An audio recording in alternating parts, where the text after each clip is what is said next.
bida ang namumuno. Hindi pre, ang gutis na yun. At si KSC, tapos KSC gets the 4K. KNC, Yobe with that spray down. Oh, KSC.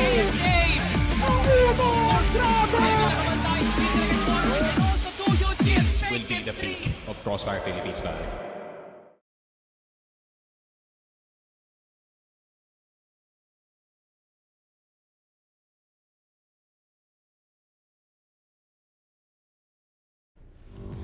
Welcome everyone to the CFS PH Regional Finals.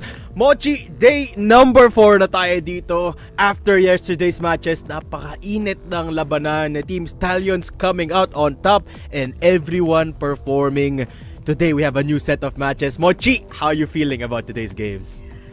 Man, no? Kumbaga kung bibigyan tayo ng statement to what's gonna happen today, it's going to be the battle of the emperors and the underdogs, no? Na semento na ang kanilang pangalan dito sa scene, and the others who are yet to fight for what they really deserve, and of course yung kanilang mga improvement as well. Absolutely, I could not have said it any better myself because we have two sets of Davids versus Goliaths, pero ang pangatlong serya natin, Mochi, it's a tale as old as time. It's Execration up against EVOS. So dyan magkakaalaman kung nasaan nga ba ang lugar ng Execration this season. Pero bago yon, sabihin muna natin, Mochi, sa ating mga Crossfire players dyan na meron din silang tsansang manalo ng 4 permanent weapons for absolutely free. Paano nga ba, Moch?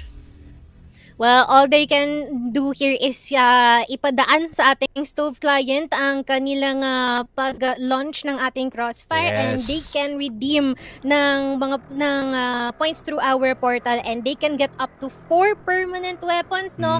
And syempre, sino ba namang ayaw sa mga libreng stuff here for Crossfire? Exactly. Madali lang, guys. Mag-login lang kayo sa Crossfire using the Stove PC Client Launcher and do the daily requirements to get exciting rewards dito sa ating point shop. Check it out at the Stove PC Client Showcase event dito sa website natin, of course, at cfph.onstove.com/StoveClientOfficial. Pero guys, kailangan nyo na mag-migrate para makasali dito, ha? So migrate na kayo sa Stove PC Client natin and then log in every day to get rewards for our point shop. Pero yan na, Mochi, balik muna tayo dito on our day of regional finals. Ano nga ba ang format dito ng tournament at ano ang what's at stake? Tingnan natin, no? We've got, syempre, the first part, which is the group stage. The second part, which is the playoffs. And the prize pool, a whopping 20,000 USD, Moch. Grabe naman talaga, no? So, for group stage, it's gonna be the battle of who is the fittest, no? Yung unang, yung mga matitira nating 4, yan ang mag-a-advance sa playoffs, wherein magkakaroon na ng laglagan. All for a total sum of, tulad na sabi mo, yung 20k natin allocated depending sa kung ano ang kinalulugaran nila. Pero ang maganda naman dito is regardless sa kung ano ang kanilang spot here in the duration of regionals finals, may uuwi pa naman din sila. Exactly, no? Lahat panalo dito sa ating format, which is nice to see. Even the 7 to 8 place get 500 USD, no? Di na masama para sa lahat ng gusali ng regional finals natin dito. And of course, sino nga ba ang magbabakbakan sa ating regional finals? We've got 8 teams in total. At syempre, kilala natin yung mga yan, no? With MATTJESS joining in from the Impact Summer relegation, and the rest of the boys have come to play EVOS, Vanguard, Stallions, Envy, Pacific, Execration, Gaon, and of course, MATTJESS. Ay, nako. We can't even... alam mo, lahat ng mga sinasabi natin, puro pang-glaze na rin dito sa mga teams ito because of how good they are and how deserving they are in fighting here dito sa ating regionals finals. And I believe we are gonna be seeing some very, very crazy matches for today. Especially na, balita ko, diba, si MATTJESS lalaro. Ikaw tong MATTJESS Glazer dito din eh. I can't wait, no? I can't wait to see how MATTJESS performs against the big horses of today. Syempre, Team Stallions sa mga kalaban nila. Pero, yeah, syempre, speaking of the horses, speaking of Team Stallions, tingnan natin kung saan nga ba sila nalalagay sa current team standings after the first 3 days of regional finals. Team Stallions ang nasa pinakatuktok. Susunod na dyan ang Execration match.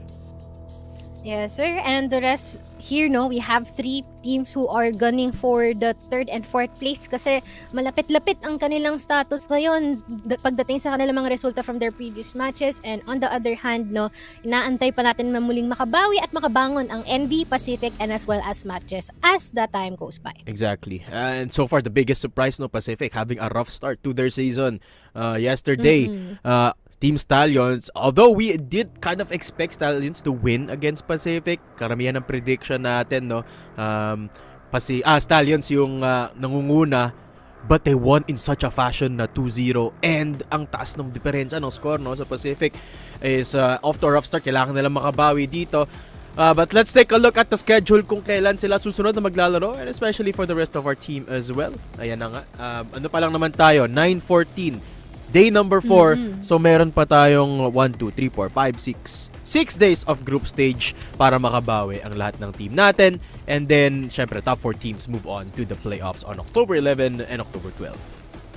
Of course, no. So, at the same time, tuloy-tuloy ang ating action dito at mas lalo pa, or i-anticipate nyo na mas lalo pang titindi yung mga laban natin dito kasi dyan na talaga ibibigay ng mga teams natin ang lahat ng kanilang makakaya para i-prove na sila ay deserving sa ating 4 slots remaining pagdating sa ating playoffs. Yes. Today, sino nga ba ang maglalaro, Mochi? We've got 3 sets of matches. Let's Siyempre, go. best of 3 pa rin yan. At ito na nga ang schedule natin for today. Starting at 3 p.m, we have Stallions versus MATTJESS with Battle of the Cebuanos. And then a match to naman natin, NV Gaming versus Pacific Esports. At ang pangatlong laban natin, Mochi, Execration versus EVOS. Naku po, mainit tong third match natin, Mochi. Mainit kung mainit talaga, no? Yung first 2 natin, that's gonna be a really difficult fight here para sa NV as well as MATTJESS. Pero, malay mo naman, no? Na they can learn nothing or few pagdating dito sa kanilang kalaban ng Team Stars as well as Pacific. For the third one, tulad na sabi mo, it's a tale as old as time and as bright as they can be, ipapalag na yan. And it is gonna be projected na pagdating ng ating ikatlong mapa, for sure na magkakaroon tayo yan. Yes. Sana nga. Sana umabot tayo sa 3 games, no? I hope it does go the distance. Sana. And I hope Execration brings their A game up against EVOS. And EVOS, alam naman natin, laging game na game itong mga idol natin from EVOS Esports, no? But let's talk about the first series first. Kahapon, Moch, nakita natin yung Team Stallions taking Pacific 2-0.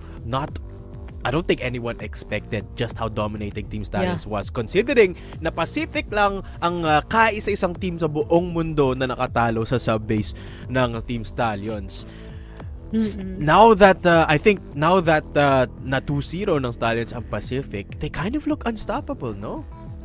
Yeah, they kinda look unstoppable indeed. Especially dagdag na boost din yan in terms of their morale and of course just a bit of reassurance that whatever they're doing so far in order to pahalish yung mga gawain nila is actually working. But on the other hand here for Pacific, man, that's gonna be quite of a slump to try and get back onto, no? Yes. But Team Stallions, there's no slump for them as of today. Nakita naman natin yung standings kanina, no? 6-0 in our set score. Sila lang ang nakatatlong serye na at wala pang nailalaglag kahit isang mapa ang Team Stallions. So definitely a statement start para sa ating group stage, no? And let's take a look at the boys. Ayun na nga, the boys looking prime and ready for today. And it's always nice to see ang ating boys from Team Stallions. Take a look at the stats. A deeper look into their group stage run.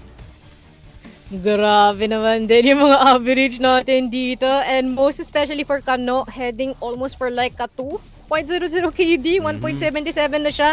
And I believe na mas tataas lang itong mga to sa kanila. Not just because of course of how powerful they are, but also with their mindset na all-out improvement and discipline na rin na i-facilitate sa kanila ni Coach Tanks and of course their community as well. And the results are speaking for themselves, no, in terms of numbers. Ito guys, mind you, this is just from the group stage of regional finals. So hindi kasama dyan yung mga previous tournament. At nagsisimula na nga tumaas sa mga numero dito ng mga players ng Stallions. In particular, I'm looking at Kano with a almost 2.0. Konti na lang, 2.0 na yung kill niya dito. 1.77, 1.05 kill per round. And the most impressive thing for me is halos lahat sila near that 1.0 in the kill to death ratio, and this is against the top teams in the country, no? So absolutely terrifying. Ayan na nga, team data Mochi 6-0 so far against EVOS, Vanguard, and Pacific.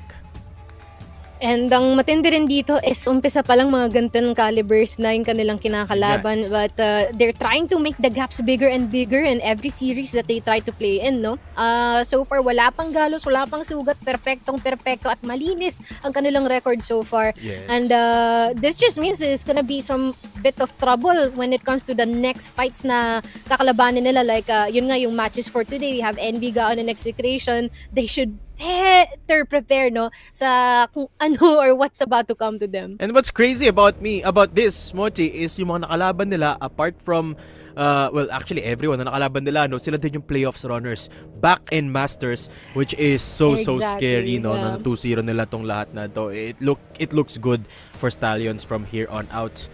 And I definitely could say the same as well up against MATTJESS, no. Definitely the expectations are on the side of Team Stallions today, as MATTJESS without a doubt are the underdogs of today's matchup.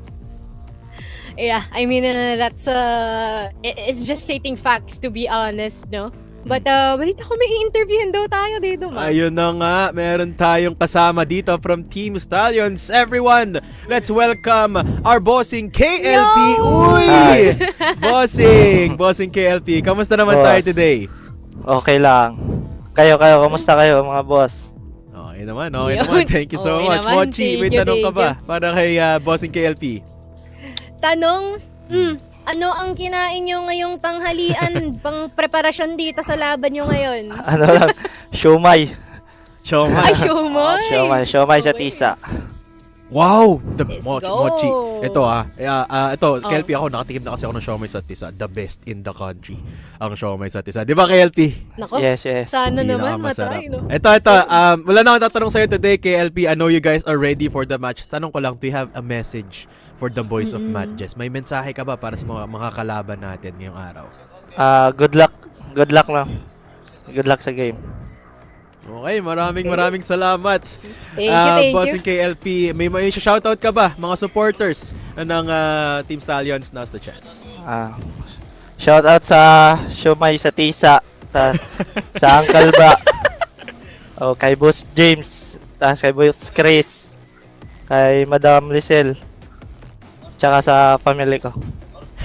Ayun. Thank you so much, bossing KLP. We wish you the best of luck for today at good luck sa laban niyo mamaya. Thank you. Thank you. Thank you, KLP. Grabe, natatawa ako. Merong mga nang-coach dito sa paligid natin, no? Hindi hayaan na mag-message yung tao. Pero ayun, it seems like okay naman ata yung estado ngayon ng Stallions, no? Yes. And pretty chill naman so far, not gonna lie. Yeah, the vibes are there. You can feel it, no? Shoutout din kay Salvatore at Sneaky Frog na naririnig ko sa tenga ko habang ini-interview natin si KLP, no? Mamaya makakasama niyo sila, guys, pag dumako tayo sa game natin. But yeah, Team Stallions looking good, no? I mean, I would be fired up as well kung na 2-0 ko lahat tong EVOS, Vanguard, tsaka Pacific, no? But let's talk about the other side of the ring dito, Mochi. MATTJESS coming in from Impact. They are, of course, they've always been a top runner in Impact. But do you think they are in proper form to take on Team Stallions today? Hopefully, no? I'm actually curious ano yung sasabihin nila sa ating paghahanda nila later pagka in-interview natin sila. Very, very curious and looking forward for that interview later on. And team stats reflect just how impactful the key players have been here para sa MATTJESS, no? I'm talking about Zach, I'm talking about Yaba.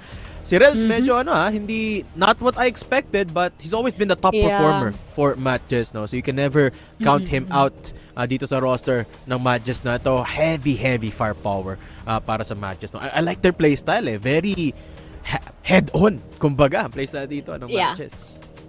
Upfront, head-on, and very bold to say the least, and aggressive, no, when it comes to fending off kung sino man ang makatapat nila.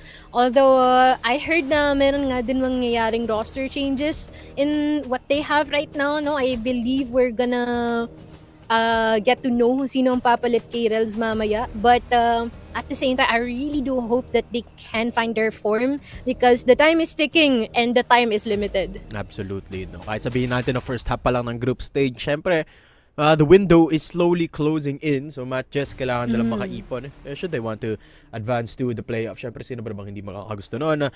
But the problem Of is, course. mahirap yung mga kalaban nila. Especially in the past couple of days. EVOS kahapon or nung huling laban nila. And then, it is going up against Stallions today. So, medyo nakakatakot yung mga kalaban nila, no? But I want to get an insight dito sa team nila, no? How they're gonna approach their matches from here on out. Syempre, they're going up after this, going up against Execration, Pacific, ND Gaming, and then Vanguard. So, dikit talaga. Mahirap talagang labanan dito kasi syempre, it's regional finals, man. It's the biggest stage in the country. Tsaka ang matindi din sa schedule nila, sunod-sunod. Yung mga bigate. Ayan, other mo, you have Gaon. Siyempre, umpisa pa lang, pang matindihan lagi agad yan. Tapos, biro mo, pinagtabi-tabi yung EVOS, Stallion, and Execration, and Pacific. Man, that's gonna be such a training arc para sa kanila. Exactly, no. So, it is a bit of a tough road to get through, but MATTJESS, let's see what they can do. Especially today, you know, they have a chance to make something big. They have a chance to make a name for themselves dito sa ating regional group stage. At meron tayong kasama naman today from the ranks of MATTJESS. Si Yaba, andyan ba? Si Yaba, tama ba? Hello. Uy, bossing. Boss Yaba, kamusta? Kamusta ang MATTJESS? Okay lang naman. Hindi ko alam kung nakikinig natin si Yaba. Hello. Naririnig mo ba sila? I'm not sure. Actually, no. Kung naririnig si Boss Yaba, no? Pero yan, habang hinihintay natin maayos yung mic ni Boss Yaba, no? Hello. Ayun, bossing, Ayan. bossing, yan. Hello, Boss hello. Yaba, kamusta ang vibes ng MATTJESS? Okay lang naman. Walang practice. Halaka. Di ako naniniwala. Mochi, any questions for Boss Yaba? Paano ba yun? Parang sinagot niya na ata. Kaya lang parang di rin ako naniniwala doon. Any preparations, Yaba, na ginawa niyo? Lalo na yung katapat niyo ngayon, bigatin, no? Stallions. Ano lang, laro lang. Gagawin lang best kasi walang practice. Di ako naniniwala talaga, Ayaba, na wala kayong practice. Pero ito, Ayaba, isa lang yung request ko. Hindi na ako magtatanong. Request ko lang. Same siya ginawa ko kay KLP kanina, no? May message ka ba sa Team Stallions, sa makakalaban nyo? Ano lang.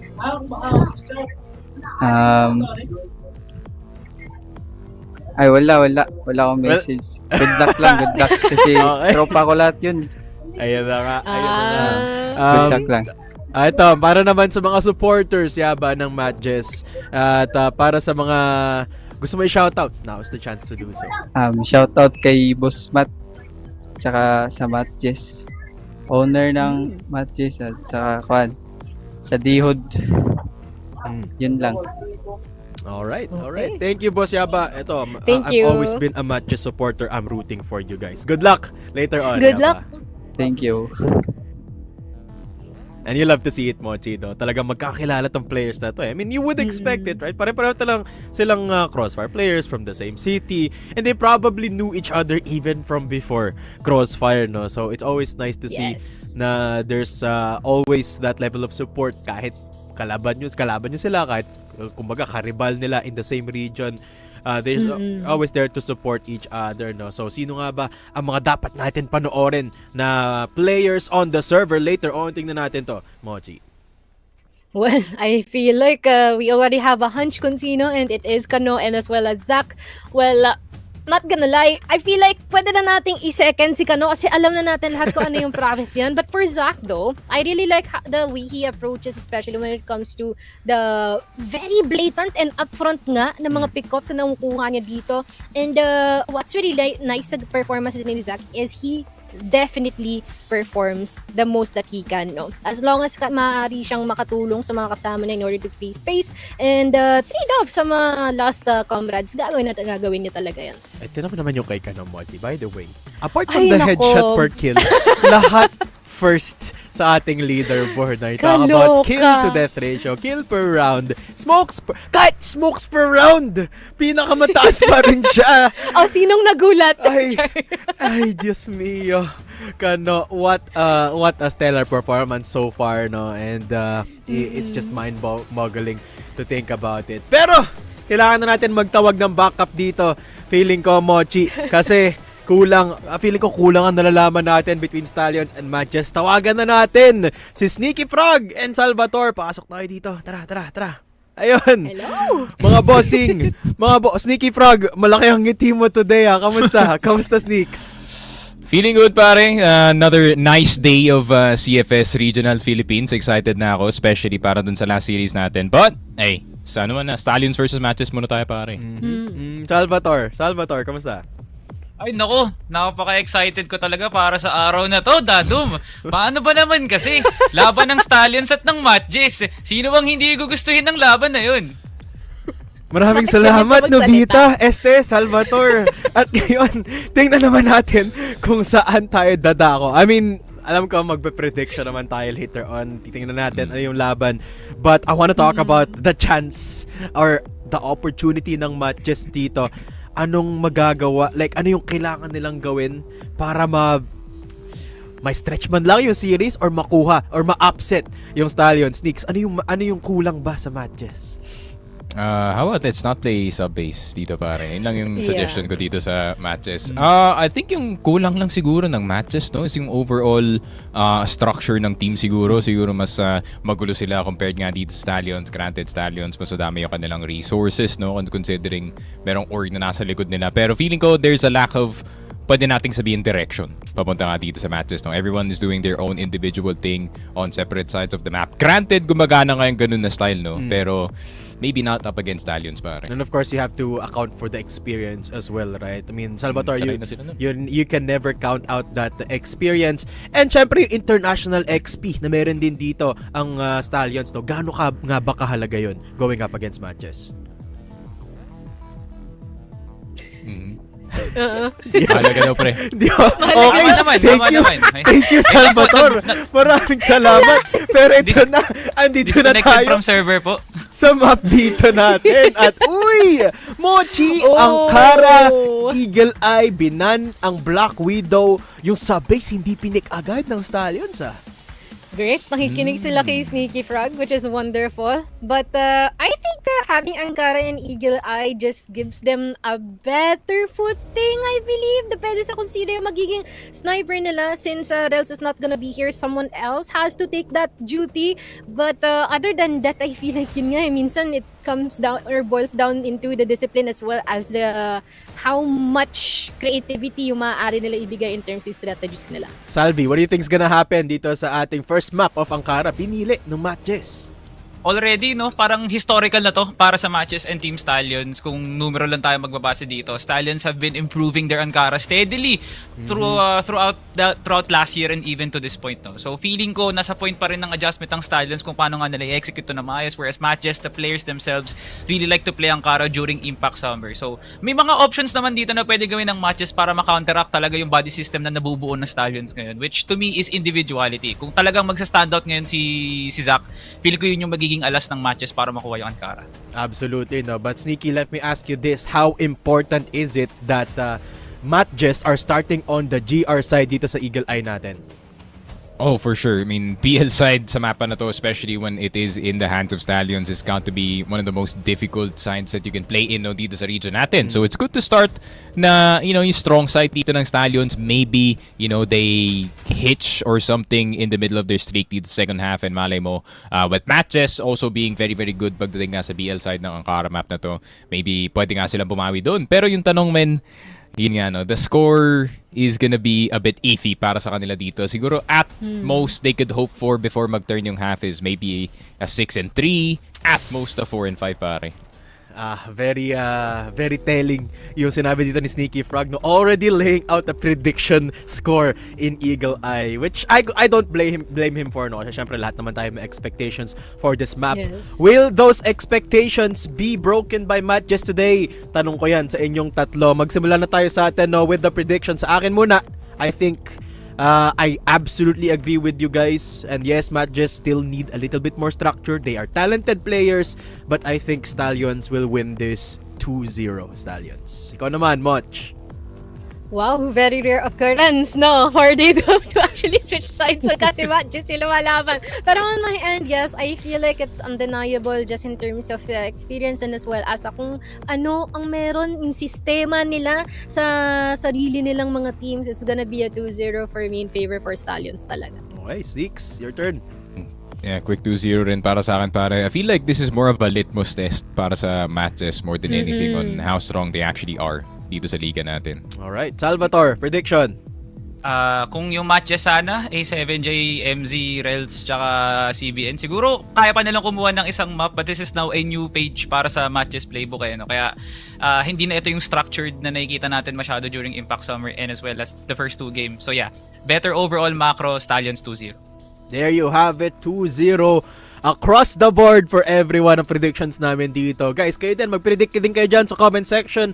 And if you are rooting for either of these teams, lagay nyo dyan. The players love to see it, we love to see it. At syempre kung may tanong kayo, ilagay nyo rin in the comments. But excited for this first series. I know, guys, I'm the biggest MATTJESS glazer, but we have to state the facts and Stallions are just looking the best right now in the region.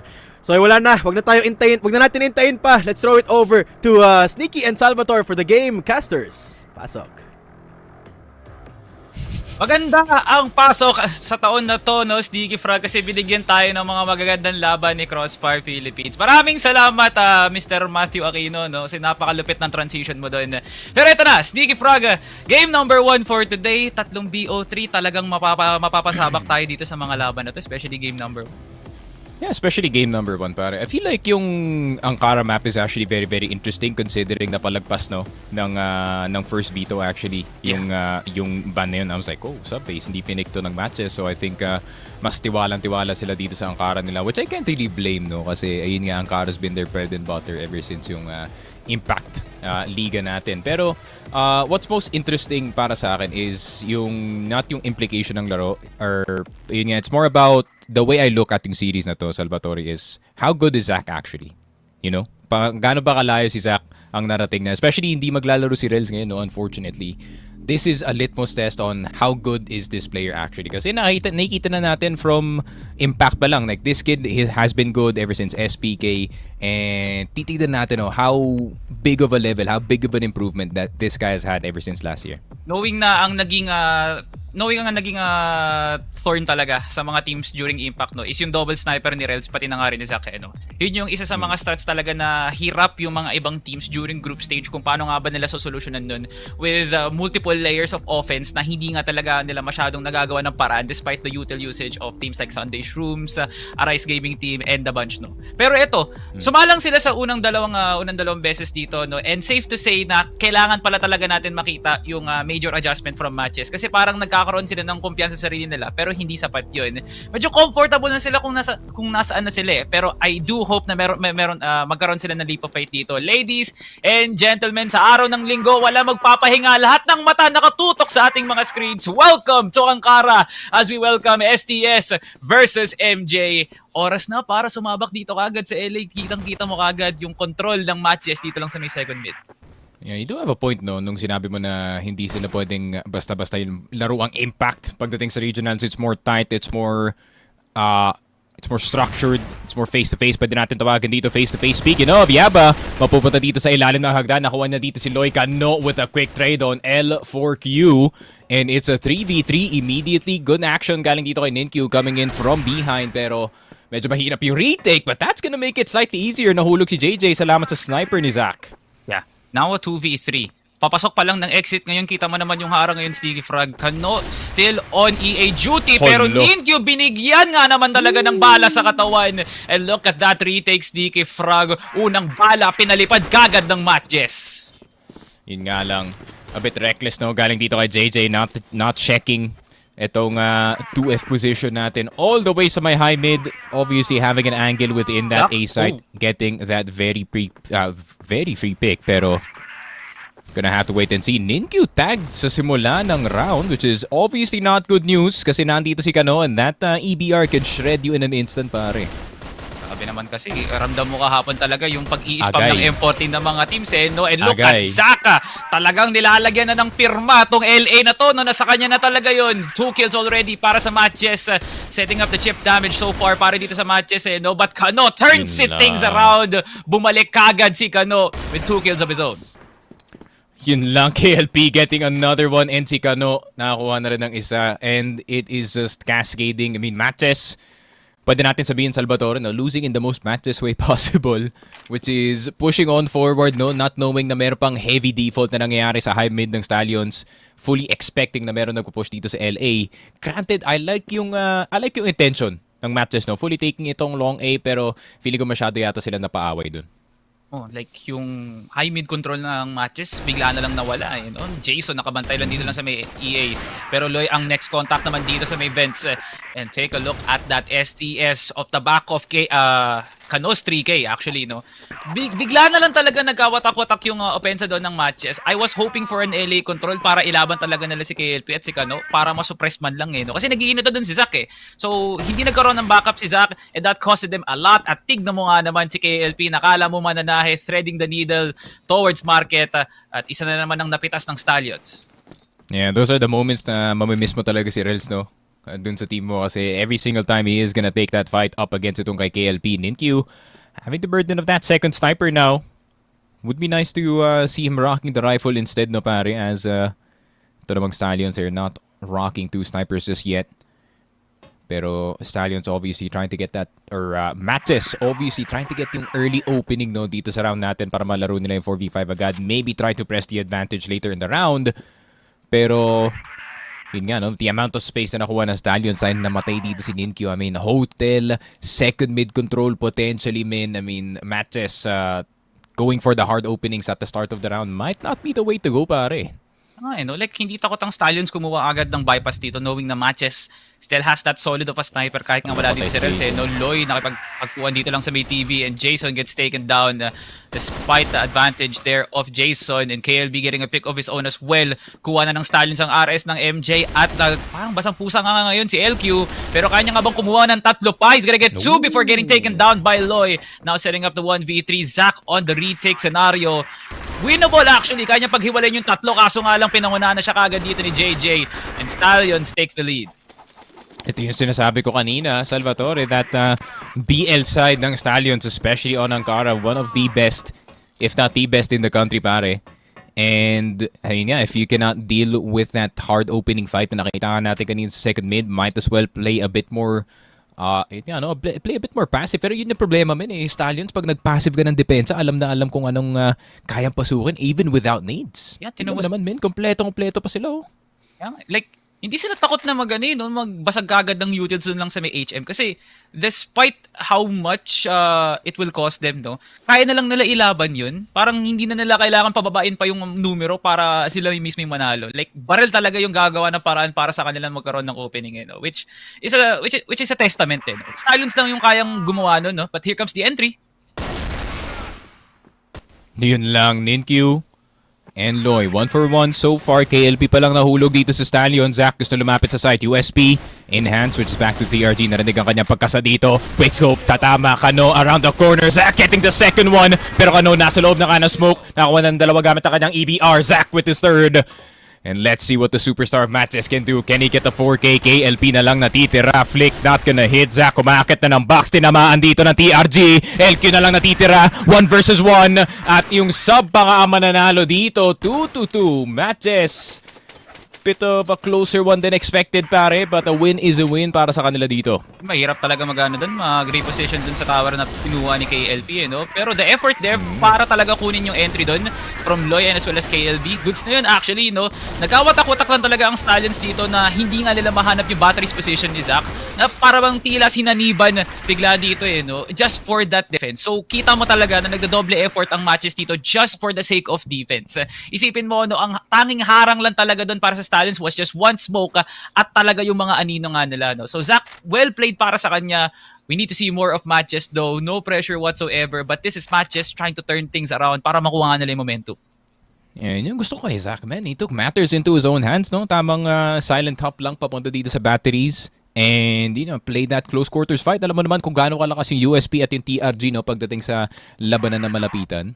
So, very, very impressive stuff para dito kay Zach. We hope to see more from him dito sa laruan. Pero Stallions looking like a mid-control na gusto nilang kunin. Gusto na nilang, knowing na fully clear yung hotel kanina, it does make sense na mid naman yung gusto nilang kunin ngayon. Problema nga lang, pag nag-react dito si Ninkyu just in time, Zach has an opportunity to set up a crossfire with him dito sa B-site.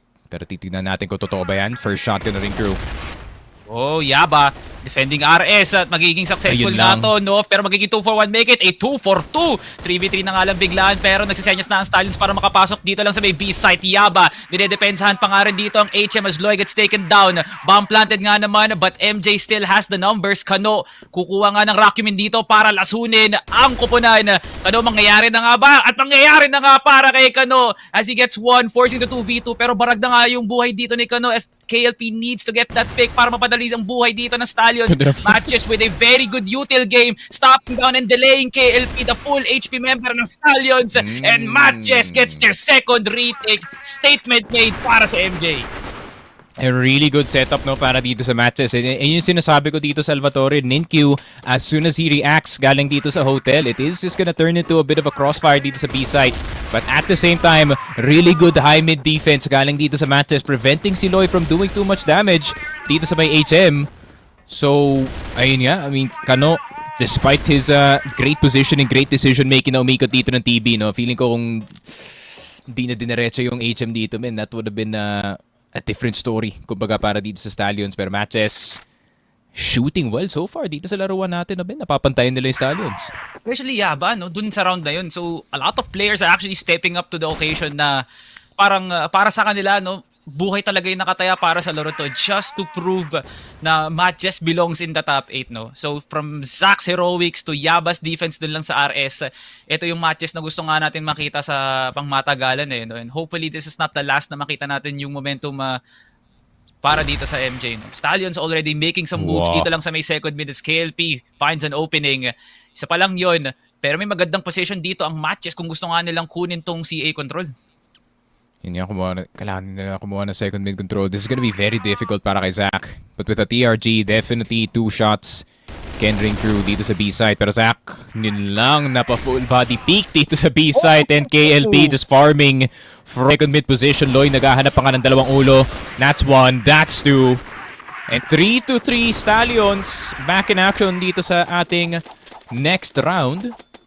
And ayun nga, just bit more mid control para sa kanila dito. Di masyadong complicated para dito sa Stallions. It's more direct yung approach nila. Hindi nakakilos yung MATTJESS dun The moment na napilas kagad yung isang miyembro ng MATTJESS. Oh my god, JJ, wait just a minute. Look at the HF control already. Nasaan ang depensa ng MATTJESS si Ninkyu? Sa ibang direksyon nakatingin dun lang sa may market. Kano now on flank watch at makukuha niya nga dito si Jason. 3v2 already. Loy now down to his last legs, pero magkakaroon nga siya ng position dito lang sa may ladder. Fake out probably, pero parang i-commit na nga nila yung A-site. Oo, parang nag-ingay pa nga papunta dito sa A-site yung mga players natin. But I think just in case Zach and the boys are investigating dito. Pero nakaplanta nga para kay Loy. Gonna be the insurance policy, pero ginusto niyang pumapa actually. Pero hindi naman B-site ang hanap. Zach actually getting tagged by Loy. Loy lumalaban pa nga kahit papano. 31 HP and a dream Kano. Look at the teamwork to bail his boy out. 1 HP CL for Q. And that's a 4 and 3 Stallions with a straight up mid push. JJ entry into RS, into A-site. Salvatore. Nako po, paano mo lalabanan yun? Sabi yung pag-establish talaga ng calls dito ng Stallions that fake out towards the entry ni JJ at lalong-lalo na nga rin nung post plant na ginawa ni Kano with KLB on his side. It was a very good call actually. Parang it's not the usual na may kita nating nagkakaroon ng chemistry yung mga players. Usually individual plays yung na-highlight natin para sa kanila. Pero with the recent events na nakikita nga natin, parang mas gumaganda na ang kalidad ngayon ng Stallions. Look at Ninkyu's movement plus a kill towards the smoke. Mula pa talaga sa HM. And that's Ninkyu for you, MATTJESS gets it done for V3. Lang desperado yata makabawi ng kill dito si Kano with those shots through the smoke. But unfortunately, the tracers do help itong si Ninkyu kind of navigate him through the smoke here, pare. 6 and 6 on the HK so far. Pretty good shooting game for every single person na nasa loob na server natin. Even itong si KLB has hit a fair few shots, pero Ninkyu, yun nga, spotted na lahat ng players dito sa HM. That's gonna be an immediate reaction from the hotel player, Jason. Wait. Dapat malaking damage na makuha na dito. Ninkyu getting itong si KLP. JJ around the corner. Getting itong si Ninkyu with the help of Loy. Actually, 2 versus 3. Naging winnable pa nga to kahit papano. 38 seconds. So yun lang. Spotted si Jason. That could be bad news. Yaba. Known entity si Loy na nasa loob ng RS. Swung by LQ. Done. No, not like this. The communication is off. Salvatore, nako po. Nagkandagulo na yung comms ng MATTJESS. A 3v2 foiled. Nako po. Naku nga naman talaga. Nasaan ang pagsasama doon, MJ? Nasaan ang kapatiran doon? Nasaan ang Akala ko sa ba- RS, pare? Naku nga naman talaga. Paisa-isa ang pasok. Hindi naman by appointment ang pagtulong sa retake. MATTJESS. Napaghiwalay ni Loy yun nang hindi niya sinasadya. Grabe nga naman yun, Stallions, no? I was convinced. Kumbinsido na ako na sa 4v2 na yun, makukuha niya na yung retake na pwede niyong gamitin sana heading into the next half kasi malakas na moral boost yun. Pero nakuha pa talaga ng Stallions. Isa na namang knockout na round sa kalagitnaan ng araw, STS. Pero tinan mo nga naman, no, kahit anong heroic pa ng matches, pag-usapang entry tapos post-plant, Stallions talaga ang nananaig. Yun nga, men. Nakatingin na sa kanya si L4Q eh. Nagtataka pa siya, should I shoot? Should I not shoot? Ito na ba talaga yun? Is this a real player na nasa loob ng RS? Feeling ko it wasn't communicated right.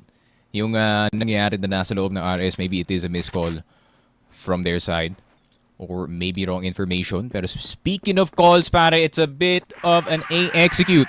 Para dito sa Stallions, flashes, nades, smokes, everything sa loob ng site. Bulag na bulag si Yapa. Wala man lang siyang nakita kahit ni isang Stallions player. And that is a Stallions A-site. Ankara take. Feast your eyes, pare.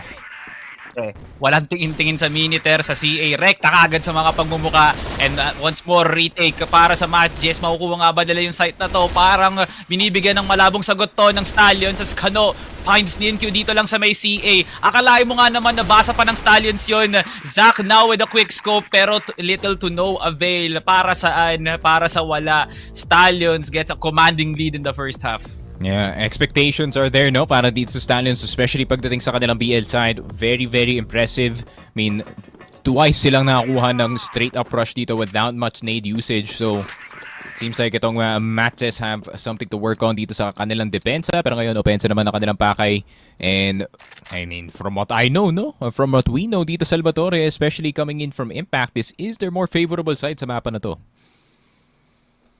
Parang, yun yung part na talagang lalo pang magpipig ang Stallions dito, no? Like, you literally have 3 players na aim demons nga naman talaga. Ano, make it 5 siguro, no? Para sige, lahat may mabigyan na ng ilaw dito, no? 5 players that essentially has the mechanics, macro mechanics para masabi nga naman talaga natin na tama yung mga pinapadala nilang tao para mag-anchor nga, no? Kung makikita natin yung minimap, dalawa kagad dito sa EA, which is the default. Pero, I believe yung challenge dito is kung magdo-double swing nga ba ang matches dito lang sa may HM. Yun ang challenge dito. In order to get JJ, that should be the case. And Roy, hindi na naman sumasadya dito lang sa may vents pero nakakuha siya ng bangkay. As Kano and KLP now rotating dito, no? Ninkyu pwede nga makapwesto dito lang sa may hukay pero napalitan kagad ni Kano. Look at the bodies dito lang sa may mid at si Yaba ang unang magwawagi dito lang sa duelong to. And Yaba, inaangat ang bandera ng MATTJESS ngayon to force the 2v2. Yeah, double CA play is the only realistic play para dito sa Stallions. So, you're gonna be checking itong tunnel speed position. HK not gonna be better for him this time. And we turn from 4 HKs to 1. KLB, 1 tap is all he needs. Jason na lang natitira. Battle of the IGLs between yung dalawang teams natin.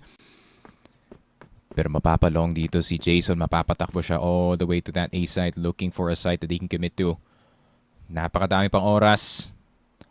But he is gonna decide to plant that C4. Fortunately para kay Jason, kompleto pa ang kanyang mga nades. And he is gonna be able to plant yung C4 na yan. I think ano bang best position para dito kay Jason, honestly? Under stairs would be nice, pero pwede na rin yung exit dito. KLB gonna take a sweet time. HK, of course, one-shot, headshot potential. EBR can do a ton of damage in just a second. Pero unti na lang oras dito ng C4. Ooh, Jason around the corner. Dito, Salvatore. Defuse, fake. One tap para kay KLB. Nako po. 7-3, the IGL does it. Stallions win the first round in the second half, pare. It seems like epektibo ang ating apat na HK dito sa first round, pero si JJ napapalit agad.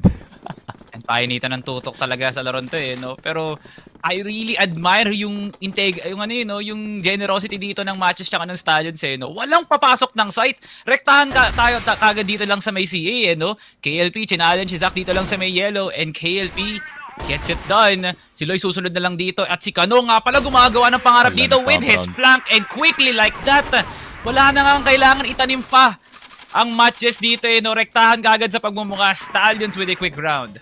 Yeah, 8-3, Stallions straight up pushing. Itong matches, there's not really too much analysis on it, no, pare. Not gonna lie, nag-push lang sila ng LA, nag-push lang sila ng bypass all at the same time, at nagulat ang kanilang kalaban. Speaking of pushing, KLP getting itong si Jason Cano, getting itong si L4Q. 3 versus 3 immediately at the start of the round, pero buhay pa naman si Cano dito. Loy! Catching a crouching Zac na nasa loob ng Miniter, pare. And ayun nga, the HKs continue to do damage to this MATTJESS offense, pare. Ninkyu trying to fight back, pero tignan mo naman kalaban mo, Loy, KLB.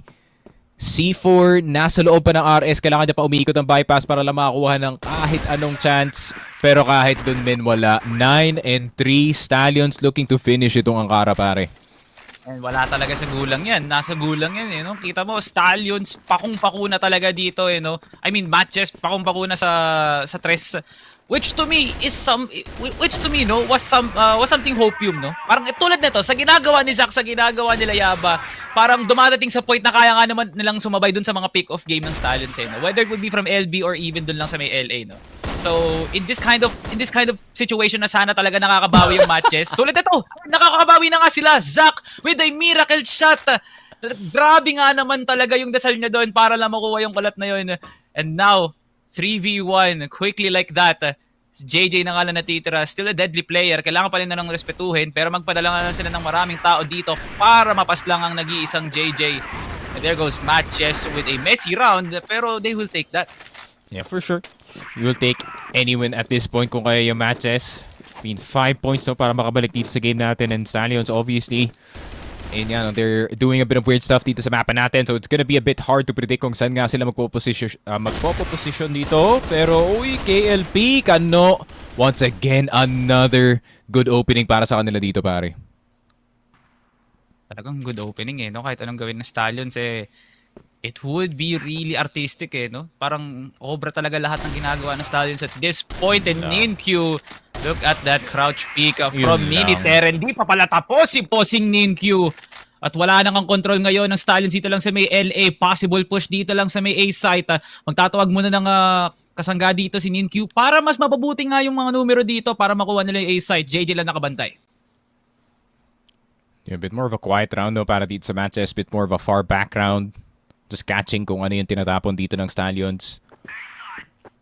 Pero yung dalawang natirang player, I mean JJ at KLB, both very good pagdating sa kanilang weaponry dito, pare. So I'd still be very, very careful. JJ especially. Ganda ng kanyang position right under those stairs. Very hard to clear in that position. Ninkyu could be around the corner dito sa may EA. First player down. Yaba spotted sa may EA. JJ's gonna take him down, and that's an El Clasico 2v3 defense. Zac na lang natitira, 12-11 with this TRG, the most in his team.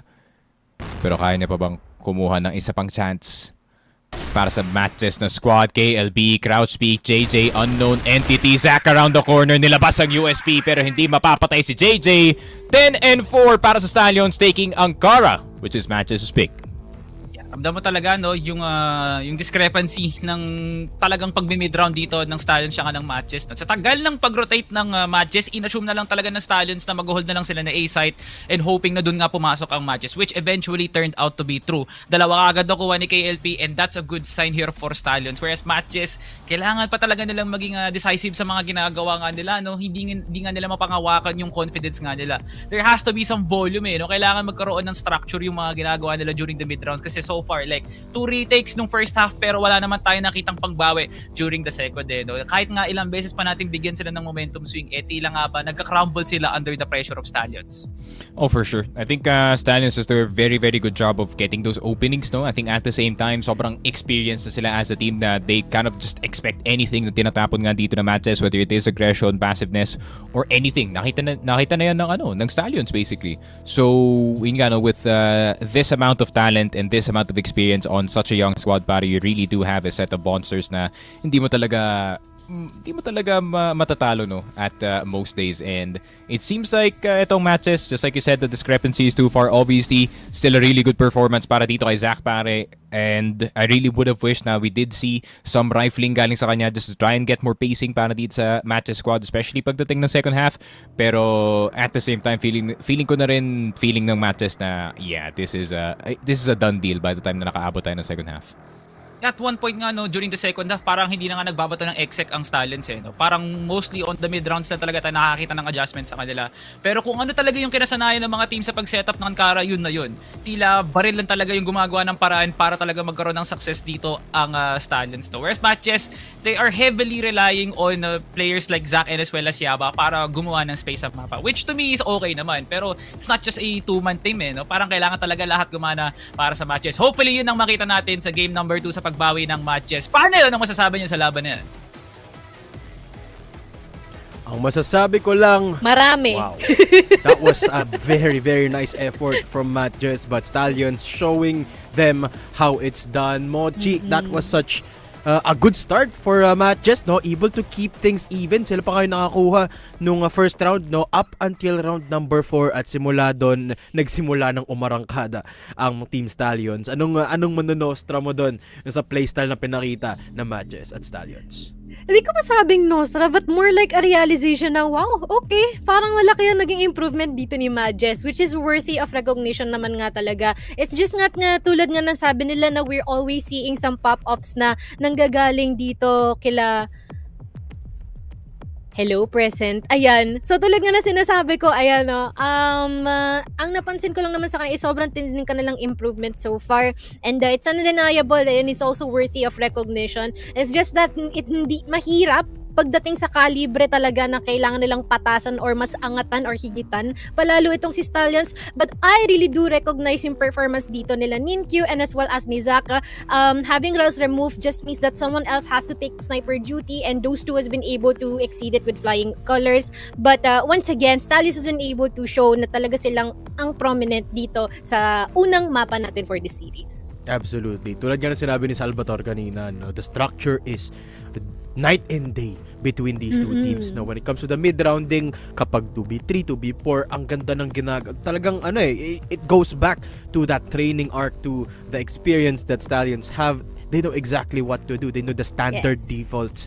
After, it's a done deal. Nung tapos na yung 5v5, no, pag nabawasan na sila, Stallions take the form that MATTJESS do not yet have. Albeit, you can see that the talent is definitely there, no? Tingnan mo mamaya pag pinakita natin dito yung set summary, hindi nagkakalayo yung mga numero dito ni KLP at saka ni Ninkyu. Yung pinagkaiba lang the team structure, the way they approach the multi-man approach is just very different. You can see just how much more finesse meron dito ang Team Stallions, no? And the score reflects it, I think. Matapos yung mga couple of rounds na nagulat dito ang Team Stallions, nag-umanyu na sila ng tama, and then hindi na nakabawi ang MATTJESS dito on both the GR and the BL side. It goes to show you just how far training goes, just how far structure goes, and andyan ang talento para sa MATTJESS, but you cannot beat the direction na meron dito ang Stallions. Of course. But at least there is going to be some sort of inspiration. Pero yun nga, at least kahit papano is almost na medyo malapit na yung kanilang laban dito kanina, no? I believe we are gonna be seeing a bit more of our statistics just in a bit. But tulad nga ng sabi nila, no one can ever know you better than one of your own. It's just that talagang in terms of innovation, lamang na lamang talaga ang Team Stallions dito. Yes, exactly.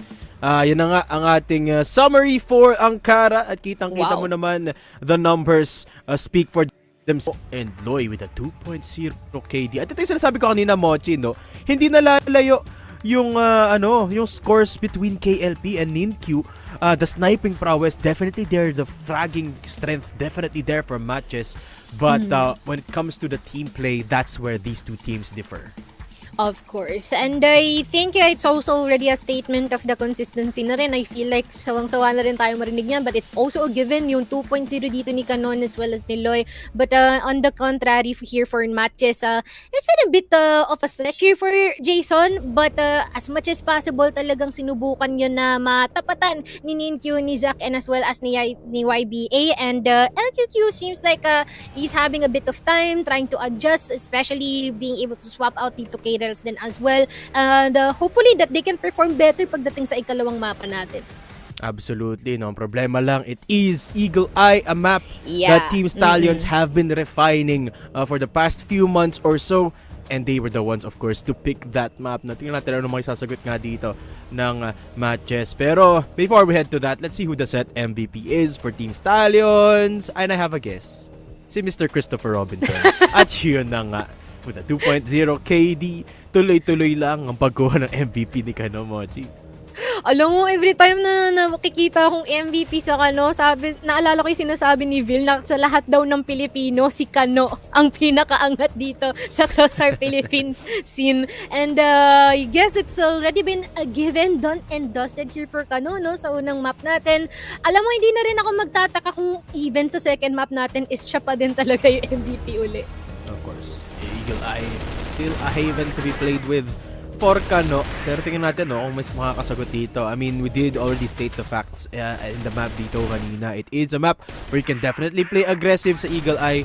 And with the double sniper setup na meron kanina na pinakita ang MATTJESS, they have the tools that they need to perhaps turn things around, no? Pero bago yon, guys, magpapahinga muna kami. You are watching CFS PH Regional Finals. These are your panelists, Tatum and Mochi. We'll be right back after a quick break.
At si KSC tapos. KSC gets the 4K. KNP. Yo, Beb with that spray down. Oh!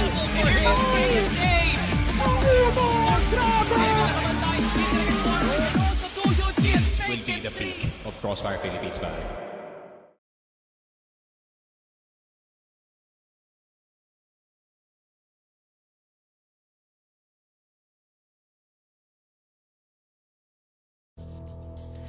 Welcome back dito sa Crossfire Philippines Regional Finals. Kami pa rin ang panelists nyo today. Daydom nga pala with the one and only Mochi Bella. At ito, ang ating pangalawang mapa, Mochi, between MATTJESS and Stallions.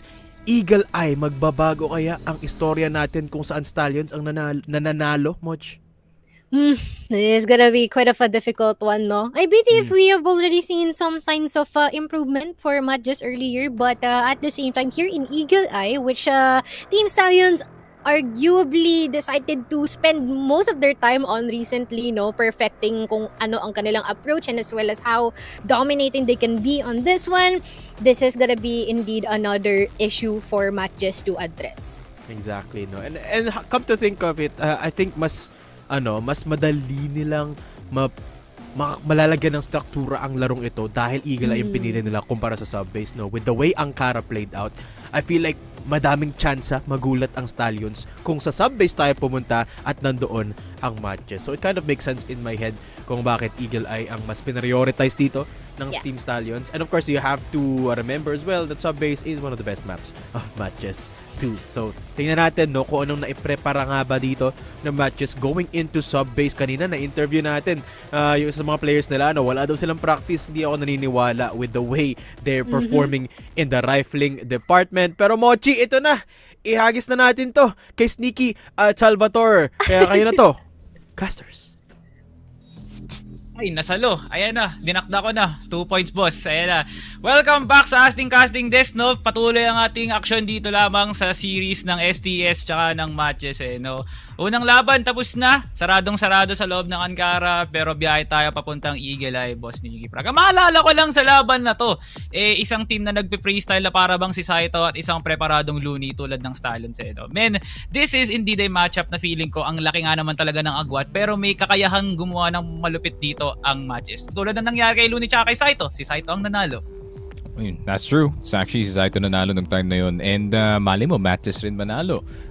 In this very moment, no, I feel like MATTJESS in a map just like itong Eagle Eye allows them a lot more creativity, no? Especially pagdating dito sa BL side, a lot more paano ba sabihin to? A lot more head-to-head fights na pwede natin makita nga dito sa mapa. But at the same time, Stallions, no, I feel like this has kind of become their second home, their kind of second sub-base in international play as well. Itong Eagle Eye map natin, that's why it has become more of their pick, no, over itong sub-base, which I don't blame them kasi yun nga, feeling ko they need more reps sa mapa na to, so I can't blame them for spamming itong Eagle Eye 2.0 dito sa liga natin. So ayun nga, I really feel like para dito sa MATTJESS, they should really play into yung unpredictability nila pagdating sa mapa na to, kasi feeling ko yung one of the weaker points ng Stallions actually pagdating sa mapa na to was actually their defense. Yeah, warranted naman napiliin talaga to ng Stallions sa parang from recent events. May kita nga naman natin na yung kumpiyansa nga nila tumataas. Kung ikaw ba naman ang makakapagsabi na tinalo namin ang Navi dito, talagang mapapasabi ka na rin na sige, piliin na lang natin itong mapa na to, no, just for the sake of what's it like to be practicing this map for the whole length of 2025 para lang magkaroon din kami ng iba pang alas sa mga bulsa namin, no? And that's what's good here for Stallions. Kung babase naman tayo sa macro, di rin nagkakalayo actually, no? Nirerespeto pa rin talaga ng Stallions yung matches dito pagdating sa individuality nga nila, tsaka kung paano sila mag-execute. Hindi biro ang blacklist dito. So pwedeng umabuso dito ang matches para makakuha man lang sila ng kahit pa paanong momentum. So a lot in stake para dito sa matches, para lang talaga magkaroon ng para lang talaga masabi nating dikit ang laban na to. Biyahe papuntang Eagle Eye sa pangalawang laro sa araw na to. Stallions versus MATTJESS. Ang pagganti ay mabibinyagan dito ni Zach. Yun lang. Immediate first kill. KLB trying to get a quick one tap dito sa player na gusto dumaan ng mid. And unfortunately, siya pala yung natapan dito. But with our TRG this time, Kano around the corner looking for the position dito sa loob ng hotel. Nakuha na si Yaba. Pero Zach na naman. Nakita na dito si Loy and Zach punishing these over-aggressors na nakikita natin galing sa Stallions. Safe to say, no, na that was a warning shot para sa Stallions na feeling ko medyo tumagilid ng konti. Pero this is Stallions we're talking about na kanina pa nga kumukuha ng 2v4, 2v3. Pero this is Eagle Eye. This is Eagle Eye that has a lot of elevation. Marami kang pwedeng angatan dito tulad na itong House A na to, no?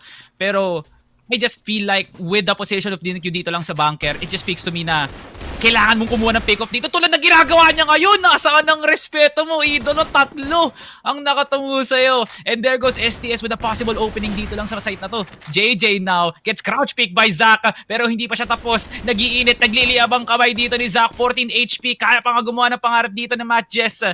Can they do it? Kano still has a full load of HP. Pero trap na nga ngayon si Kano as LQ now closing to his position. And Jason gets the capitalization. And there it is. MATTJESS 1-0.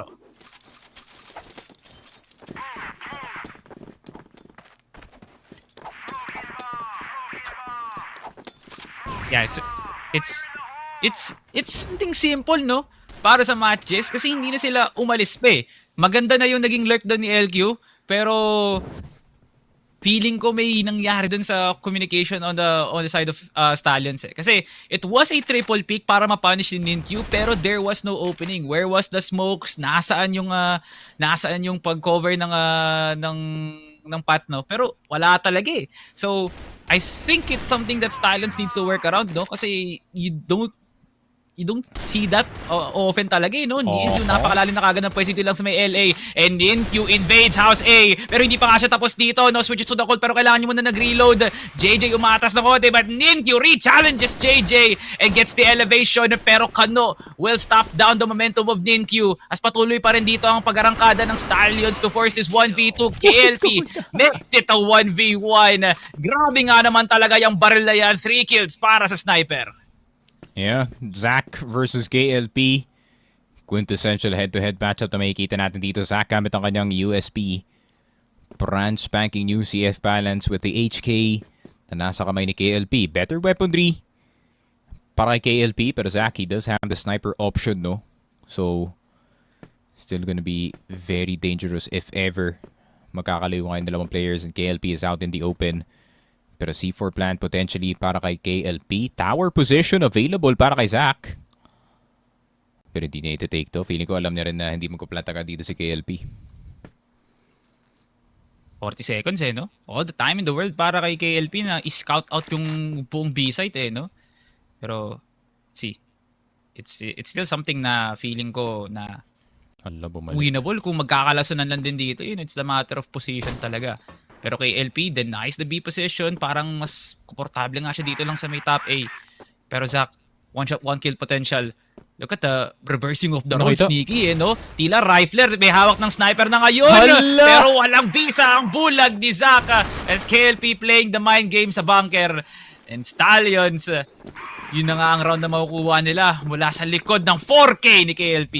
Sakto yung pagkababa ni KLP doon. Siguro sobrang lala ng pagkapindot niya ng control para walang noise yung kanyang pag-drop doon into bunker. And there we go. That's the opening that Stallions is looking for. Yun lang. Tracers through the smoke. Kano getting to USP pulled out. Headshot dito kay Nintyu. Zach na lang natitira. Can he make his own highlight play? He might be able to. Nakuha na dito si Kano. Second one possible with the TRG. Zach 1 HP. Pero JJ tanking some bullets pare, pero mamamatay pa rin dito si Zach. 2-1 Stallions. Siya yatang na lumaban dito yung MATTJESS in this B position pare. Ginagawa niyong Mach 10 yung USP Stallions no? Pinang-i-spray pa nila sa likod ng smoke na binabato ng MATTJESS. Pan-delay dito lang sa may LB, no?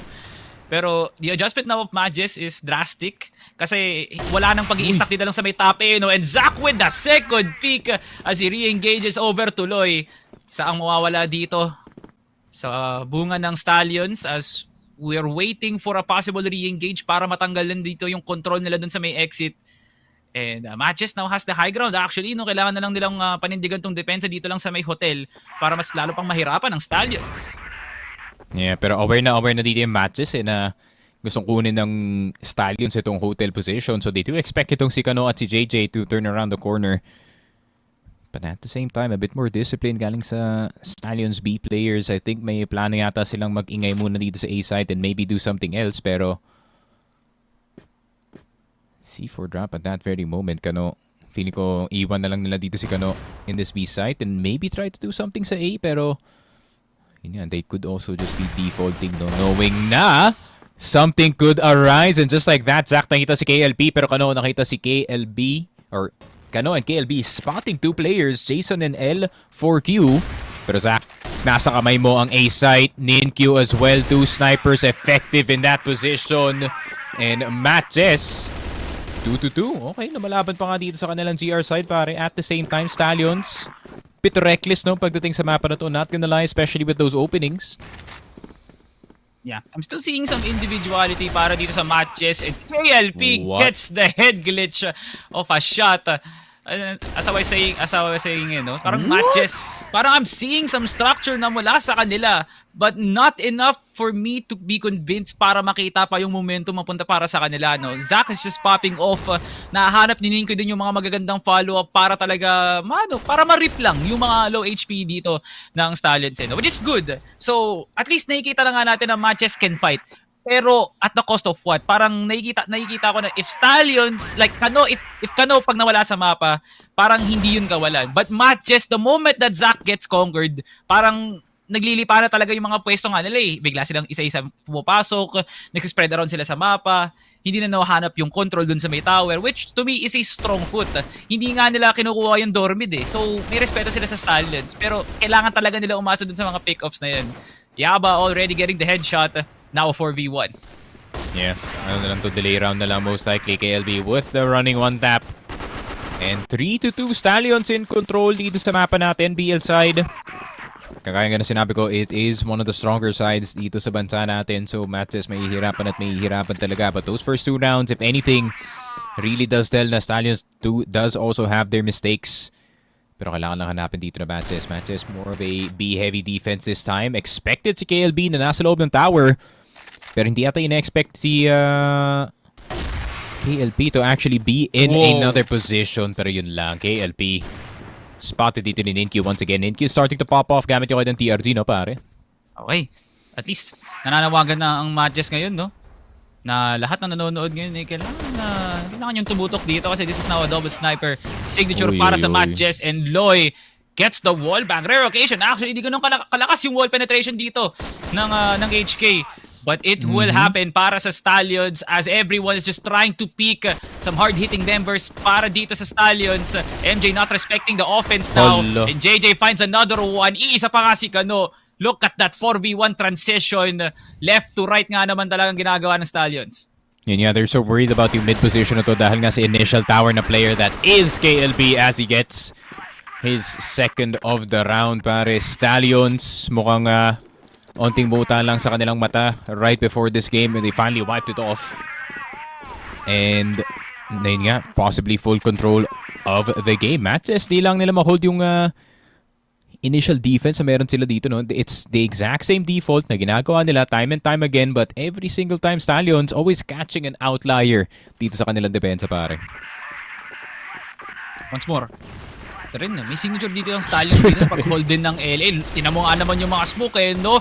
Covered kagad yung exit, pati na nga rin yung floor A. STS with a flawless execute na dalawa kagad ang mapapas lang dito. Kano, look at the deep position already conquered by Kano. As meron na nga siyang pwede dito lang sa may exit. KLP now on flank watches. STS, beautiful entry dito lang sa may LA. And KLP, cream on top of the cake, no? With that pick over to Yaba. LQ gets the trade, pero tinan mo nga naman, pre, baragan dalawa as Kano needs to be the hero para sa Stallions. Oy. Pero yun nga, JJ will take Jason down. L4Q will go down as well. 5-2 Stallions. Now in complete control dito sa ball game natin. Di mo na nagpapahuli masyado, no, yung Stallions in the early runs nung post plant na yun kasi napakadelikado ni Loy tsaka ni KLB, no, but Jason parang ito na ata yung matches na pag talagang behind na nga sila sa mga plays na ginagawa ng Stallions, kailangan na lang nila i-rush similar to what happened yesterday sa laban nga nila ng EVOS no? Kung kakayanin ng rush, yun na lang din yung gagawin nga nila, no?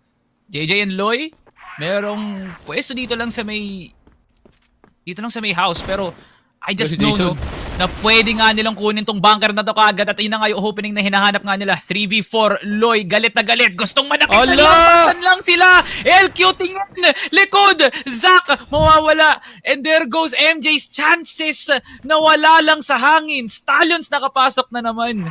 Yun lang napaghalataan tuloy na left-hand player itong si KLP pare kasi kitang-kita niya may nakaupo na Zack dito sa may metal box. KLB, last one is right in front of him, which is L4Q, the sub. Still getting a kill dito kay KLB, pero in terms of clutch play pare, I don't think it's gonna happen anytime soon. Loy getting the last kill, 6-2 Stallions. Nako po. I mean, yung overall state ng game para dito sa MATTJESS pare, it was a very, very good start. Zack still popping off gamit yung kanyang sniper. I mean, Ninkyu, ganun pa rin, no? Tumatama pa rin. Problem is, rest of the squadron not really hitting as hard as they can. Jason, granted na nakakuha siya ng opening dun sa last round, no? Feeling ko, wala pa tayo nakikitang time where we did see Stallions totally out of control dito sa laruan natin. Yeah, alam mo talagang team play, no? Kung si Zack at si Yaba mismo yung si Zack at si Ninkyu ang gumagawa ng plays pero hindi pa rin sapat para makatawid sa finish line ng matches, no? So it's tough. Mahirap yung ganto, pero kailangan nga nila gawin ang lahat para lang talaga mapigilan ang 5 miyembro na kanina pa nga talagang balagbag kung tumutok sa mga bungo ng kalaban nga nila. Loy with another one. What an anchor dito lang sa may exit. Paano kayo makakadaan dito sa MATTJESS rather? Zack now, 8 kills to his name. Can he make it 11? There goes the 9th one para kay Zack. As there is still 2 more, 22 seconds left. Pero alam na ng Stallions duo kung nasaan ang lunggahan ng sniper. And Kano finishing the first half strongly para sa Stallions. Yep. And Stallions looking to probably close out yung rest of yung series na to. Yun nga, no? Granted, yung kanilang GR side sa mapa na to hasn't been the strongest. Pero para naman dito sa MATTJESS, no, burden on the BL side is now on them.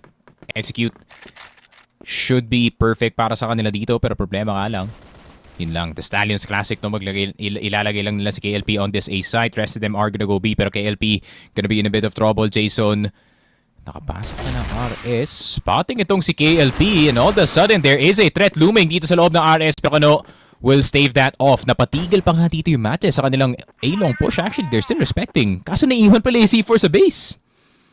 Hala, si Loy. Nandun din si KLB, no? Si Loy. Magkikita sila sa bypass, no? LQ! C4 Madadali down, pa rin ni Loy. C4 down ba nga kayo? MATTJESS. Di ko alam pre kung hesitation ba to o sadyang naglagay lang ng force field ang Stallions.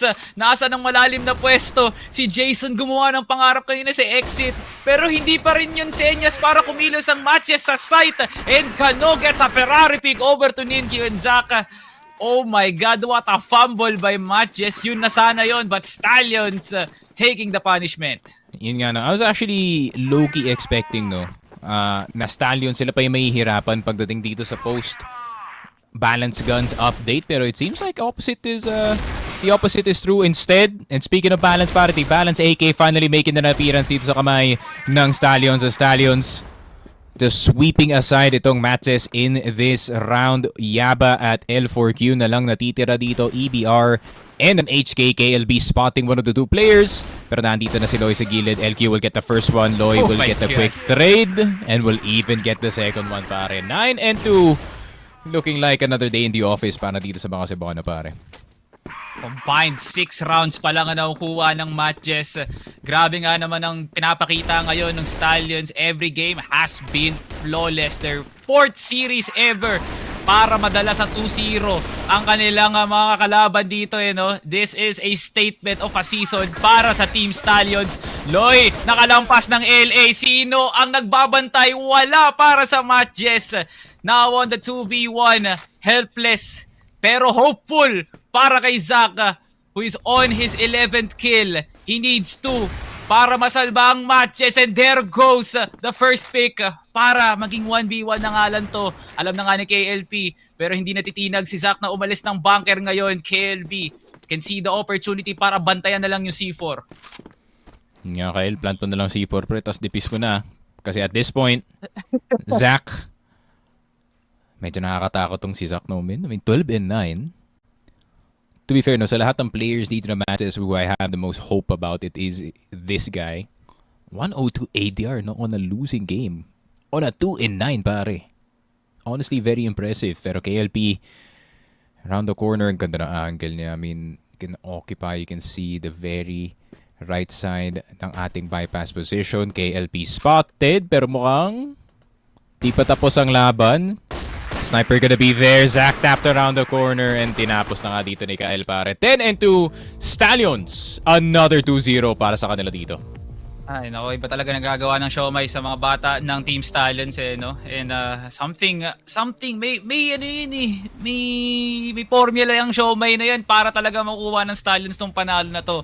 Because once more, Stallions proving everybody that there is a need of a respect para sa pangalan ng Team Stallions no? Flawless!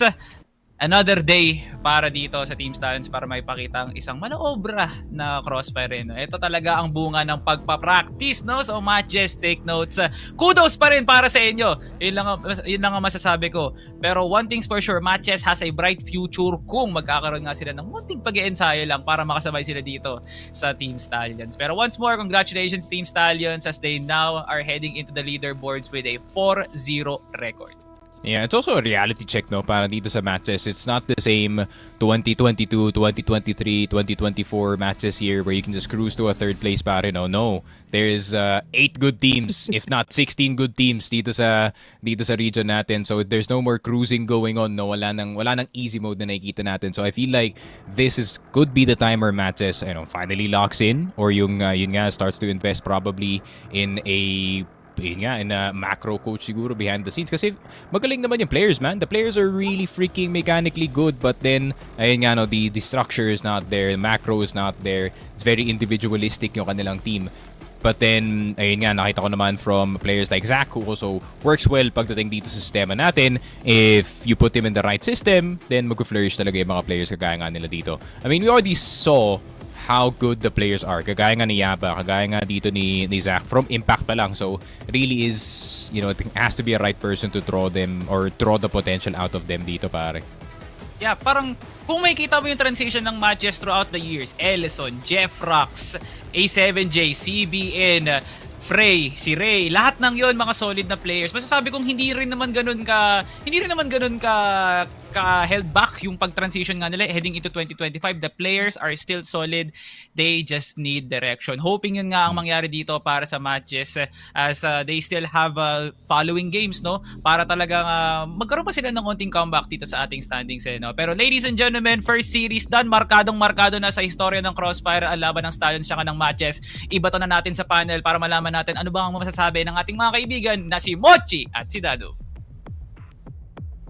Thanks so much, Salvatore and Sneaky Frog and Mochi. Wow, what a series. And another win in the bank for Team Stallions dito. 10-2 ang score nila going into or after Eagle Eye.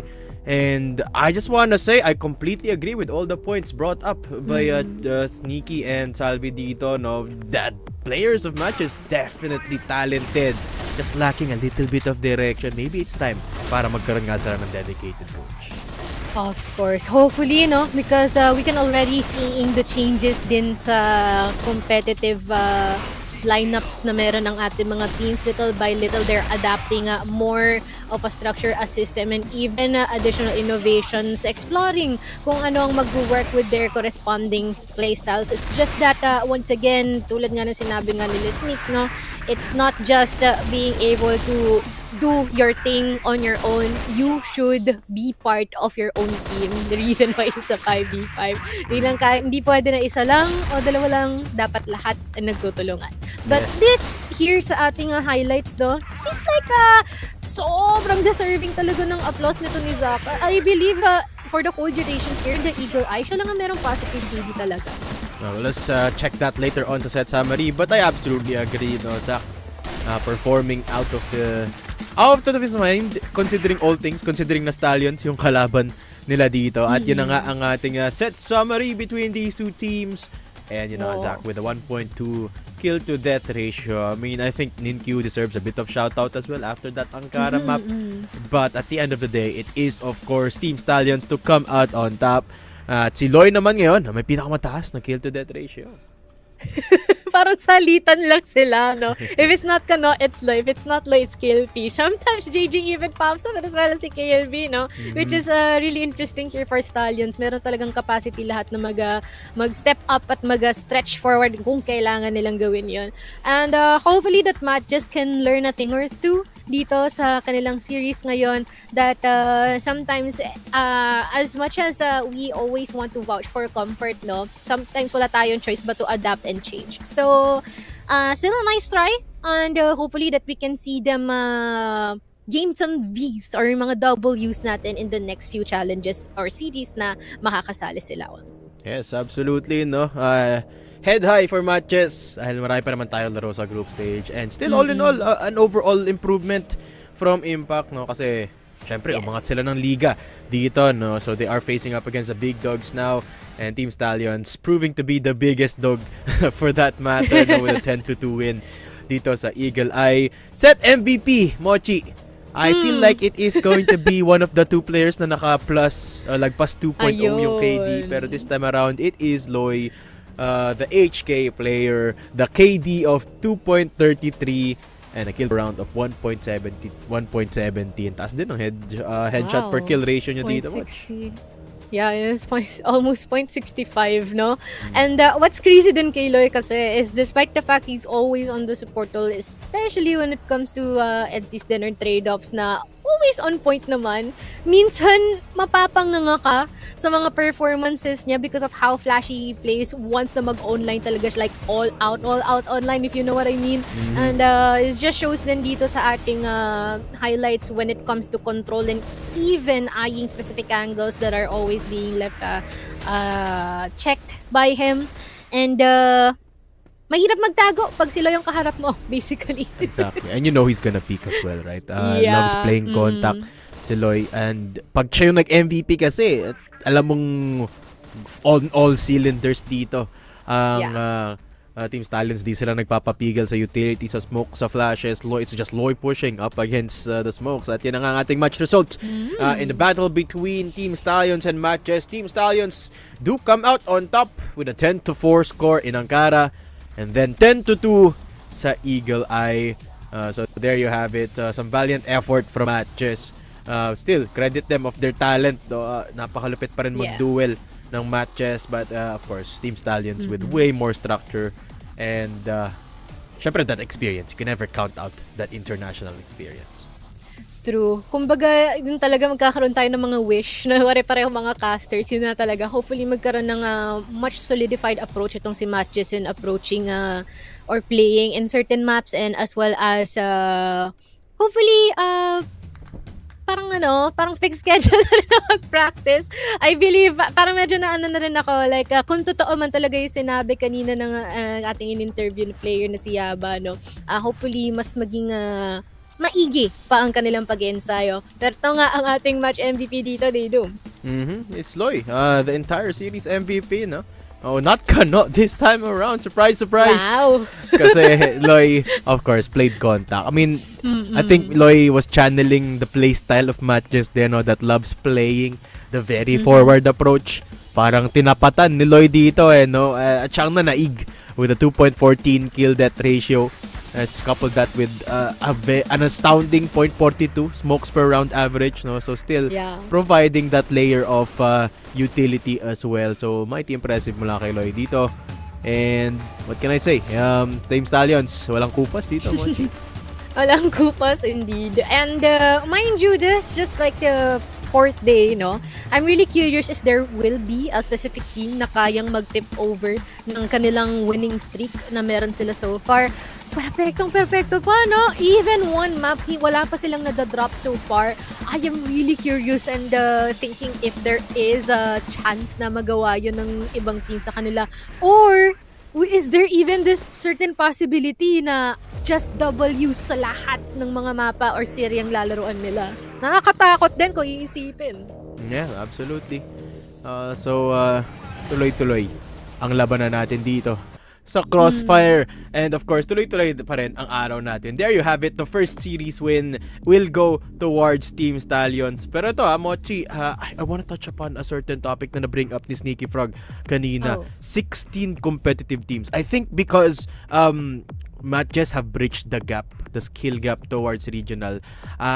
Talagang makikita mo na rin na dikit-dikit ang laban sa Impact, no? I mean, we've had two teams switch around from regional finals, and of course Impact ang Fervid tsaka Sunday Shroom Sulay at tsaka MATTJESS, but both teams still performing at top level in both respective tournaments. So I think ando na talaga tayo sa kung saan magkakadikit na halos ang level ng both Impact and regional teams. Yeah, hopefully we can see more of that, no? Like, paunti-unti nang nawawala yung gap natin when it comes to like yung competitive prowess na meron ang ating mga teams. And I believe naman we are gonna be there. Hopefully, no, we are gonna be there na makita natin na yung mga teams natin dito sa Pilipinas, hindi lang pang local pero pang international na other than Stallions and as well as EVOS. Kasi their names are already out there, for sure. But we are yet to see any more other teams na meron dito. And I'm really excited and looking forward once that age actually comes. Alam mo, may feeling ako, Mochi, feeling ko pag dinala mo sa PH server yung mga Chinese team, yung mga EP, feeling ko pag nandito sila, mahihirapan sila mag-grind eh. Totoo lang, feeling ko mahihirapan sila mag-grind dito eh, no? But yes, absolutely.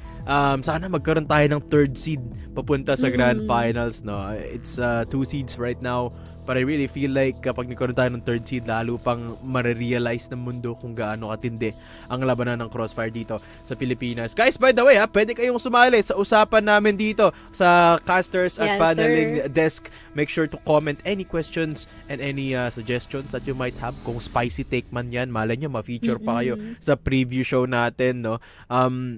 Lagay nyo lang dyan sa comment section down below. Magtanong kayo about Crossfire, about the players. Pero ito, balita ko, Mochi, may sasali sa atin dito sa ating panel desk. Si Loy! Uy, bossing Loy!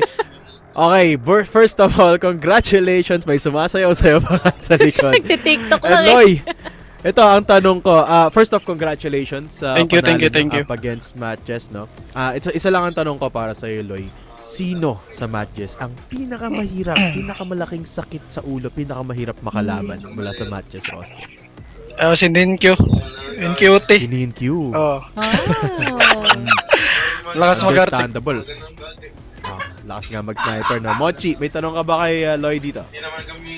Question, anong nag-iba sa playstyle mo compared sa ibang mga teams nung nakatapat mo ang MATTJESS? Wala naman. Ganun pa rin. Same Yan lang. lang. Brute Kumbaga, force. Mas pinalakas lang ni Loy ang same playstyle niya dito. Eto, Boss Loy, last one. Kung may gusto kang i-shoutout, kung may gusto kang ibatiin, now is the chance to do so. Shoutout sa lahat ng fans namin, Stallions. Thank you po sa pagsuporta. Yun lang po. Ayun na nga. Maraming salamat, Loy. Congratulations on your win again and good luck sa mga susunod nyo na laban. Ayan na nga, Mochi, Loy, the MVP for this particular match up against MATTJESS, and Team Stallions continue on their 2-0 streak. Sila pa rin ang nangunguna sa ating standings with 4-0 na ngayon, no? 4-0 na ang kanilang standing in terms of the series wins and not dropping a single map match. Insane record so far, no? Walang sugat, walang kalmot, walang any other dirt that's on their record right now. Man, I wonder what's coming next. Well, what's coming next is another series dito. Pero bago tayo magtungo sa EVOS versus Envy, magpapahinga muna kami ni Mochi. This is the CFPH Regional Finals with Mochi and Daydum and Salvatore and Sneaky Frog. Magbabalik kami.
with that spray down.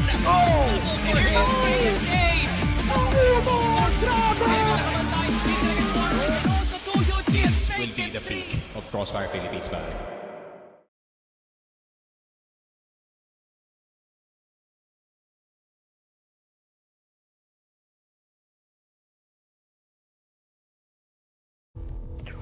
Pew, pew, pew, pew, pew, pew, pew, Mochi, pew, pew, pew, pew, tinatama ka, di ko umiilag. Hala, Andito na. Ayun na, boss. Oh, Eto na.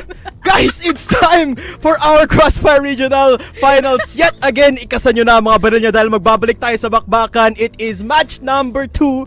My mistake kanina, sinabi ko EVOS ang lalaro. It's Pacific Esports going up against NV Gaming dito. Mochi Cakes. Uwu, ang Pacific Esports. Medyo nahirapan sila sa ating first 2 series. Makakabawi kaya sila today up against NV Gaming?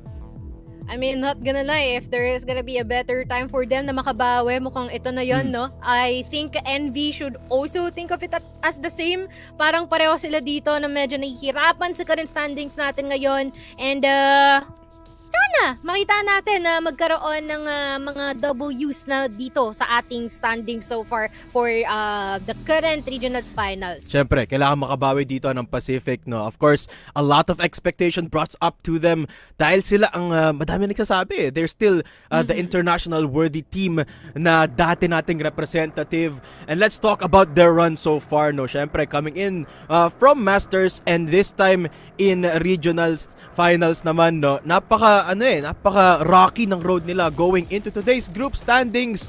At yan na nga, the players looking primed after yesterday's match. Kahapon nakausap natin si Boss Revenge, no? Sabi niya, they've been working double time to get prepared for their matches in the group stage. Talagang na-overtake lang talaga sila ng Stallions yesterday eh.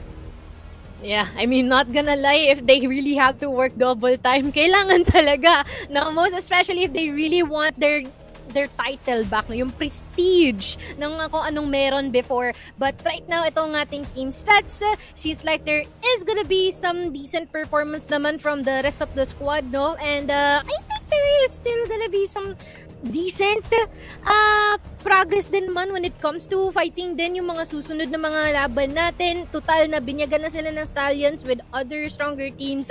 I feel like the time is now in order to put themselves maybe in the middle or even on top of the current standings that we have. And I gotta give credit to Aiden dito, no? Napakaganda ng panimula niya for Pacific na albeit nahirapan sila against Execration and Stallions. I think Pacific still a very solid team fundamentally, no? And I can't wait to see them perform at full force. Feeling ko hindi full form rather ng Pacific yung nakita natin sa kanila up against Team Stallions, and this is their chance to show us what their true form is going up against NV Gaming this time around, no? Granted, mahirap yung first 2 series nila, no? Kasi playoffs teams to from Masters, no? Execration and Stallions. So this is their chance to prove that they are still the same Pacific. Exactly. And seems like we're having quite of in terms of power rankings, parang kaya naman so far itong NV MATTJESS, VNGRD, Gaon. For EVOS though, that is gonna be another banger of a matchup, which is something that we are gonna be anticipating for specifically. But right now, focused for NV Gaming, I believe NV is gonna have this arc in terms of adjustment kasi balita ko wala ata si Hick ngayon. Ayun nga, and we'll talk about that later on kung nandyan nga ba si Heck for NV Gaming. But let's keep on talking about Pacific. In fact, let's talk to Pacific. Sino ba ang mga kasama natin sa interview? Wala nang iba kundi si Boss Aiden. Boss Aiden, ayan. Welcome Hello sa po. ating caster sa panels deck, no? Matanong ko lang, Boss Aiden, kamusta ang vibes? I mean, obviously, medyo nalaban tayo kahapon up against Stallion. So, paano bumabawi ang Pacific? Okay lang naman po. Ready na bang bumawi today ang Pacific, boss? Ready po. Ayun, Mochi. Anong Ready, tanong mo kay Boss ready. Aiden? Alam mo, wala akong tanong pero meron akong request. Isang esports post dyan, Aiden. Uy. Isang na lang. Yo. Try time. Nahiya tuloy.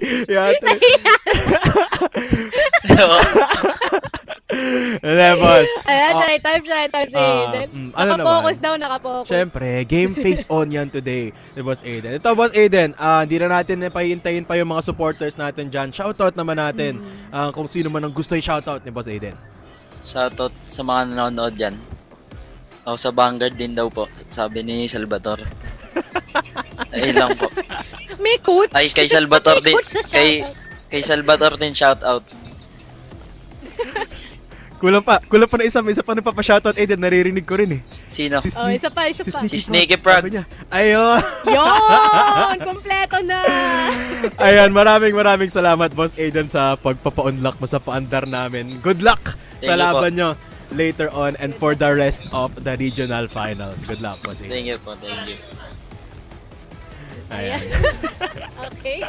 Very nice. Yeah, and gotta love that. Still in good spirits pa rin ang Pacific Esports, no? So, bodes well for your match against NV Gaming today. And I've gotta tell you, Mochi, Pacific needs this win against NV Gaming talaga. No? Kailangan nila makabawi. Exactly, man. It's gonna be quite of a challenge para sa lahat ng mga nasa bottom part ng ating leaderboards. But once again, let us head into NV. Total, nabanggit na rin natin kanina, no? Yes. There's gonna be some changes in their rosters. And, man, I wonder what's gonna happen with the current sub. Like, can he actually set the par up, no? I believe si Devil ata daw yun, no? Yung lalaro ngayon. One of their star players not gonna be able to play today, so we'll have to wait and see how the team adjusts to that. But you know me, Mochi, I love this team. I love it. I've loved this team ever since they were playing under a different banner.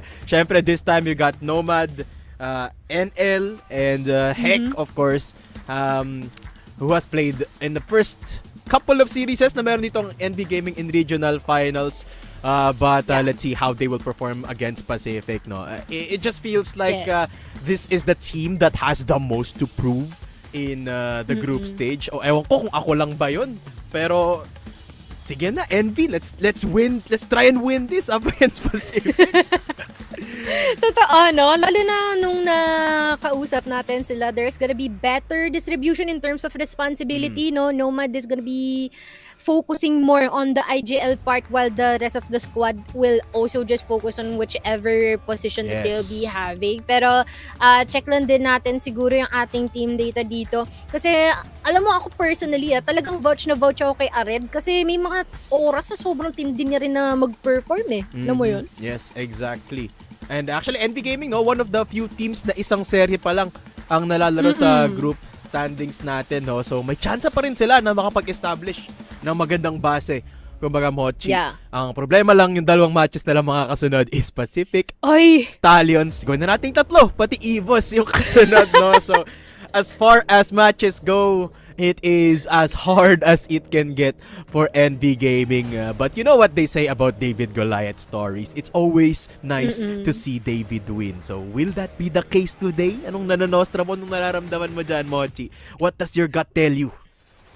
Man, I mean, not gonna lie, if sinabi nila Revenge that they're working on it double time ngayon, kailangan NV would try and opt for triple time, Ayun most na nga. especially na rin with in terms of the experience na meron na existing here for Pacific, and even the smooth integration of Aiden in their slot is just gonna be the hurdle na kailangang malampasan at Ayun tapatan lang. dito ng NV. At ito pa nga, no, one of their prominent players here, Heck, is gonna be out, Devil's gonna be subbed in. Pero malay mo naman, no? Ma-fill in ni Devil or maybe even surpass it with flying colors. Yes, of course. Not to discredit Devil of anything, no? Very talented player din naman to si Of Devil. course. But of course, NV has been working most of the group stage so far. Syempre, yung training din nila, si Heck, yung pivotal point dito, no? So, it's gonna be a big question mark how Devil will fit into this roster up against such a coveted opponent that is Pacific Esports.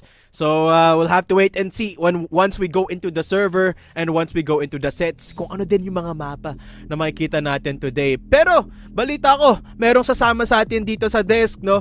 From NV Gaming. At sino nga ba yun? Let's take a look and see who it is. Uy, Boss Devil, Yun! Zion, the man himself, will be playing today.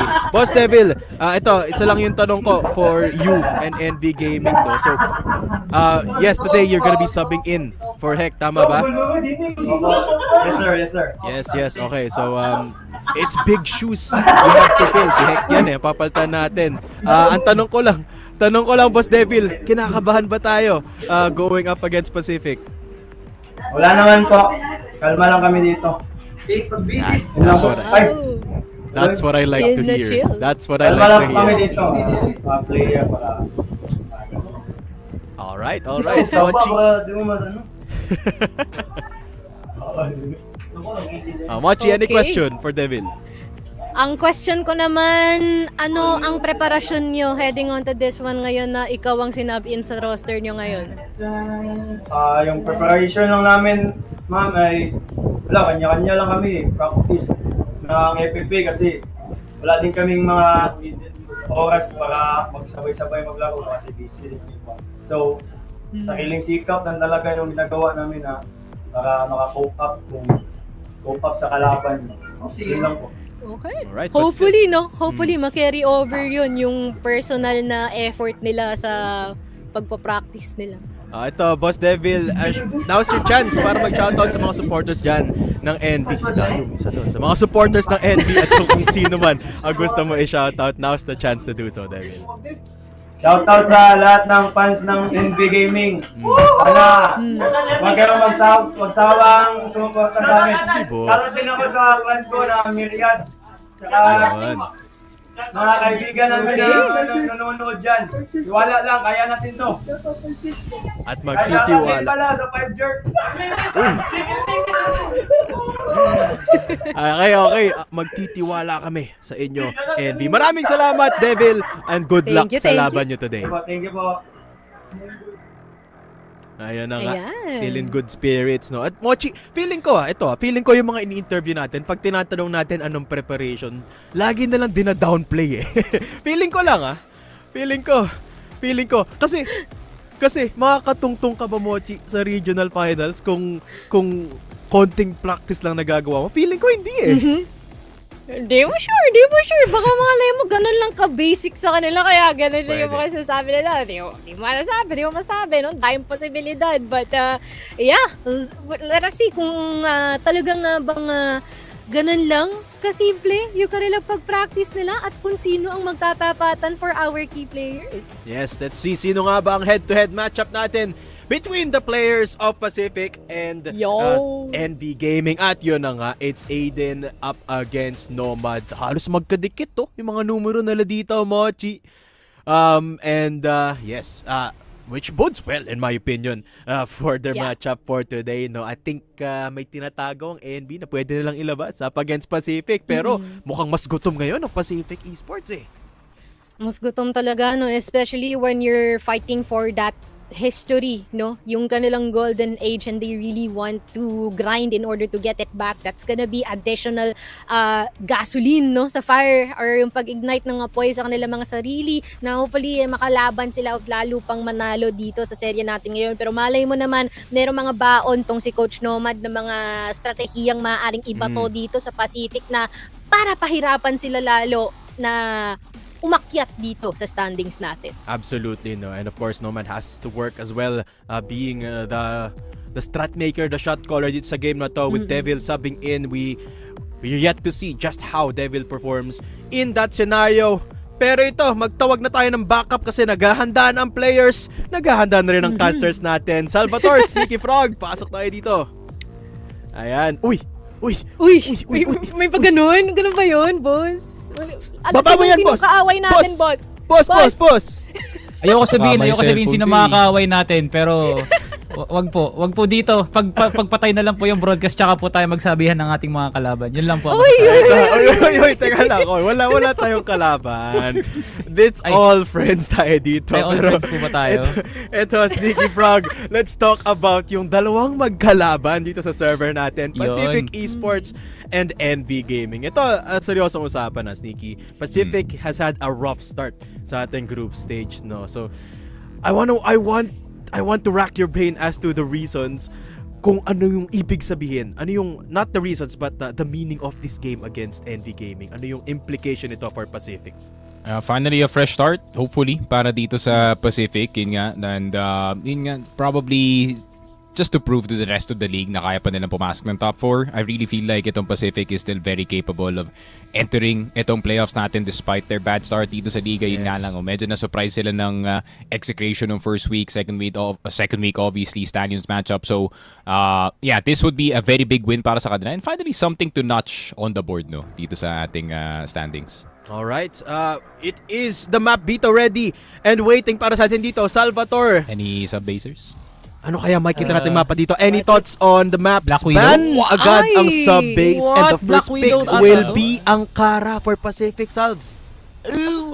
Walang Black Widow. Nasaan NV Gaming? Nasa game Pero idudulo pa nga nila, no? Pero yun nga, okay, actually sa Ankara, hindi na ako nagulat actually, no? Kasi this is the Pacific staple. Way back in the day na Ankara compound palagi yung ginagawa nga nila up against their opponents. This is something na I feel like Pacific could look forward to para makakuha nga ng momentum, no? Hindi to bago para kay Aiden, hindi rin to bago para kay MVA. Two of the players that I feel like would frag out to. For NV Gaming naman sa compound na to, it's something refreshing para sa kanila nga, no? And with a player like Nomad that knows how to anchor his way to victory, parang yun yung magiging alas din naman ng NV na to para masabi din nating magpang-abot tayo sa Black Widow. Pero binlan nila ang sub-base and then they left Black Widow for the last map. Sneaks, thoughts on this? Yeah, I really would have thought na yung Black Widow, no, would have made an earlier appearance dito sa series natin. Granted, it's more of a pubby map and I feel like Pacific hasn't had the best few years pagdating sa mapa na to. It kind of actually left yung kanilang priority from 2023 at 2024. So, yun nga, unexpected that for the second map. But at the same time, NV Gaming, feeling ko mas pilib sila dito sa kanilang new compound as they have been playing that time and time again dito sa kanilang prior na liga. But at the same time, very interesting para sa akin, Dadum, that Pacific decided to start on BL side dito muna sa compound. So, they're very confident dito sa kanilang BL, pare. Which is kind of becoming a trend. Kahapon din, dami nating nakitang ganito, no? Albeit, not a lot of the surprise factor working out. Sub-base banned out much. Mukhang pinapanood talaga ng Pacific ditong NV. Ayaw nilang ilabas yung sub-base ng NV dito. Yeah, exactly. You feel like they're respecting that pros. They're expecting the strength na meron din dito ang NV. And I'm also curious about the reasoning din bakit nga nag-blacklist itong si Pacific. No, I think they're definitely working on the amount of hesitation that they have so far sa mga previous na mga laban nila. Possibly gusto nilang laban yon. Possibly na they want to resolve that issue that they have. And hopefully magawa nga nila yon dito sa seryeng to. Alright. The important question at hand, who do you think is going to win? Let's lay out our predictions dito for all of us. At ako na ang magsisimula since ako nasa pinakaliwa dyan. And you know me, guys, I love me my Team NV. I think this is gonna be a 2-1 in Team NV's favor. Wow. Mochi, you go. Parang mic drop yun, pre ah. Pero ako, I'll go 2-1 for Pacific. Ayan. I mean, Pacific has like the tendency to warm up muna. Especially na ginawa nilang decider si Black Widow. There might have been a reason for that. So, I'm gonna go 2-1. Para sa akin, I'm gonna go 2-0 Pacific, pare. Not gonna lie. I feel like, yun nga, no, you do have a point, Mochi, na yun nga, slow starters yung Pacific, but I feel like this might be the time to lock in para sa kanila sa week 2. Yeah. For me, last but not least, no, Mr. Salvatore, ano ang prediction mo? Ang prediction ko actually, no, is Pacific 2-0. Maganda actually yung first two maps natin. Yun lang ang masasabi ko dito. It's definitely screaming Pacific all over sa Ankara and compound. Hindi na papanahon para sa kanila yung mapa na yun, and they will take that in the most confident way possible. Alright, confidence is key, or is it going to be key? Yan ang prediction namin dito sa ating best of 3 between Pacific and NV Gaming. Ilagay nyo sa comments kung may prediction ba kayo, guys, kung sino ang sinusuportahan yung players or team. But I know that the players are ready and the casters are ready. So, saluhin nyo na to. Salvatore, Sneaky Frog. Salamat Kobe Bryant, no, at dinakdak na ni Shaquille O'Neal, no. Yun, Sneaky Frog, second series for today. Binigyan na naman tayo ng isang Manila versus Cebu Clasico na kung saan ito na nga ang pagbawi ng Acceptance x NV Gaming no, para sa naging masakit na sinapit nga nila during PH Masters no. Now with a refined roster with Nomad, tas ganun din naman, meron ding magandang addition ang Pacific, that being aided. I like the contrast of the marquee matchup kanina. Yeah, I really like yung contrast, especially yung with itong si Aiden at si Nomad, no, kind of occupying the exact same spot nung 2023 Impact, no, nung una sila natin nakita nung tangkol pa nga yung IGL of Herbie Gaming, no, back in the day. So I feel like itong si Nomad, he kind of occupies the exact same role para dito kay Aiden. A lot of flexibility, he can rifle, he can entry, he can support para sa kanyang teammates, no, which I think especially pagdating dito sa off-season was probably a very big addition para dito sa NV Gaming. At the same time, ayun nga, PE pa rin yung usapan natin dito. Salvatore is still, you know, 4 goddamn good players na kasama nga dito ni Aiden. So, really gonna be a tough matchup para dito sa NV in all honesty. Pero, ayun nga, Nomad, not a stranger to competing against itong PE squad, no? I would say na 10 of these players already have proven themselves as a solid player, kumbaga. Parang sa unang tingin, unang banggit pa lang ng pangalan, unang impression na nasasabik sa utak mo is, grabe, solid tong player na to. But for history, sa numbers, sa naidadala ang contribution sa larangan ng Crossfire, sa kultura, kumbaga, it always has been Pacific. The black and white has been that of a franchise for over decades na. Magdadalawang dekada na nga sila, no, sa onting panahon pa. Ladies and gentlemen, second series of the day. Battle of kung sino nga bang mas malakas na lalawigan. Manila versus Cebu, Pacific versus NV. And the 6th man opening up here at mid. Justin nag-iingay dito lang sa may yellow as he gets the triple kill. 4 kills ang bawi ng Pacific sa isa ni Devil. Yun lang, Devil actually, feeling ko sobrang natawa si Devil that he got that first kill, but the rest of the squad could not get their shots ongoing dito, para could not take Justin off of that position dito sa yellow. And that EBR doing God's work para dito sa Pacific Esports. Envy having to look for a 1 versus 4. And ayun lang, you know, classic round number 1 action. Para dito sa Envy, no? Now with the C4 plant, Devil, napakahirap actually ng position niya, no? Knowing na ito pa yung pinaka-inismoke ng Pacific. As Devil is just hoping na may mag-overextend dito mula sa Pacific. As he now opens it up slowly but surely papuntang boxes. Pero sa oras pa lang nakikita ko na may taning na kagad ang round na to para sa NV and Pacific. 1-0 start off the back of Justin's ultimate triple kill. There we go. Pacific, very good start to the round. At the same time, ganda sana nagsimula dito ng NV, no, Salvatore, kaso ayun nga, fortunately, rest of the squad did fall down immediately dito, pare. So, I wouldn't say it's a classic NV decision yung nangyari dun sa round number 1, but it's something that you see galing sa mga Cebuano teams where you just really try to set the pace sa round number 1. Obviously, no holds barred push lang dito sa LA, trying to you know, disrupting early game nga dito ng PE, no? Pero kasi PE, ay Salvatore, you know, PE has been around for a while. They've seen those kinds of gameplay time and time again, pare. Yeah. Absolutely, no? Hala si Das. Para sa Pacific. Aldrin, anong ginagawa mo? Wala kang pakundangan. At si Aiden, nilason pa nga si Devil. 2 kills para sa Pacific. And Justin, walang pakundangan din sa pagkuha ng RS ng NV Gaming.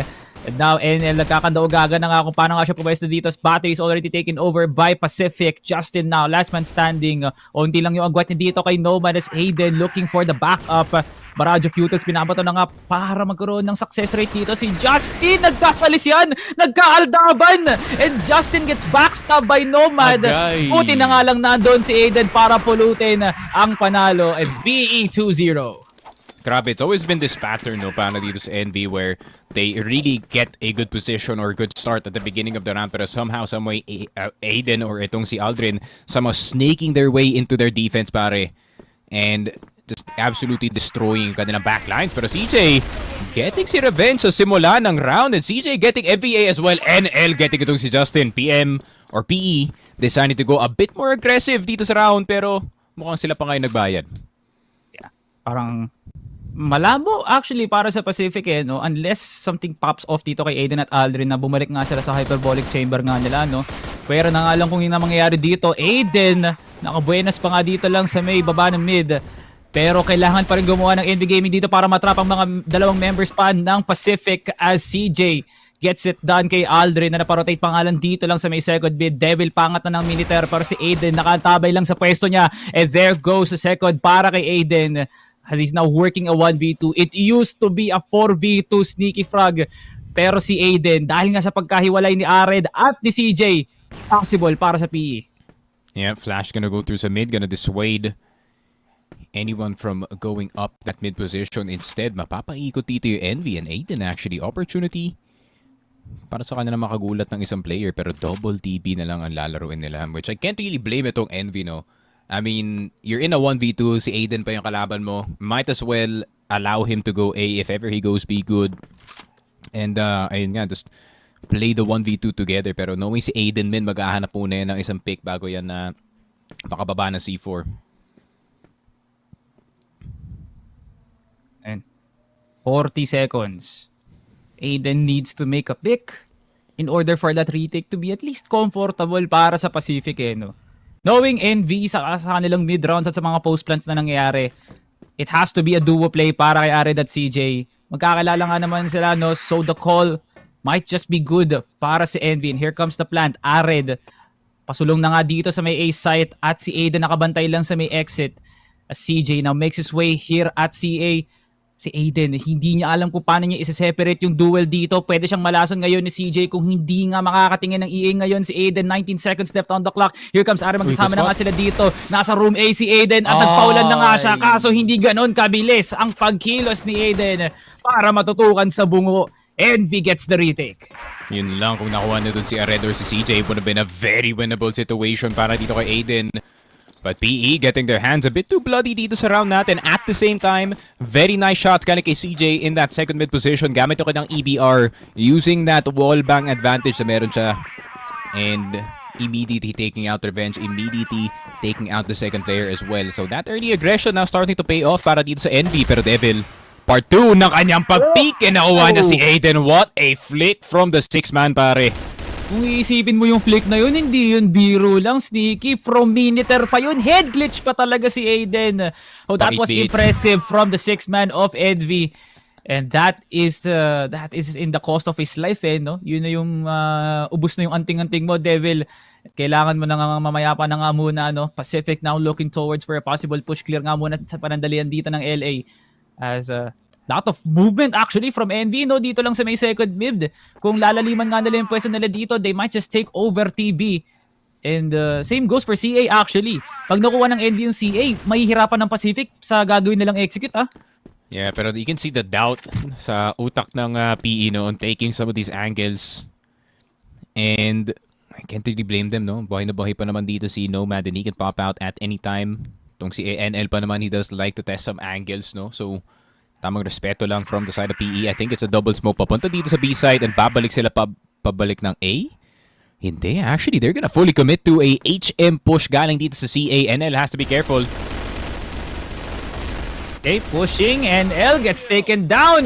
But CJ with an amazing hold. Pero si Aldrin patatahimikin din ng NB. CJ sinalba na ata ang pagkakataon na manalo ang Pacific doon as NB can now look towards the daylight with Ared and Nomad still having full HPs.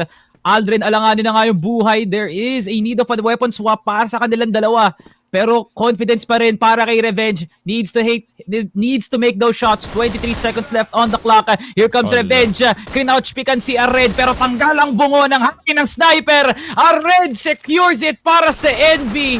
They're doing it against Sneaky Frog. Doing the unthinkable retakes. NB ties the game.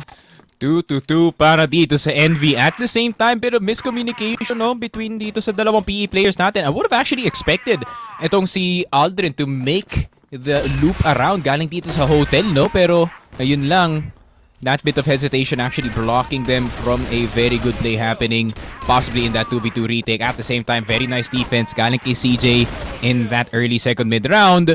Ganda sana ng idea ng PE, but unfortunately, they lost itong 2v1. Devil na naman getting another opening, and that 8v8 sniper doing God's work dito sa B side. Pero A side, si Nomad naman ang bahala sa Oh depensa. my Kasama God. niya si Ared. Nako po, nagkaubusan na dito ang kampon ng PE, and Devil once again making his presence known. 3-2.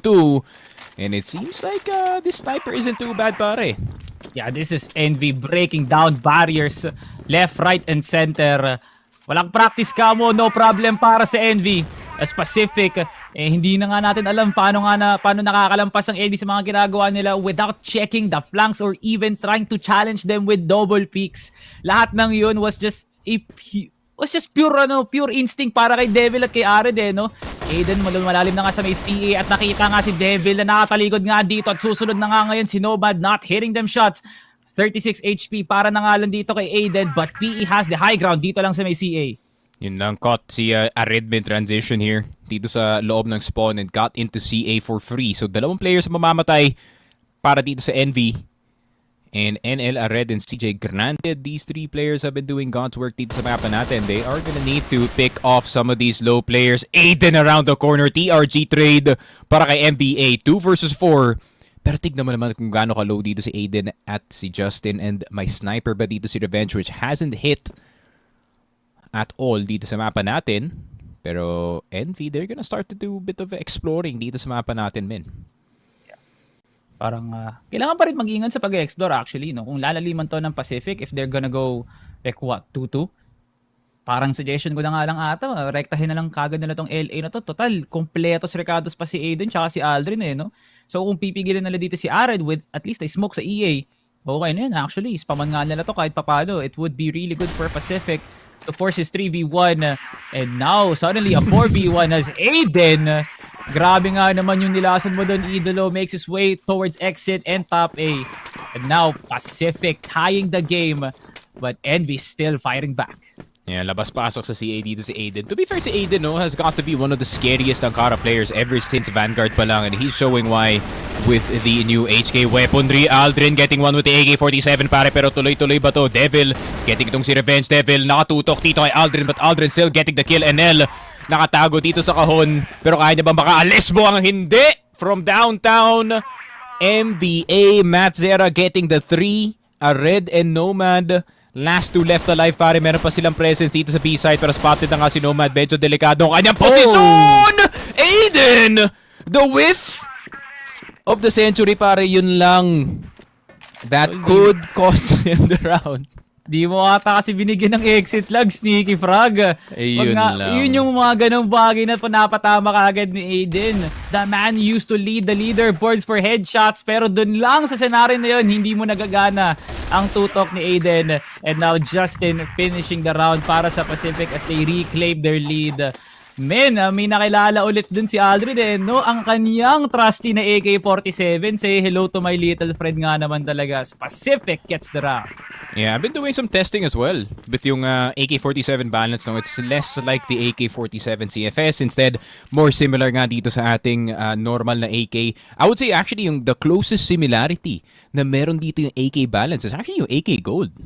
If you guys want to practice yung AK a bit, and speaking of practice, mukhang hindi na kailangan na practice dito ng PE upang makapasok ng side. And Revenge from behind.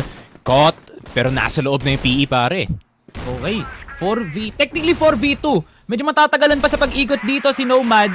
But here comes the retake. Once more, kailangan nga paganahin to ng Envy. Can they make the timings right? As Devil, papunta pa lang sa CA. Ared, napakalalim. Inaantay pa ata nilang mawala yung mga smokes dito. Look at the crossfire here at EA. At dalawa naman ang nakutungo dito lang sa may exit. Unang sasabak sila Nomad. And they need to get this spam off. Sapat yung mga armas nga nila para mapigilan yung crossfire dito lang sa may exit. And now the execute has now been fired by NB Gaming with the flash in. Justin gets the kill. Pabawi din ngayon si Nomad. Now on the 2v1. Devil left alone para sa NB Gaming. At nakuha niya nga yung jumping USP shot, pero ubos ang oras ng NB Gaming. What an execute by NB, pero hindi pabor sa inyo ang sitwasyon. PE gets the round. Yun nga, medyo kinabahan pa nga ako sa PE doon. Actually, there's no space to play in that retake, but they fight their way out anyways. Good bait on the anti-flashes, pare, especially galing sa baka EA players.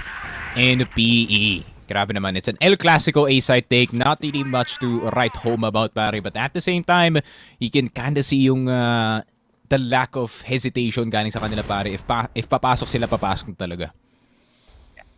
Parang, andun na actually NV. Feeling ko, yung tagal nila Nomad na Romespo dun kagad sa exit was the bane of how PE just was confident na tignan lang talaga yung EA. No? Like, hindi na sila nagtawag pa ng isang Justin or even an NVA. It was enough firepower para si Revenge lang mismo yung tumutok dun lang sa may exit. So, tough call para sa NV. At the end of the day, they got the kills. Pero dahil nga hindi sila yung galing ng C4, yari nga talaga sila. Si NL nagmamalakuneho dito para majumpikan yung hotel. Pero nayari siya sa tutok ni Revenge. CJ gets one. Mabilis din kagad. Binawi ngayon ni NBA. Now on the 4v3. Devil magkakatagpuan sila dito ni NBA.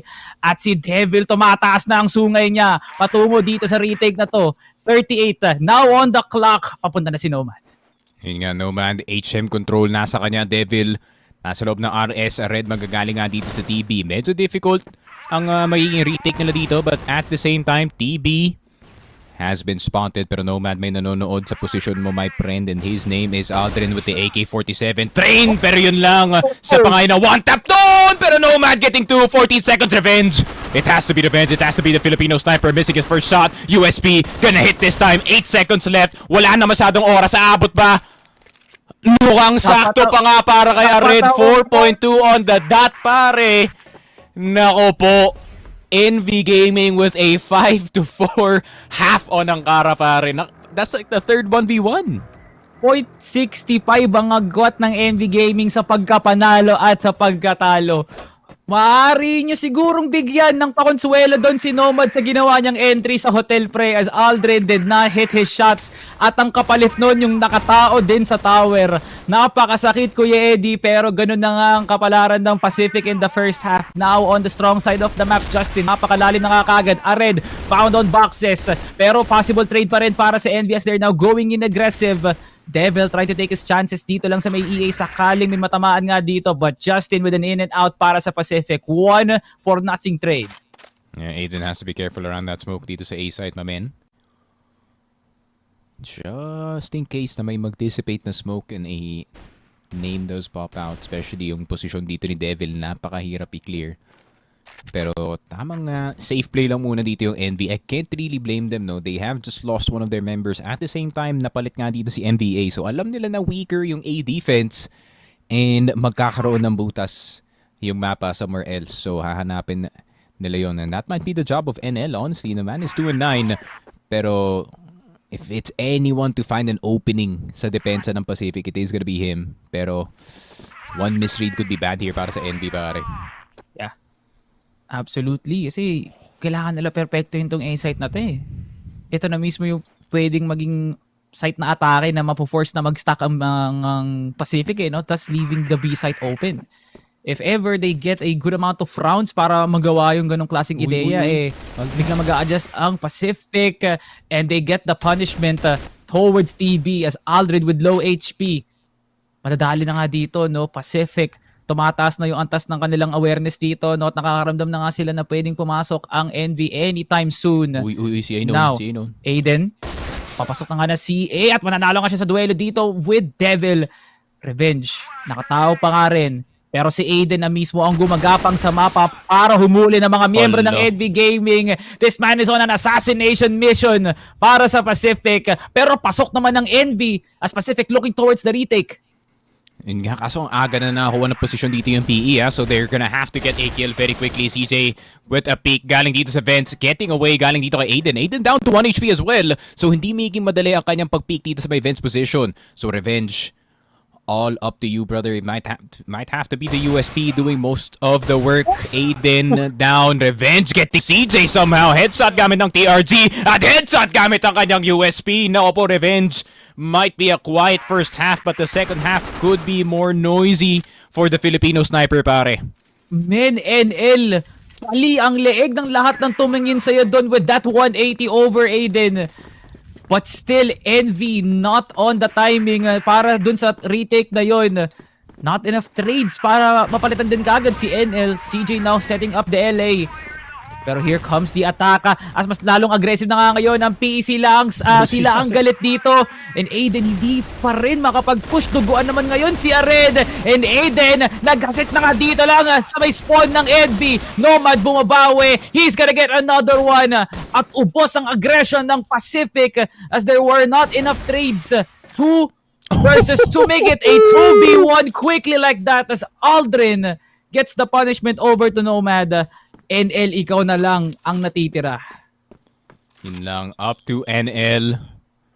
The OG team captain dito ng ating NV squad. Kaso layo ng kanyang posisyon from any of the players dito ng Pacific. Problema nga lang, tignan mo naman ni HP bars ng dalawang players natin. It is both on 100. Granted, naka-HK dito si NL. Can potentially take one out and run away. Medyo mahirap ang magiging kanyang mission kasi yun nga.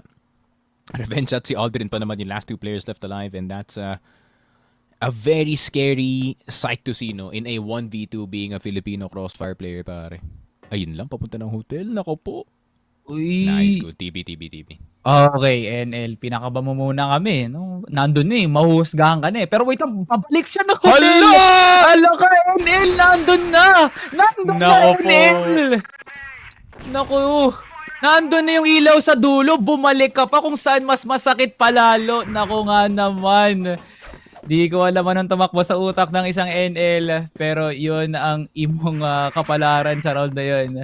7-4 Pacific quietly pulling back, no, sa mga sa mga usual antics nga nila, no, at ginagamitan na nga nila ng diskarte para talaga magkaroon ng confusion ng NB dito with multiple roams of Aiden at si Revenge na nga din kumukulit na sa mapa. Yeah, I think it's not really about yung default or anything dito ng PE, no? It's more, they're just reacting to anything na tinatapon dito ng ND Gaming back in their way. Whether it is, straight up B hit, straight up A hit, maghahanap talaga sila ng paraan para ikutan ang opensa nga dito ng NV. But at the same time, Pacific, a lot more passive of a defense para sa kanila. Double RS commit para meron makakanood ng second mid NHM at the same time.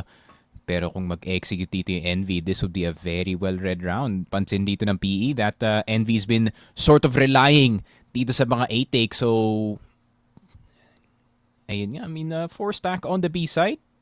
Pag nag-attempt dito yung NV, it might be a disaster. I think NV should just, feeling ko, padala na lang nila si Devil dito para pumik dito sa may B site. Pwede nyo i-hold to, antayin yung smoke, and hopefully that would be a sign for them to go to RS papuntang A site. Yun eh. But with NV's chances of taking HM, possible, no? Pero si Aiden blind spot siya. So eto na nga, Aiden nagparamdam na nga, and there goes the 2 shots of Aiden going through the skulls of CJ and Ared. And El parating na nga para makarespo sa mga namayapan niyang kakampi at kailangan na nga ng NV ng libo-libong lakas dito, no? Ang pagsasama at pagtitipon ng NV, eto na nga para mabawi ang namatay na Ared at CJ. Aiden destroying NV with 3 kills. 4, 1 more sa 5. 1 bullet pa kay Aiden. Isa ka talagang loko-loko, Aiden. Ba't mo nagawa yun sa NB? Ace para kay Aiden. Grabe, last bullet in a dream too. And yun na nga yung sinasabi natin kay Aiden, especially on this map of Ankara, pare. One of the best performers, if not the best performer on that rifle position. Pero Aldrin nakakuha ng 2 agad gamit ang kanyang AK. Pero kaya naman makakuha ng 3. Yes is the answer. No the AK-47. Anything but balance pag nasa kamay dito ni Aldrin. MVA getting NL, denying the ace. Pero si Devil na lang natitira. A familiar spot for any ranked player na nasa loob ng Minitair up against 5. Pero Devil might make it a possibility.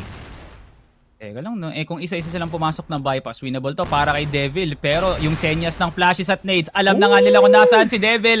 And he is still fighting. Smoke para matago nga siya. No! Devil, nakakuha ka pa ng 3. Kung may economy lang yung PE doon, basag na nga talaga yung pera nila. But PE is gonna escape that round after a hard effort on that 1v5. Yeah, no money, only bullets dito sa laruan natin, pare. And it seems like Envy, punong-puno na ng butas dito dahil sa PE. Devil. Grabe. Don't I appreciate at least dito kay Devil, pare. Wala siyang kinakatakutan. Si Revenge. Oh my God. He's gonna get that! Yun lang, Devil. Where the hell did they get this 6-man, pare? Sa 8v8 pre, alam mo naman saan siya nanggaling. 8v8. Sabi niya kanina sa Myriad, wala nang mas halimaw pa sa 8v8 kundi ang Myriad mismo no. The At tamang-tama 8v8 ang pare. pag-scouting. Tamang-tama ang pag-scout ni Boss Heck dito no. Ito ang kukunin kong bilang 6-man. Yan na nga. At si Kailan Devil Chetak to? mismo. Grabe. Alam kong sabik sa Car 98 at Chetak tong si Devil, pero TRG nga muna ang hawak niya dito. And he's doing justice sa role ni Heck no actually. Parang nakikita ko nga yung konting similarities, pero mas nagsa-stand out si Devil sa confidence niyang ilaban yung LA palagi. At si NL sasarado ang hotel. And now Envy 2 picks actually, no? Pero si MA nakakatanggap na nga ng bala sa katawan. Turn things around over to NL. Si Nomad ang susunod dito lang sa may akyata. Devil nilalas ngayon ng mid. Nomad finally finds the kill. Justin, nagkatagpuan sila ni Nomad, but it's still an NB game to win kasi tatlo ang buhay sa kanila. Yeah, 3 versus 2. We've seen this time and time again. Para dito sa NB. Nades are gonna start to fly. Smokes as well. Justin nasa loob ng RS. Ash is gonna go through. Ared, bulag na bulag. Pero si Aiden gonna need a bit more help than that. Aiden last alive, sprayed by 2 players dito pare. 5 and 9. Envy. Yun nga, granted nakabalik nga dito sa... They got back into the game no thanks to yung excellence nga dito ni Nomad and ni Devil. They're gonna have to do a lot more kung gusto nila makabalik dito sa game natin. 4-man B-side push para sa PE and they're gonna know early na walang tao dito sa B-side. So, sabihan nila si Justin dito, prepare for an A hit kasi walang tao dito. Adapt Classic, pero oh my God, Devil! Hindi na timingan yung bypass dito. 4-man push nga ang ginagawa ng NV, pero opening yun para sa Pacific naman, lalaso na nga sila. CJ hinahanap na nga Great lahat flash. ng punot dulo ng mga angulo dito para sure pa sa sigurado na walang miyembro ng Pacific na nakatayo. Time running down, pero lahat ng oras sa mundo para sa para mag-reposition dito. Here comes the plant. Aiden and Justin nasa exit na nga, makakasama na rin si NBA nang mabilisan lang din. May iwan din si Aldrin dito lang sa may LA sakaling may mag-push out dito lang sa may EA at Beds. 28 now on the clock. Lahat bulag. Nagtatanggalan muna ng muta at nagpaulan na ng bala si CJ. May bagyo dito sa top A courtesy of NB. 1v3 in a dream. Aldrin hindi magagawa at hindi pa matatapos ng laro. NB gets 2 rounds consecutive. Grabe, Envy kumakapit pa nga dito sa laruan natin. Really good defense on that top A position, pare. Despite all the flashes, despite all the nades na nakuha nga dito ng PE. I mean, to be fair, lahat naman ng ginawa ng PE dun sa round na yun, tama eh. I mean, 5 versus 4 A retake, pinabayaan lang nila yung A-site. It really was just about a mistiming on the flash siguro or hindi nila nakuha yung kanilang opening kill. Sayang na sayang yun. I mean, their biggest problem was already out of the picture, which is itong si Devil, pare. And he's gonna continue to be a thorn on the side ng Pacific Esports. Revenge down again. Devil up to. I could never do that timing. Yung mga pixel na angulo talaga, nagagawan nga nila ng paraan. Aiden, isa lang ang makukuha niya sa dalawang nag-entry mula sa Vets. CJ gets another one para sa NV. MVA hindi na nga makalapit pa nga, pero si CJ nagpapaulan nga na naman. My goodness, NV Gaming, everything is working para sa NV Gaming squad. 7-9. Nakita natin yung laki ng lamang kanina sa PE, pero NV ginagapang ang patalim ng Ankara talaga. You know, look at the adjustment immediately para dito sa Pacific, no? They can't really decide to commit 3 players on the A side or mag-iiba na ba ng plano dito yung Envy. And speaking of iba ng plano, from A side to Tunnels B, pwede silang kumuha ng B-split pero wala pa silang hotels control so hindi nila mako-confirm kung meron mga crossfire dito or hindi. Pero Aldrin around the corner, AK not gonna hit as hard this time. Nades are gonna start to fly. Aiden, Flash gonna go through kasi natulungan dito si NBA pero NBA stuck in the middle of nowhere. A red still Flash alive pero buhay na buhay pa dito si NBA. Hindi nila chinek. Si Matt in the corner, the EBR doing God's work with the spray and that could be the beginning of the end thanks to Matt. And ayun lang, NL at Devil na lang natitira. Ang demonyo at sinikong 13-13, 7-16. They could have had better games. They could have had a better Ankara, pare. Devil, who's been the star of this NV Gaming squad, not gonna hit that shot this time. Pero feeling ko, alam na rin that this is the beginning of the end unless... Teka lang, no? Na Unless meron pa mag-init mangyayari dito. Overheat, Mukhang hindi hindi na. 22 para kay Aiden pare. That's a Ankara win para sa Pacific. Hard fought actually, no? Hindi yun biro para sa side ng NV, but Pacific crawled. Literal, no? Kanina tumatakbo na nga sila para makuha yung panalo dun sa finish line, but I can tell you, yung second half na yun, kahit sino, mapapakabanga naman talaga sa mga nangyari sa ginawa ng NV from that stretch alone. 2 rounds na lang sana, magpapangabot sana tayo sa overtime, but MVA with a clutch of a round. Medyo fumble actually para sa NV, pero you have to give them kudos, no? Nababasa nga nila yung counter initiations ng Pacific when it comes to the post plan. And that's what I like actually, no? May awareness dito ang NV na there is still some form of respect sa mga duel ng Pacific. But yeah, this is still Pacific that knows their bounds pagdating doon sa GR side ng Ankara. Yeah, and it's the fact no na it was actually the 6th man para sa NV who respects PE the least. And nakita naman natin kung gaano ka confident itong si Devil with the sniping, no. He's probably a guy that they plopped in 8v8, no prac, no nothing para sabi just do your thing. And that he did, no. Very, very impressive stuff galing dito sa 6-man ng NV. I hope to see him play more. Pero ay, at the end of the day, it's still PE pare. Granted, naging spotty yung kanilang A defense from time to time. Nagkaka-miscommunication itong si Aiden at si Justin pagdating sa kanilang positions. Like, are we gonna take room A, top A ba? Vents pa tayo? Like, there's still some, something to fix para dun sa Pacific.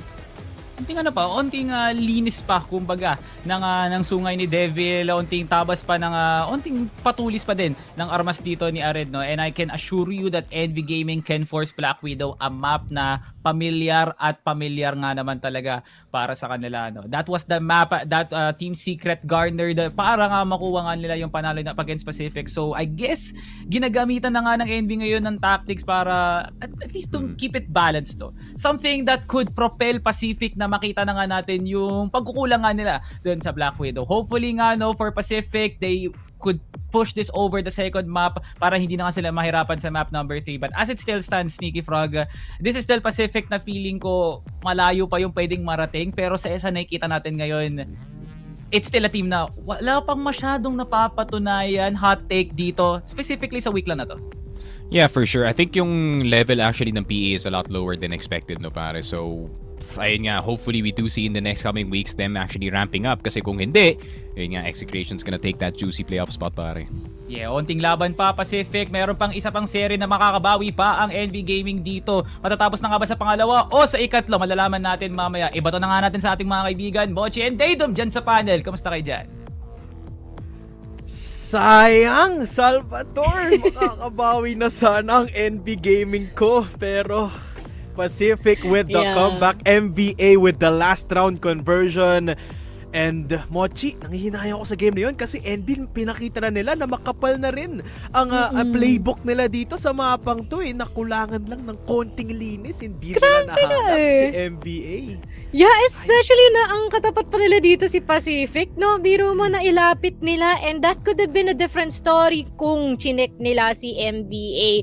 Kung ang M is for mat at ang mat para sa matindi yung pag-goal niya doon sa specific site na yun, because it's been crazy how he lived for that long, being unchecked, being left open, and being left alone like that, to the point na they've been able to narrow down yung mga numero dito galing sa NV. Sometimes it is in one sort of mistake na hindi mo na-check yung isang gilid, yun na talaga ang katapusan ng lahat. And not to mention, man, yung performance dito ni Aiden.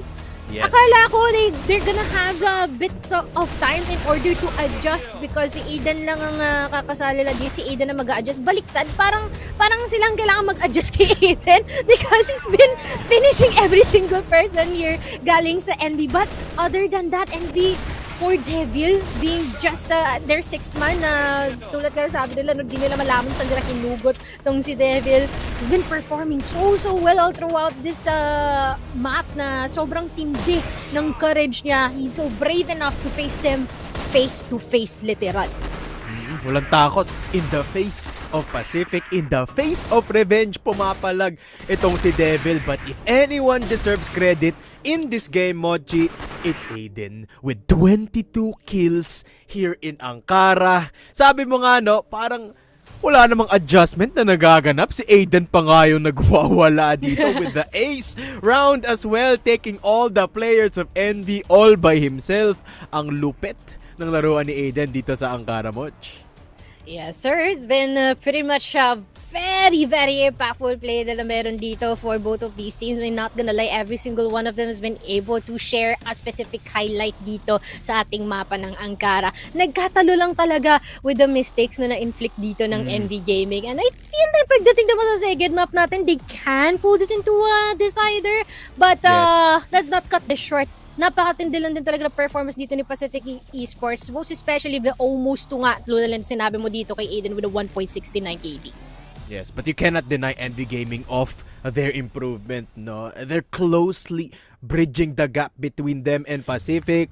And I dare say in map number 2, baka magbago ang istorya natin dito. We're going into compound where map number 2 na pinili ng Envy. Tapos ito pa, Mochi, binigay ng Pacific ang GR side dito sa Envy. A curious strategy for Pacific, but Envy Gaming have a chance to catch them off guard, have a chance to sweep them off their feet, lalo na with that performance of their 6-man dito, no, the sniper in compound. Pero wala nang iba ang MVP kundi si Aiden. Sino pa ba ang makakuha ng MVP na yan, no? With the ace of this game and with a 1.69 KD. What a performance mula kay Aiden dito, no? I mean, Envy without them as a firepower heavy team, pero nilamangan ni Aiden, inisahan ni Aiden eh. What a performance indeed. I mean, nakita naman din siguro natin from the previous games that so far maganda and up to standard ang kanyang performance. But I never saw him pop off like this here in the specific roster ng Pacific. Yes. And we can say that this is a very much a good decision for them as well. Because tulad nga ng sabi natin, they are well aware of the repercussions and yung consequences if hindi pa sila mag-step up in this current series and how rocky yung kanilang journey so far in our standings. So, it is just about time, and then I am super glad na ibigay ni Aiden yung up to fullest extent to in terms of performance dito sa mapa ng Ankara. Well, I think it's safe to say, Mochi, na nag-step up na dito si Aiden, and it's pivoting the rest of, or it's pulling the rest of the Pacific roster right along with him. Especially with this win, certainly a good start for this series, no? Maitutuloy kaya nila ang kanilang lakas in new compound. Nalaman natin yan mamaya dahil magpapahinga muna kami ni Mochi. You're still watching CFS PH Regional Finals. These are your panelists, Datum and Mochi. We'll be right back after this.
basta lang yun! At si KSA tapos, KSA gets the 4K!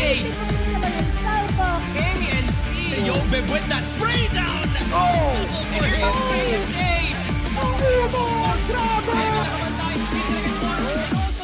This will be the peak of Crossfire Philippines, pare.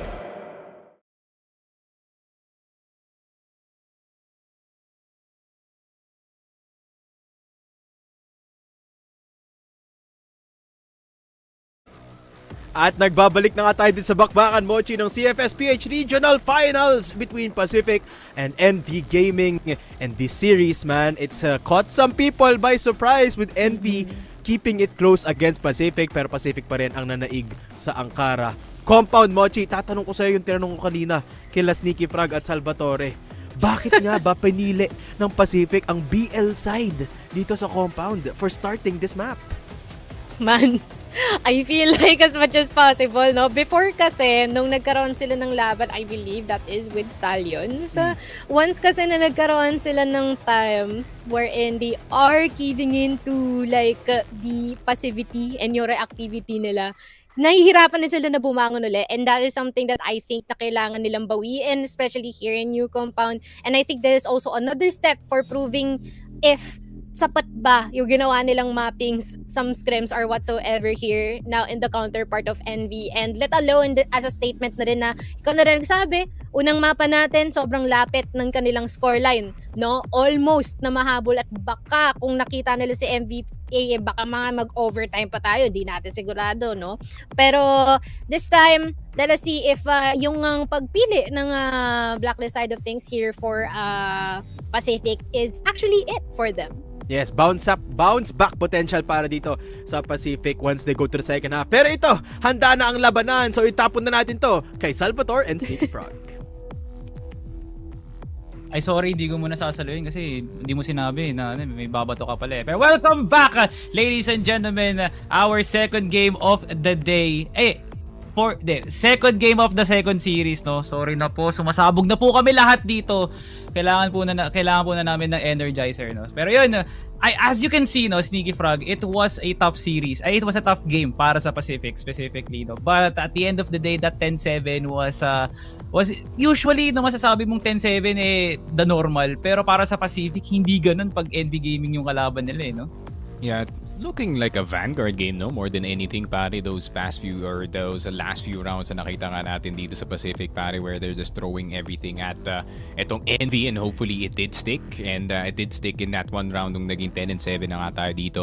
So, ayun nga, there was hope para dun sa NV Gaming, dun sa Ankara map natin, but at the same time, ayun nga, PE, just one curveball away from winning yung map na yun. So, very difficult position to be in kung kayo yung NV Gaming. At the same time, ayun nga, no, map number 2, ayun, New Compound. Honestly, ano yung take mo sa mapa na to? Kasi I've been playing a lot of itong New Compound actually, and feeling ko it's a slightly easier para dito sa BL, especially pagdating dito sa Storage B. It's a lot more open, it's a lot more easier to set up. Hindi na lang bintana ang nagsiseparate and a whole wall between you and itong B site, no? So, I really feel like it's gonna be slightly easier para dito sa PE. Baka may nakita sila dito sa mapa na to. At the same time, yun nga, no, the removal of yung roof dito sa may A-Long could be a lot easier para dito sa BL. Pero I think that's all just quality of life stuff, no? Para lang sa map control. Kasi realistically, yung mga sites natin, medyo mahirap pa rin kunin. Actually, no, yung pinakamagandang overhaul dito para sa Compound 2, no, is actually yung LB, no. Yung pillars tapos yung metals. Yung Storby na ayos na nga din yung issue, no, na sobrang masyadong madaga no, at naaabuso talaga ng GR actually, no. Kung nandoon na lahat ng mga laban, actually I'm expecting more fights dun sa pillars.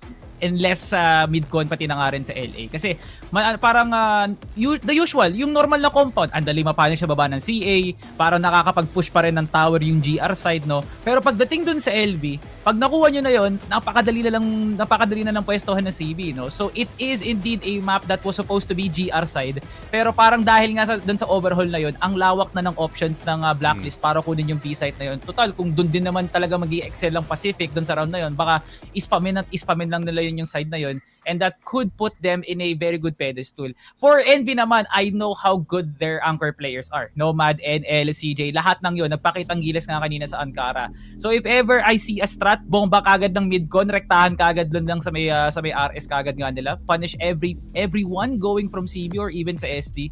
It's a moment of time para sa NB na makapag-reflect na hindi sa lahat ng oras, lahat ng laban din lang sa may LB, pwede yung gamiting punishment yung midcon nga naman talaga. So, nagka-clash yung styles no? Maganda nga naman talaga, pero kailangan makabawi ng NB para talaga magpangabot pa tayo sa game number 3. Anong sabi ko? LB push, yun nga ang gagawin nila. Sneaky Frog, Aiden, First Blood, Devil and NL, magpapalitan nga dito for NV, and it's now a 3v3. Devil, parang umaambalan dito sa pwesto ni MVA, nakita niya na nga sa radar niya nga, and si Devil possible re-engages. MVA tinetesting niya nga yung mga numero niya nga.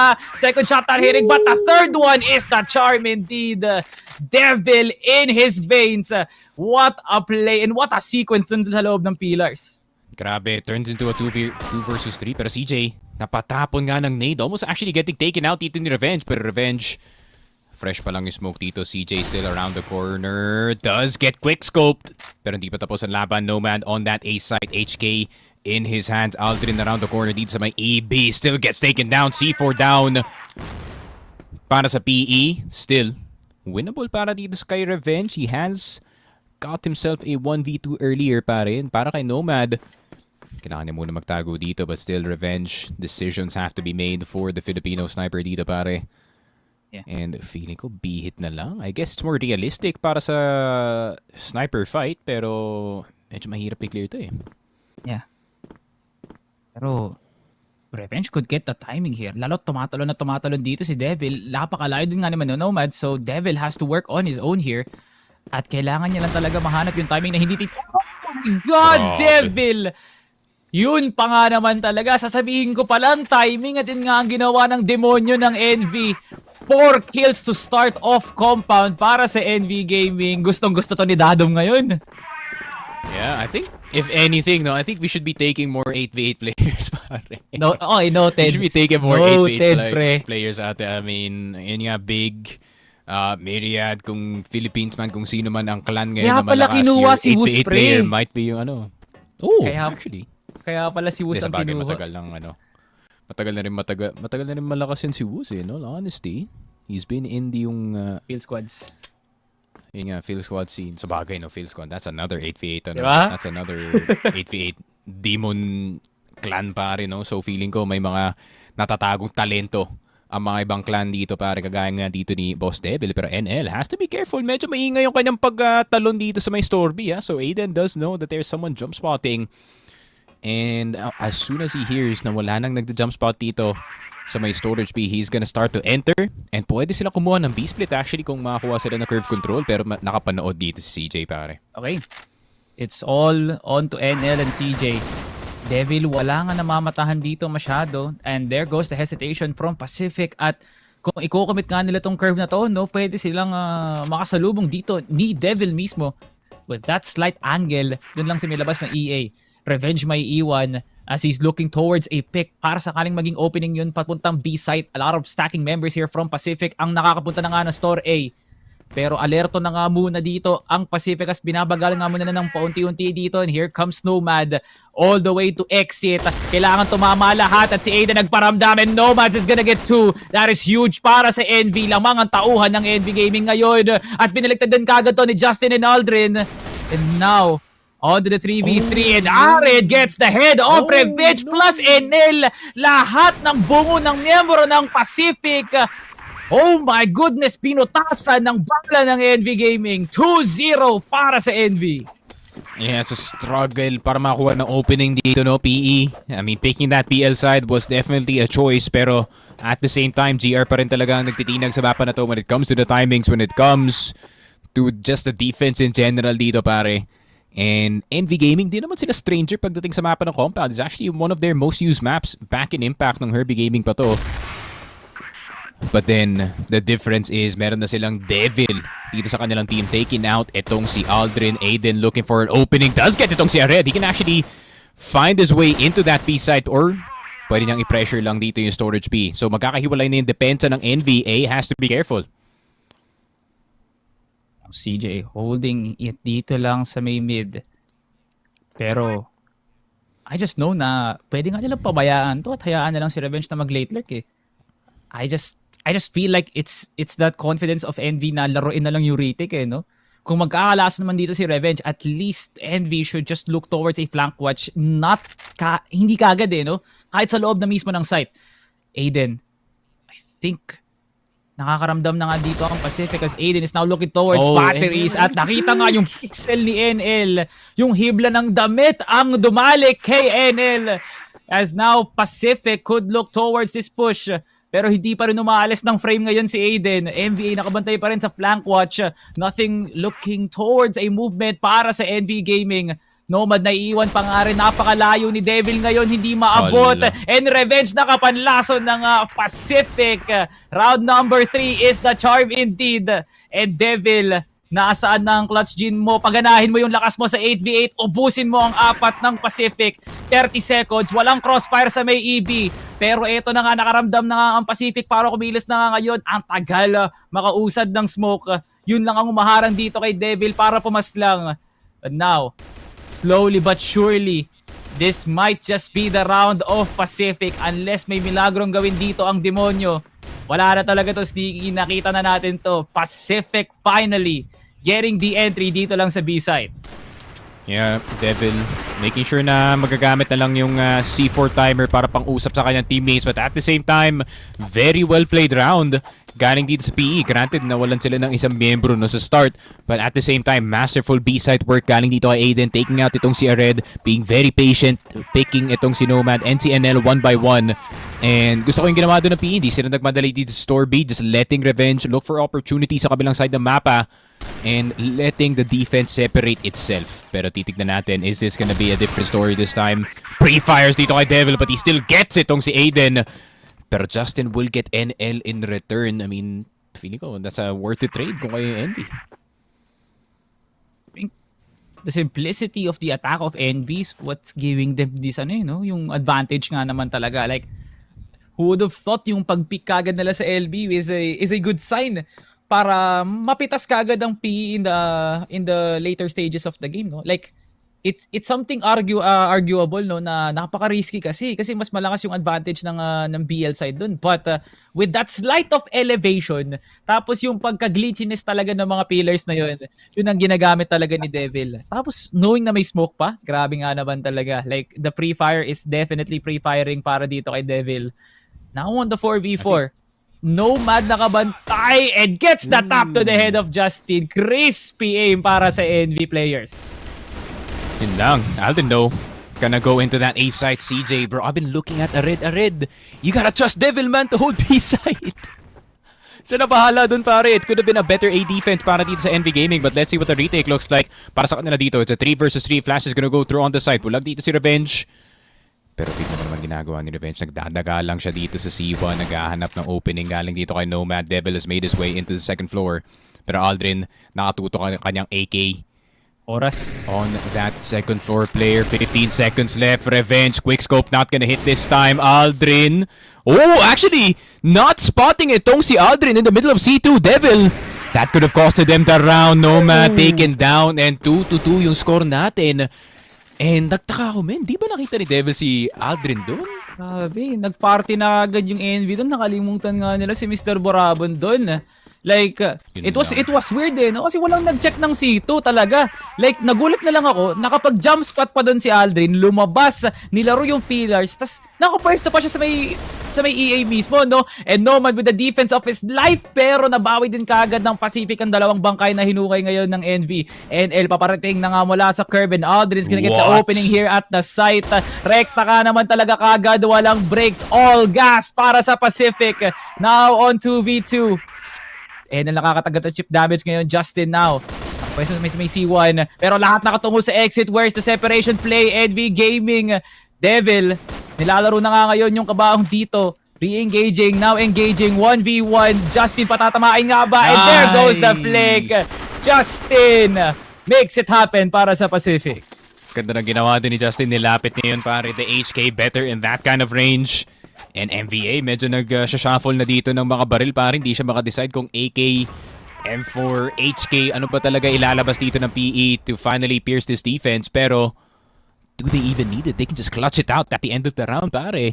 At the same time, very simplistic yung ginawa dito ng PE, no? Salvatore, straight up mid-push into curve and then pabalik nga dito ng EA. Granted, it got very spotty at times dito sa round, but they still got a site at the end of the day.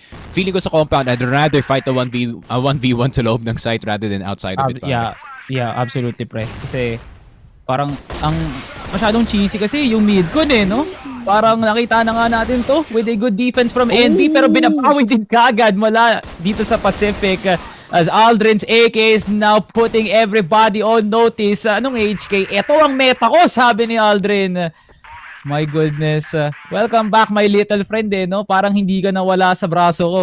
As that AK from Aldrin is putting him on 9 kills with 9 headshots. Devil, lalaroin nga tong tower na to at si Revenge, kung ako sa'yo, dapat may mata ka sa likod ng ulo mo.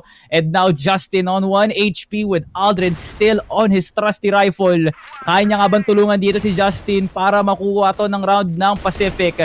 NB still has the long run here. And Aldrin nakatanggap na nga ng isang masakit na bala sa kanyang bungo. Pero hindi pa tapos ang boxing. Aldrin now peeking pero good free firing from CJ. And NB tying the game.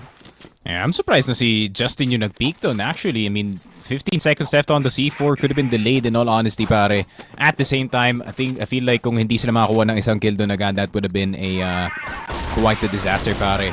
But the angles that were being taken dito ng PM were a bit questionable, ng PE were a bit questionable, pero sayang men, ganda na ng entry dito ni Aldrin. I mean, AK's really doing God's work dito sa mapa na to, especially with the entries, and hindi ko mabablame yung choice ni Aldrin. Once he enter into the site, wala naman masyadong mo-wallbang other than yung mga computers dito sa A site. So AK does make sense dito sa mapa na to. Multiple attacks actually from Envy in order to get that B site. Yung nilalaro nila yung tower, nilalaro nila yung mid. I think it's a good call, no? Though nag-iwahiwalay nga sila, it's the risk worth taking para sa side ng Envy. And that flash was absolutely amazing. What a play by Envy! Pero binawi din kagad ni Revenge. Ano kaya ang pumasok sa isip ng Pacific at challenge nila yun? Pero I don't know, Envy. Hindi ko alam. Gumana yun, Envy. Dapat hindi. Pero kailangan na tanggapin ni Aldrin yun. Now Pacific, the second phase of their attack, gagana nga ba dito sa A? Sarap talaga maging 6-man min. Wala ka talagang limits or nothing, bro. So, I'ma just flash LA, man. Pico to. Let's see what happens. And somehow he gets one. The 8v8 moves in compound are working out para dito kay Devil, pero Revenge around the corner. Oh, Revenge getting to si Nomad with a turnaround. But the USP trade is gonna be there. Justin, first player down para dito sa PE. Aiden, tinira dito ng HK. MBA, galing sa malayuan. Dalawa ang kanyang kalaban na yun lang. 4 and 3. Envy getting control of the game, or at least getting the lead dito sa GR side. At the same time, Salvatore, hindi na yata napansin ng Envy, nakatrace na dito yung PE. Magandang vibe sa Envy, no? Akalain mo nga naman na makikita ko yung mga ganong klaseng isa pa no? Sa competitive side ng Crossfire. Si Devil ang isang si Devil ang advokasya na kahit gaano pa kaseryoso ang lugar, onting ngiti lang, mawawala lang. Kasi Devil is the most unserious player, pero 11-4 siya. Yan ang tignan nyo. Yan ang isang magandang lesson na pwede nating mapulot sa seryeng to, no? Tingnan nyo si Devil, the most regular 8v8 player, top fragging the likes of Aldrin and Revenge, pre. Ay, siguro no? that goes back to yung conversation of like pressure versus no pressure para dito kay Devil. Devil is really just there. Kaya nga kasi wala si Heck. So he knows na his time here is going to be limited. So susulitin na to. Speaking of sulit ang pagka-entry dito ni Red into storage B. Getting etong si Aldrin eventually, pero si Revenge wag nating kakalimutan. The Filipino sniper can do God's work, pero Nomad around the corner. Hindi nakita yung kanya kamay. Mukhang Nomad, that bit of hesitation can actually kill you. Pero si Devil pa lang namatay. Ayun lang. 2 versus 2, the hesitation from Nomad. Nomad spotted as well. Kung ako si Revenge, pipick ko na yan. Pipikan niya nga talaga, no? Pero onting bilis pa para kay Revenge. MVA makakasama niya nga dito yung kakampi niya nga.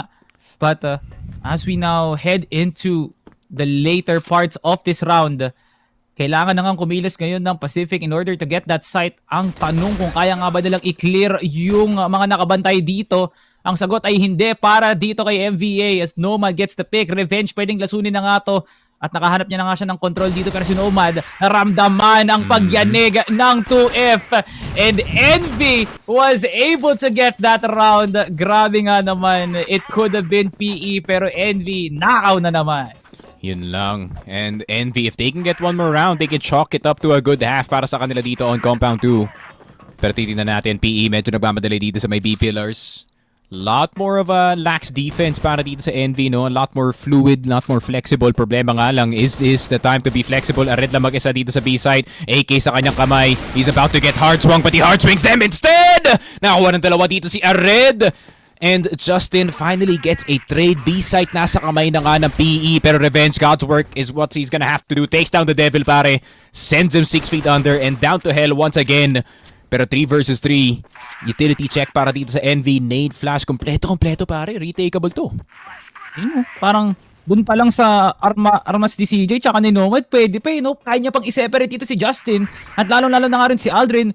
Mauusukan yung frame dito and that would be so easy para sa Envy. CJ needs to get this pick but Aldrin nakita niya na nga and he's going aggressive. Si CJ sa ibang direction nakatingin. Revenge now trying to spam down EB pero walang tumatama, pero sa wakas tumama na nga sa katawan ni Nomad. And they're still fighting, now forcing the 1v1. Ang oras tumatakbo pero hindi para sa iyo NL. Wala nang oras Aldrin.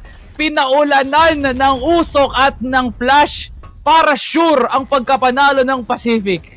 Grabe naman, napaiwas doon si NL, pare. Akala niyang HE nade ang palipad papunta sa kanya. Mukhang flash pala yun. But then, it's a damn good half para sa NV Gaming's. I mean, it's still...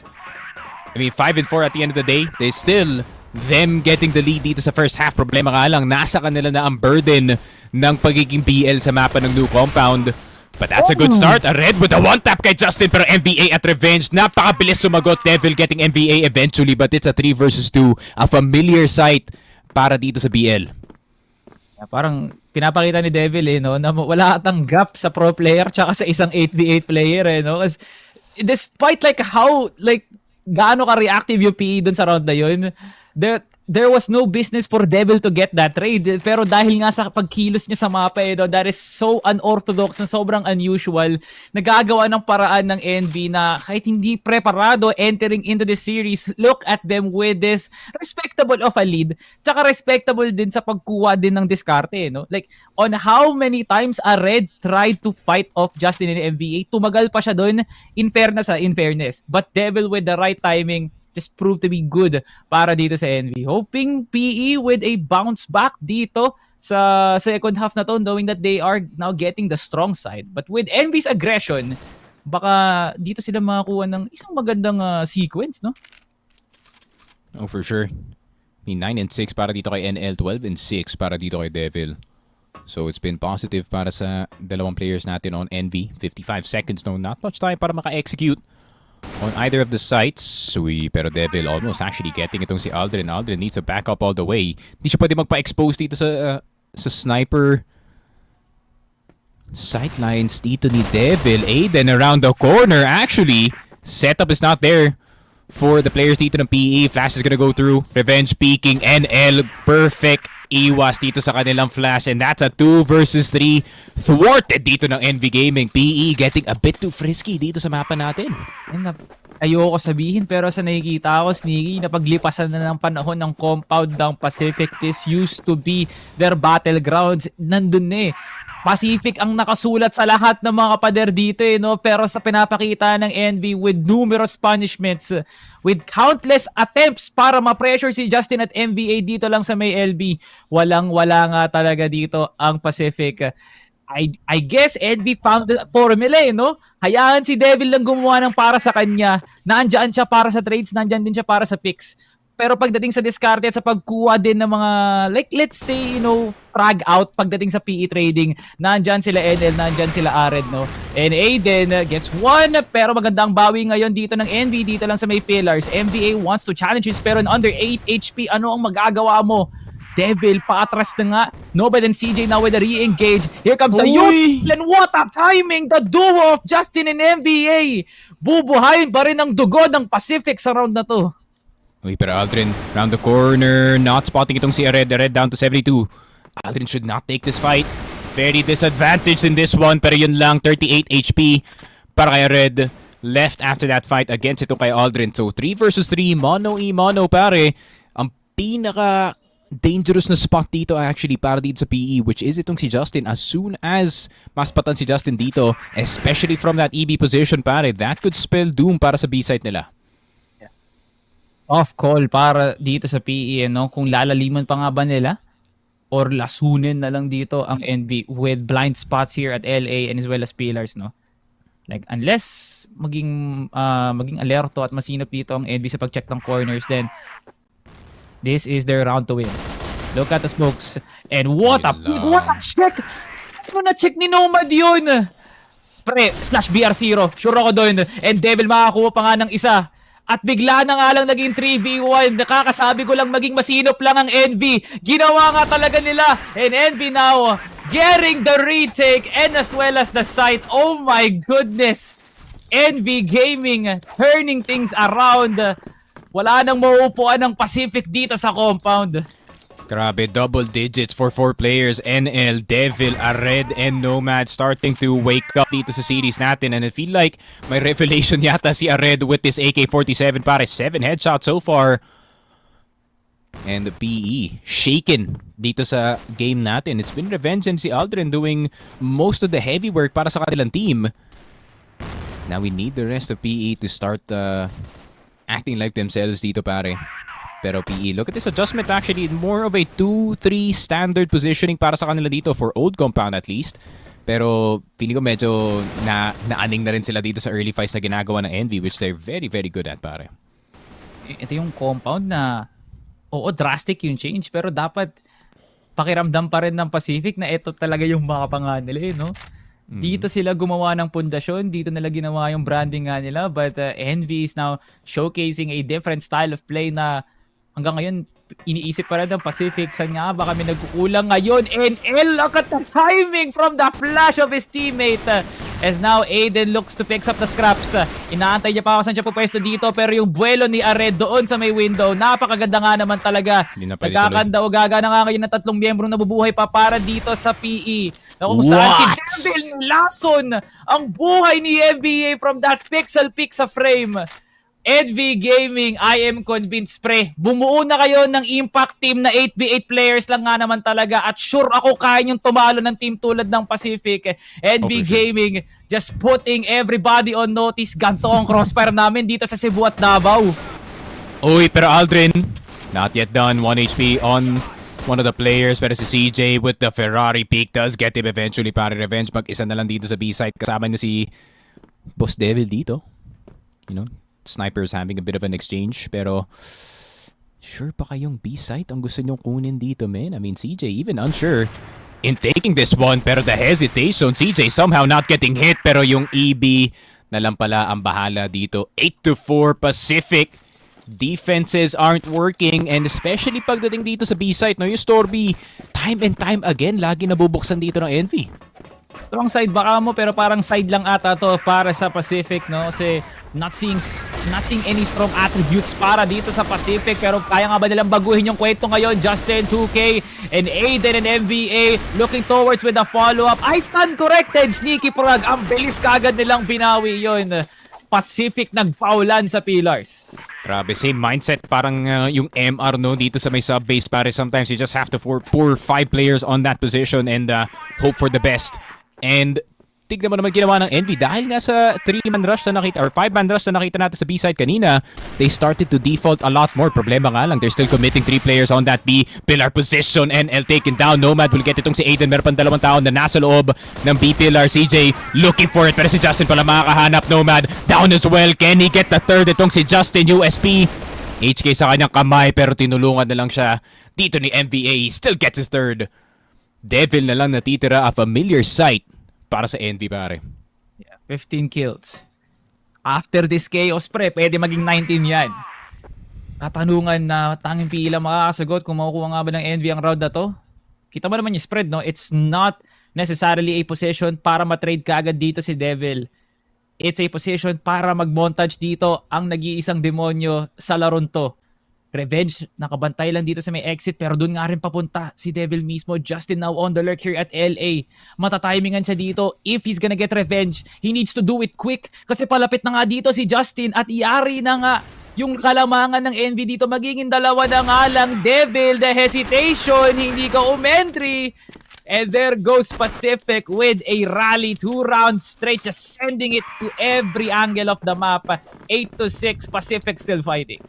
Nang bit of a different direction ngayon para sa Envy, no? More of a mid-control para sa kanila. Na-realize nila yung B-hit ay hindi na masyado gumagana. I think Justin and MVA have figured it out. Pero Nomad, medyo bawas. Gonna have to concede yung B-pillars. I think that's pretty much fine. Pwede silang pumasok galing dito sa CB and try to see if they can sandwich these two players.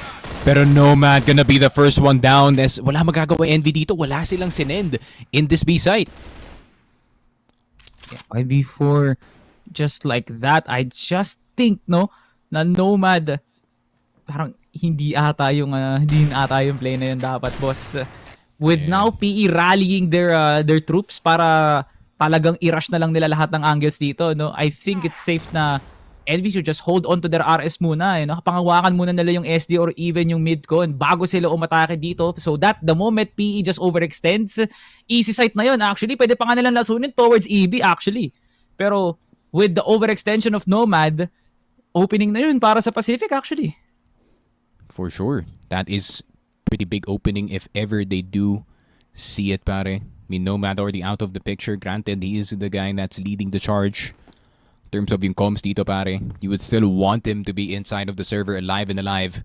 Pero EA smoke para sa NB. Minute left on the clock. Ano kayang gusto nilang kunin dito? Mukhang EA. Dediretso yata sila. I mean, the smoke is just so they don't get sprayed down.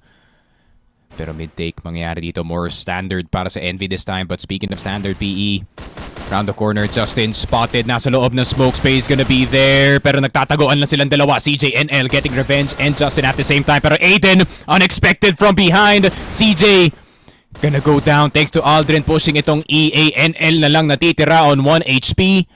If not 5. And ano yung magiging decision niya dito? Is he gonna play this one out or is he just gonna allow PE to take him down? Seems like that is the answer, para 8-7 PE. Isang round na lang, makakabalik na sila dito sa laruan. Tatlong palaisipan sa buhay, no? Kamatayan, buwis, at kung saan galing si Aiden para lasunin yung midcon na yun eh. Like, saan talaga galing si Aiden para talaga mahanap nga nila yung sandwich dun sa curve. It's a beautiful touch na PE is doing everything that they can para talaga mapigilan tong momentum ng Envy, but Devil opens up LB sa sobrang init nga ng Pacific. They're looking towards this LB push once more. Parating na nga na ST ngayon si Aiden and Devil needs to hit the shot and Aiden is just too quick dun sa duel na nga na yun. 4v4 as now Pacific is looming around the corner. Global risk baka mo. Tinan mo kung gaano kalalim ngayon ang duo ni MVA at Aiden. Now on the retreat as Pacific now anteing up their defense. Yung pwede nilang pabayaan itong B-pillars, no? Zero information para sa Envy kung sino or how many or kung ilang tao ang papasok dito sa may CB. So, they're gonna have to make their decisions, at least the next few decisions, carefully dito, pare. Kung papasok sila na mid, there could be someone popping out to CB. So, I can't blame itong Envy for trying to go for the re-clear dito sa may B-pillar. But at the same time, Aiden, opportunity from that specific angle, pare. Baka makakuha pa siya ng ulo dito. Okay. Ako narinig si Aiden kumikilos pero wala pa siyang kasama dito. Gets the flash denial and Aiden is just gonna get one though. Ang tagal sa pag-angat dito ni Aldrin and as well as MVA. Tama yung ginawa ni Pero yun nga, that was a good sign here for Envy. Kasi that was the opening act para dito pumasok sila dito sa may B site.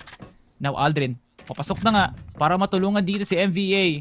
Pero 40 seconds, Envy should now be at the commitment phase sa pagkuha ng site. Wala si MVA dito and I think this will be the round of Envy if they do. Pero dahil nga sa tagal at hesitation nga nila, naparotate pa nga si Aldrin. CJ and Ared now on Crossfire duty. Meron pa kasi ng util na pwede iba to dito para mapaghiwalay si MVA at Aldrin. At yun nga ang mangyayari dito. Where is Aldrin with his AK? Wala dito sa usapan. Oh, Aldrin! 2K! Sarado ang buhay ni CJ at Nomad. Ared now getting the returning the favor.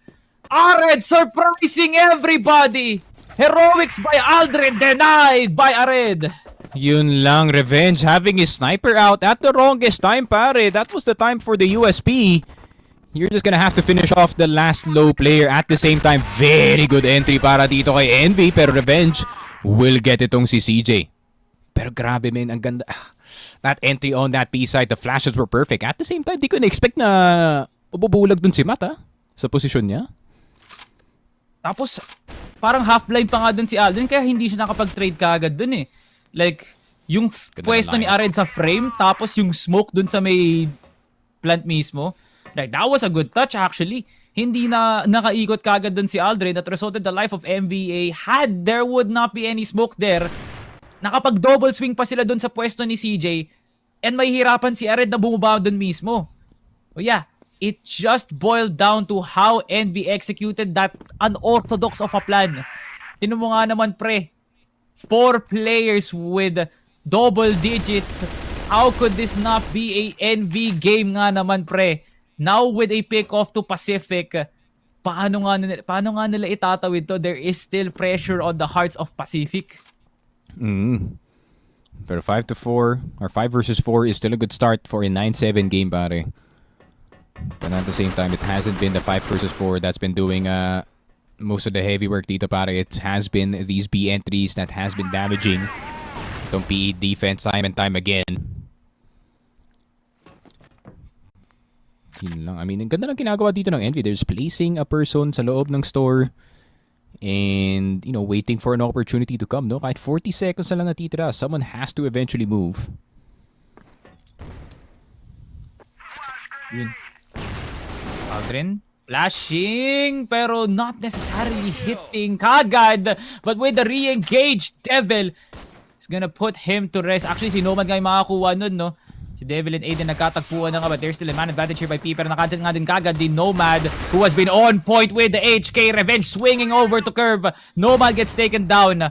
Now on the 2v1, Devil, kahit 24 HP pa yan, pero Arctic naman yung hawak niya. He is still an effective player. 5 seconds, so wala na siyang magagawa. And Pacific, now 1 round away para magpang-abot pa tayo sa extra 4 rounds. Envy, can they close it out? Yun lang.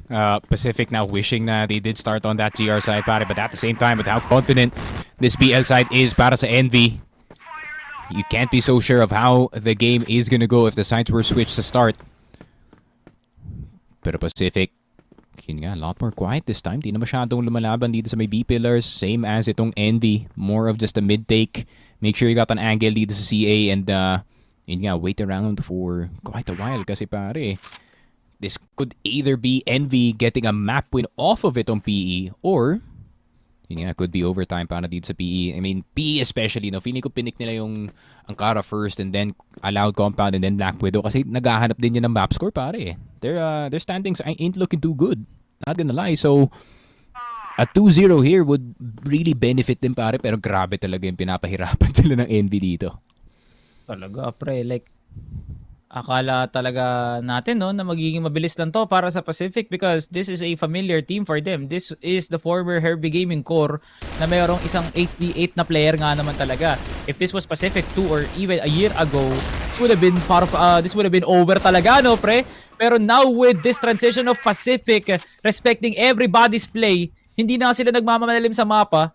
Tas ang nangyari pa, with that hold, Envy was just able to get that pick. So, that was just an amazing play actually. Na parang ini-stuck nga nila yung LB. Winalang yan nila si Aiden and now Justin is the only one anchoring the first contact dito lang sa may Storby. Hirap ba ang PE? Pwede kasi malilito si MVA dito, pre. Full commit? No way, that's a full commit. No way, that's a full commit kung kaya ikaw si NL dito. Red, fully blinded with NL being live and alive, pare. He can just go in 3 versus 2 but still B-site nasa kamay dito ng NV Gaming.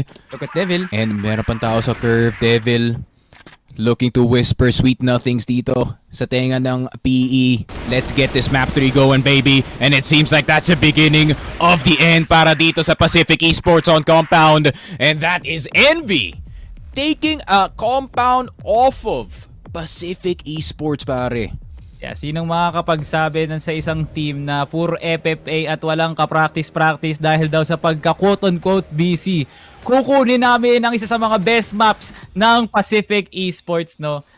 Welcome to the big stage, Devil. Ang debut mo, maaalala namin ng kay tagal na panahon. Yung 2 games na yon, grabe nga naman talaga kung magpaliyab ng mata ng mga tao no? Because that compound performance, same as Woos nung kalaban nga nila ang Gaon, pre. My goodness, that was an amazing, NV Gaming rather, no? That was an amazing game to look at, no? Kasi it was supposed to be a quick route towards the exit para dito sa Pacific, no? But multiple mistakes and failed flashes para dito sa Pacific costed them a lot in the first half. Yeah, I mean, the revelation that is etong si Devil, no, pare. I think he is definitely one of the main reasons why nandito tayo ngayon. I mean, NV Gaming, having Revenge or itong si Aiden or itong si Aldrin or Justin out at the start of the round, no? Thanks to yung early picks na ginagawa nga dito ni Devil, has been doing God's work para sa kanyang team, reducing their defense, making it a 4v4, splitting the defense in half. Kaya mas nagiging bukas yung mapa, no? Para dito sa NV because of this sniper. At the same time, gusto ko rin i-credit dito si Nomad, no? He's doing the hard work, he's doing the elbow grease work para sa kanyang team, you know, sometimes having to be yung the sole player dito sa B site, sometimes having to be the entry, pero dahil nga sa pinanggagawa na dito sa mapa ng compound, they got the win, especially dito sa BL side, no? I mean, those first 3 rounds are very strong para dito sa NV Gaming, pare. Yeah, there was a rally din dun sa second half na yun, pero parang kulang talaga ang alas at armas dito ng Pacific as we head into Black Widow. Yan nga naman talaga, dapat dyan nagtutuos ang mga teams para magpangabot sa game number 3. Ladies and gentlemen, the fight is not over. Iba to na nga natin sa ating mga kaibigan dyan sa panel. Mochi and Daydom, bukas ba ang mga bibig nyo? Pakisara naman. Salamat, Salvatore and Sneaky Frog. Bukas na bukas dahil napakalaki ng ngiti ni Dadom sa mukha niya. At may message ako para sa mga casters na nag-predict nung preview show at para sa mga casters na nag-predict kanina at para din sa'yo, Mochi. Let me put you all on game. NV Gaming have come to play dito. 10-8. Look at this. Look at this map. Look at this score. And look at Devil. Man, I love this look from NV Gaming, Mochi. I never saw NV Gaming being this confident, not gonna lie. Dito sa mapang to, dito specifically sa series at mapang ito, ang tindi ng kanilang performance doon. Yes, Alam sir. mo yung last few moments na nagtataka tayong lahat, napatanong pa si Sneaky, no way, is this a full-on commit? I think lahat tayo din natin in-expect na talaga magpupush sila doon. But that just means na they don't want to hold on to this any longer. They want everything to be finished already. Which has been super crazy for us kasi that just means that they've already finally calculated kung paano yung usual na gawain dito ni Pacific. Don't get me wrong, I don't want to tell or say that Pacific is washed. I don't think I am the right person that might actually come from, no? Maybe kung si Salvi o si Sneak pwede pa. Pero I think this is already about time or this is already the sign that they're looking for, that they really have to innovate. I feel like they have to add a new chapter or new chapters sa kanilang playbook manual, if that's how you may call it, because man, the improvement of Envy has been super interesting and fascinating to watch. And I want to give full credit to Envy dito. I don't want to take anything away from Pacific because they didn't do a lot of things wrong. Envy was just on another level dito. Mochi, every round there's an adjustment, and I love to see as well Devil being vocal. Nakikita natin lagi in every round where Nomad was trying to do that bidding. Sabi nga ni Salvatore, no, there was a lot of elbow grease put up by Nomad dito. Kapag hindi gumana, si Devil yung magsi-step up in that next round. At nakikita natin sa player cam, he's vocal about it. He's saying his team, ako nagagawa nito, ako mag-hold sa pillars. Tapos, it works. He finds a kill with that sniper. And you see just how proactive he is as that sniper dito sa roster ng NV Gaming na to. He's not afraid to take risks and he's not afraid to take responsibility. And it just works out. 10-8. Let's take a look at the set summary. At ano nga ba ang punot dulo ng naiambag dito ni Devil at ni Ared? Sila nga ang dalawang pinakamataas na KD para sa mapang ito. Alam mo, ma'am, I know I predicted 2-1 in favor of Pacific, pero ngayon lang na-validate yung pangha-hype ko kay Ared. Kasi this dude, pagka talaga merong mga oras na kailangan niya mag-step up, gagawin at gagawin niya talaga. Kanina pa tayo, siguro mga 2 o 3 beses tayo napanganga nitong mga players ito, specifically kay Ared Devil, and even kay Enela, specifically ng gagaling. But it's just unfortunate here for Pacific Esports na hindi sila nagawa ng paraan para i-shutdown si Devil ng tuluyan. There are even sometimes that Devil prevents Aiden from activating himself, no? Na if he is feeling himself dun sa unang mapa natin, hindi ata yun pwede here in Compound, sabi ni Devil. But still, props to Alden, Justin, and Revenge, the OGs here in Pacific, that's been able to hold out until the end. Pero once again, just too much yung force na inalapag dito ng Envy. And that BL side also as well. So deadly. At sino pa ba ang MVP but the sub-in player Devil with an amazing performance in Compound 2.0. Oh my goodness, the 1.64 KD. Ewan ko, tinatapatan niya si Revenge at nangangagat. Nangangangat. Umaangat si Devil. Nauubusan na ako ng salita dito, Mochi, because I did not expect this at all. And what a performance. I am so stoked that we are reaching map number 3. Sa Black Widow, magtutuos ang dalawang koponan na ito, Mochi. Pero si Devil, I think he's taking the world by surprise. Sabi nga ni Sneaky, where did you find this guy? Alam mo, no, isang araw ang nakakatawa dito, dumaan siya sa wall ko. Yung page niya. I'm not sure if siya din yon, pero puro highlights yung mga nandoon.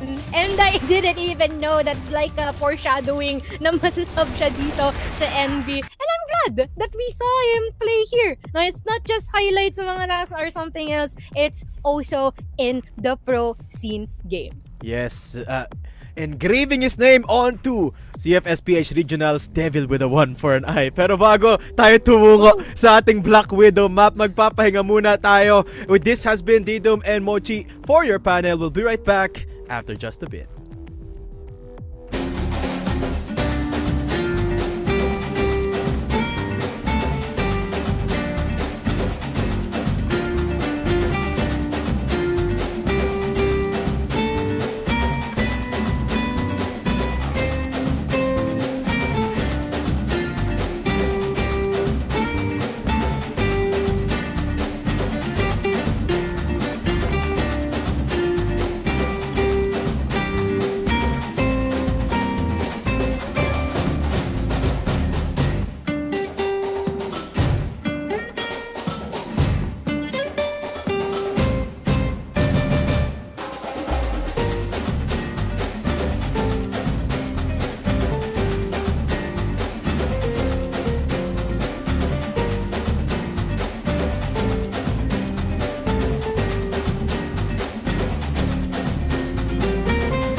with that spray down! Oh!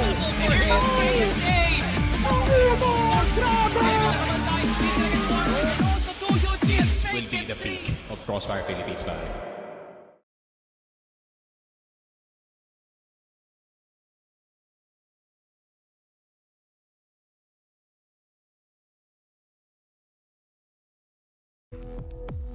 At yun na nga, balik-bakbakan agad tayo dito, Mochi, sa CFS PH Regional Finals. Kami pa rin ang panelists nyo, Daydom and Mochi. Nga pala, hindi pa tapos ang istorya ng Envy laban sa Pacific Esports. Tutungo tayo sa Black Widow, Mochi. May pagpapatuloy kaya ng Envy ang kanilang takbo up against the decade veterans of Pacific. Tingnan natin.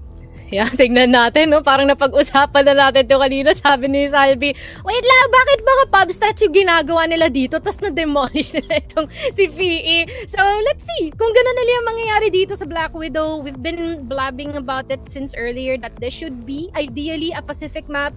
And right after that, when I feel like it's gonna be quite difficult for them na i-recover yung kanilang mental, set stability, especially after quite of a loss. Pero, malay mo naman, di ba? There's Ayun always na nga. a but. Huwag na tayo mag-intay, Mochi. Simulan na natin to. Sneaky Salvatore, game na.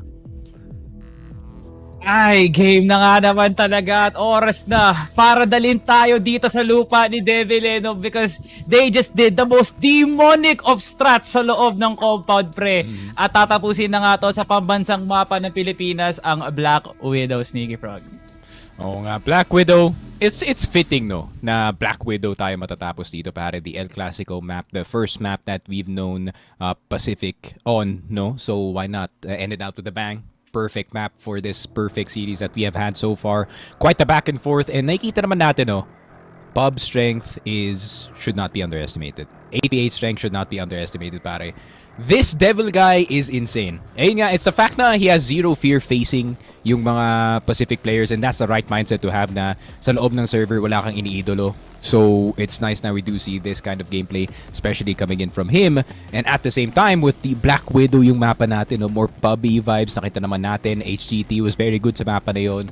And Acceptance, actually, at one point, was actually very good sa mapa na yun. So could be a combining of experiences dito, pare. At saka, pre, hindi nila ginagawa to sa isang ordinaryong team, no? They are doing yung Pacific Esports. A testament na anything can do talaga sa CFS PH, no? You said it best, Sneaky Frog, na this is the most competitive year of Crossfire in a while, no? Pero ang pinapakita talaga ngayon ng EV Gaming na I don't see any competitive spirit, no? We're just doing our own style of play. Yung mga players sa Cebu at Davao, pre, we just need the regiment, pre. Paano nyo nga ba ginagawa yun? Gumagana ba talaga yung 3K headshots na quota? Yun ang gusto ko malaman, pre. Yun ang gusto ko malaman sa mga players na to, and players like Devil is a testament. Kanina ko ba nga sinasabi na, men, like, what is training, no? What is training para dito sa NB Gaming? Kasi it works, gumagana talaga, lalo nang ginawa nila sa exit, sa compound, pre. Ay nako. Ayun nga, I mean, if it works para sa kanila dito, and it is really hard to read a team who also doesn't know what they're gonna do prior dito sa round, no? I mean, granted, meron silang defaults, 2-3, 3-2, yun nga, 2-1-2 standard dito sa compound, no? You're also seeing yung mga rounds na nakikita natin na may 3 tao dito sa store A, 3 tao dito sa store B. They commit a lot of these very curveball plays, no? Kaya siguro hindi nasasanay dito yung Pacific, who's kind of more used to yung something thrown at their opponent, tas magre-react na lang sila dito, and they're gonna have the right reaction every single time. Hindi na yun yung case dito, pare. Unfortunately, yun nga, I think it's gonna be very heavy responsibility, especially para dito sa mga riflers taking that LA position, especially. Pero si Revenge talaga, men, it has to be him to lead the charge para dito sa PE. Yeah.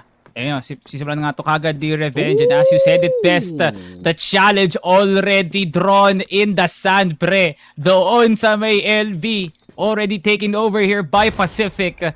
Hindi pa pinapatagal kagad ng NB at PE yung round na to. Hindi ko alam, pre, pero ganun kaaga kumilos dito ang Pacific.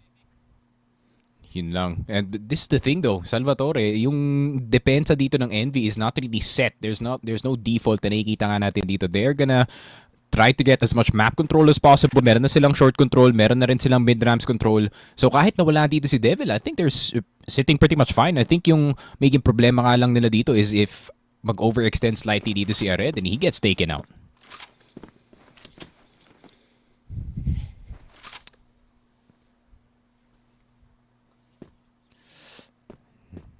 Quite a tough fight para dito sa Envy. But if it's anyone to do a tough fight, it is gonna be them. B-side take, potentially Ared gonna be the first one down. NL, gusto mamakuha ng isang headshot dito pero Justin with a 2K, HK, and a USP combo. Pero problema nga lang, napakadami ng tao na nasa loob ng B-doors. Pero nakakross na si Aldrin, got the C4 plant and a 2 versus 5. B-side Black Widow pare. Sulat mo na to. Eh, nako pre. Pacific, just able to rush things through, no? Nang hindi nga man lang nag-i-smoke ng Dorby, nag-i-smoke ng Kata, and Revenge with that check. Bigla-bigla na nga lang talaga pumipik si Boss Revenge, eh, no? Like, hindi ko alam kung sadya ba yun or what. Pero it worked to a charm para dito sa Pacific. That opening act na pinakita ni Revenge dun sa Storby was a beacon, no? Kung paano nga talaga kumuha ng momentum ang Pacific sa round na yun. Yeah, pero Devil naman, I actually don't like yung ginawa ni Devil nung round number 1. Maybe actually just trying to surprise whoever is in itong LB position natin at the same time, trying to get that early B waters control. No, nakikita natin galing sa All Gamers or sa Baisha Gaming usually when they do play itong Black Widow, especially that GR side, taking that initial waters control provides you parang may stopgap ka pa bago sila makapasok ng B side. So, would be nice if makuha nila yun. Unfortunately, they didn't. Adjustment naman pa dito sa NV Gaming. No? 3 players now placed on the A side. CJ on the anti-flash just in case na may mag-flash galing dito sa LA. So, ready sila for an A side take. Problema nga lang, can they hit the shots against PE? Yun nga eh. Parang it's at the end of the day, it's not those kinds of strats though na makikita natin in the common CFS PH scene, eh, no? Kasi ang ginawa doon ni Devil, eh, mas nakikita ko lang yun sa mga 5v5 na adapt, eh. Parang, it's that challenge na re-rectahin mo kagad yung stairs, hindi ka nadadaan ng store dun kagad sa window. Yung timing na makukuha ng BL, mas mauuna pa silang pumwesto dun kaysa sa GR. So, Devil had the disadvantage, pero yung cojones na meron doon si Devil na i-challenge yun, pre, that takes a lot, no? So, yeah, P now with a major adjustment. Grabe yung pag-delay nila ng BS actually, ah. Like, sa dami ng oras na ginugol nga nila para lakbayin lang yung cut, yung BS, ang ending lang din pala is pupuntahan nga nila tong B site na to, na kung saan si NL muna ang unang magiging contact dito. Ared medyo may delay and here comes the utils. Justin now with the entry. Beautiful flash na cancel kagad si NL doon. Separated na yung mga members doon sa may Dorby. Si Revenge na naman na may iwan ulit dito. Pero si Nomad ang babawi. Wala nang flank watch ang Pacific, pero still fully committed para makuha tong round na to with the C4 plant.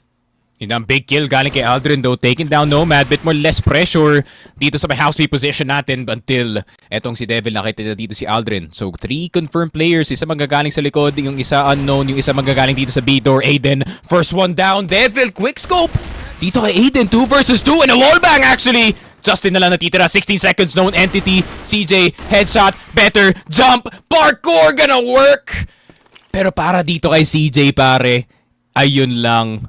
NV Gaming somehow pull off a B-side retake, pare. Sumabit pa sa sinulid ang NV dun, pre. Kung buti na lang talaga metal box yun at kailangan ilaban yun ni Justin, pre. Kung yun ay kung compound tuloy, Black Widow na normal lang, pre, pwedeng i-penetrate yun ni Justin and he would have gotten that round. Pero buti na nga lang pumabor sa sitwasyon ng NV na yun. Gaano pa kagulo yun? I think yung ginawa ni Nomad dun sa flank watch, sa pag-flank niya sa catwalk, parang yun na ata yung naging advantage ng NV, no? Kung bakit nga may kumpiyansa na yung NV na entryhin yun. Wala nang Arctic, eh. Wala nang pwedeng mang long range sa kanila. Wala nang pwedeng mang skill sa kanila, no, pre? And Pacific, I think their Crossfire got really cancelled kasi dahil sa tipid ng NV, wala silang mababatong mga utils, no? And here comes the flashes as Aiden gets the popcorn. NBA may magandang entry nga rin dito, no? Pero ang first pillar covered yun kagad dito ni Devil. Revenge now on terrace duty. Pero the moment na mag-rotate dito si Umel sa may truck, yari na nga ngayon ng NV now on the 4v3. Now, simple in nature para sa Envy. And look at that hold by Ared! What? Si NL nanalo pa dun! Oh my goodness, Envy Gaming! Pa-reveal ng anting-anting nyo! That was the round of PE. High ground na sila sa terrace. May pwesto na sila sa BS pre. Pero nawalang bisa pa din. MVA now on heroics. Kaya niya nga bang buhatin ang bangko ng Pacific ngayon? Devil now on the easiest spot of his life. Who else but the Devil himself? Envy Gaming takes the lead. Grabe men, where were you where the Devil took over CFS 2025 Regional Finals, pare? Grabe naman, he might do it again. Aldrin trying to peek into his eyes, but Satan says no, pare. 4 versus 5 immediately at the start of the round. You kind of miss that kind of aggression from the snipers, pare. Nako pre, maraming salamat Crossfire at binigay mo sa amin ng TRG. Kasi ito yung talaga yung sniper na hindi rin mabigat at sobrang bilis pa rin kumilos. Sa mga players na katulad ni Devil, nagkakaroon tayo ng highlights tulad ng ginagawa niya nga ngayon. Tinatablahan niya nga yun yung kill count ni Justin, no? 5 versus 6 kills. As Devil is the one holding it down, especially on Store B occasions na kailangan i-push yun ng Pacific. Arid now on Store B duty. May iwan muna si NL dito lang sa may door mid. Nomad, ang lalim nga ng kinukuha niyang pwesto dito lang sa may BS as Justin needs to win this fight and that could open up the spot para dito lang sa may A side. Aiden now finds the sniper and Nomad gets the trade. Pero 3v3 pa rin to, nabarag na yung armor ni MVA pero niya pa rin yun. And finally, Arid puts him to sleep. Black and white na ngayon ang mga mata ng Pacific ngayon and Revenge gets a red 2v1 now on the retake for Nomad. Kailangan tumama na lahat na to. 100% yung headshots mo, pre. Patamain mo sa bungo para makuha ng NV ang panalo. But Pacific is saying otherwise with their util game. Nomad with the jump pick pero Revenge is well prepared. 2 for 2 ang laruan ng Pacific at NV. Yun nga, 2 for 2 indeed, and it's just another really good defense para dito sa ating NV na squad. At the same time, PE though starting to spot some of these holes dito sa kanilang depensa, pare. Now starting to see if ano yung spots na iniiwan nga nila dito. Kagaya nga na sinabi ko kanina, Salvatore, medyo fluid yung depensa dito ng NV. Pero pag nakuha na rin kasi ng PE, the right read, what spots are they prioritizing that time? That could be good. Problema nga lang, Revenge is gonna fall immediately. And long has been taken by 3 players. Stuck yung mga players though. This is a bad spot to fight an HK in, Salvatore. Nako po. Uy, yun ang hirap dito para sa NV, no? Medyo late nga sila. Hindi kinaya ng anchor ni Nomad. But now, Devil, kakayanin niya nga bang i-hold tong terrace na to kung titingin sila dun sa may train, pre? Yun ang katanungan dito. Now, Aldrin finds door mid-action dito kay Ared. Now, 25 on the clock. Devil parating pa nga lang at makakuha na naman ng isa si Aldrin and Justin taking a page out of NV Gaming's playbook. Laruin ang likod ng smoke. Justin pats everyone to the head as Pacific got the strongest round so far. Yun nga, strong round indeed, no pare. Straight up long take and entire presence para dito sa NV Gaming, pero yung pala dumaan ng short dito yung PE, so it was a god tier read putting NV in a bad position para hindi sila maka-rotate out kasi hindi nila alam kung clear yung spawn or hindi. So ayun nga, unfortunate position to be in kung kayo NV players, kagaya nga na sinabi ko, Salvatore. That is a spot na you never fight an HK on kasi knowing Justin and MVA, they're gonna tap heads from yung S position natin, pare. Oh, I think this is once more a long execute ngayon, Sneaky Frog, no? Baka ma-overwhelm ngayon si Devil. Tinan mo nga, no, may bagyo kung saan nakatayo ngayon si Devil. Pero bilang isang Devil, paano mo mapapasayo ang sitwasyon na to? Hindi na, pre. Hindi kinaya ng bulag sa mata. Aiden gets the double kill. And Nomad on a bad spot kasi papunta pa lang siya ng first pillar ngayon. Nilalaro ang pwesto, but Aiden locks in his crosshair onto Nomad's skull. Pacific with a sequence of their lives. 2 long 8 takes. Lahat yun pumaldo. Yeah, 2 misreads as well para dito sa Envy. Envy getting too far ahead of themselves dito sa laruan natin, trying to anticipate maybe a B-split na mangyayari dito sa mapa natin, but it is just straight up an A-take para dito sa PE. Pero Devil, Nakikita. uy. Sa CFS mo pa talaga ginagawa. Agay! Sa CFS mo ginagawa yun. Nako po, you just straight up peek mid, no? Naka-crouch peek lang. Pre, Never see that in China, pare. you never see that anywhere sa 8-bit lang, pre. Saksi ang Vanguard sa ganun. Palagi kaming nabibiktima ng mga nag-aartik sa doorbid, lalong-lalo na sa frame. Si Devil lang ang may kargado para gawin yun. Kala ko B-take na eh, pero I am quite the victim of those crosses, pare. Unfortunately, as yung designated short player sa mapa na to. Pero fortunately para sa PE, they have a whole lot of short players, honestly. Dito sa team nila, a whole lot that can actually provide an entry. Pero CJ, ang ganda ng kanyang smoke dito. Pero yun pala si Aldrin. And Justin taking advantage of it. Pero Devil na naman ang makakatama dito. NBA starting to hesitate a bit dito sa long 8. The respect that they have for this sniper ng Envy Gaming is absolutely huge. He wants to go for the peak again. Justin, open plant. No scope actually. Para dito kay Devil. And Revenge, doubtful. Pero may nade si Revenge. Devil could be dead. Pero yun lang! Yung nade bumenga dun sa metal box. Not Sumala like this. pa. NBA, tapon mo na yan. Kailangan patuloy nilang puntahan mismo yung window, pre. Ibato mo na yan, NBA. Ayaw pa iba to, pre. Ayaw, pre. Ayaw. Tinitipid para sa post plant. Sayang. Oh, Nakita. uy. Nakatingin sa Ali. And now, a red. Mabubuhay pa nga dito at nabuenasan pa nga siya B. dito. Ng pangalawang pagkakataon, mabuhay. 23 seconds. Tumatakbo na. Turning on the jets. Purong gasolina na si Revenge at si NBA. Walang nag-check ng kabaong. But there goes the trade. Oh, he Devil crossed. now on 1 HP. Can you pull this off? Naka-Arctic ka, pre. 1 shot, 1 kill. Can you get the timing? Oh! The answer is no. The Devil in the wake.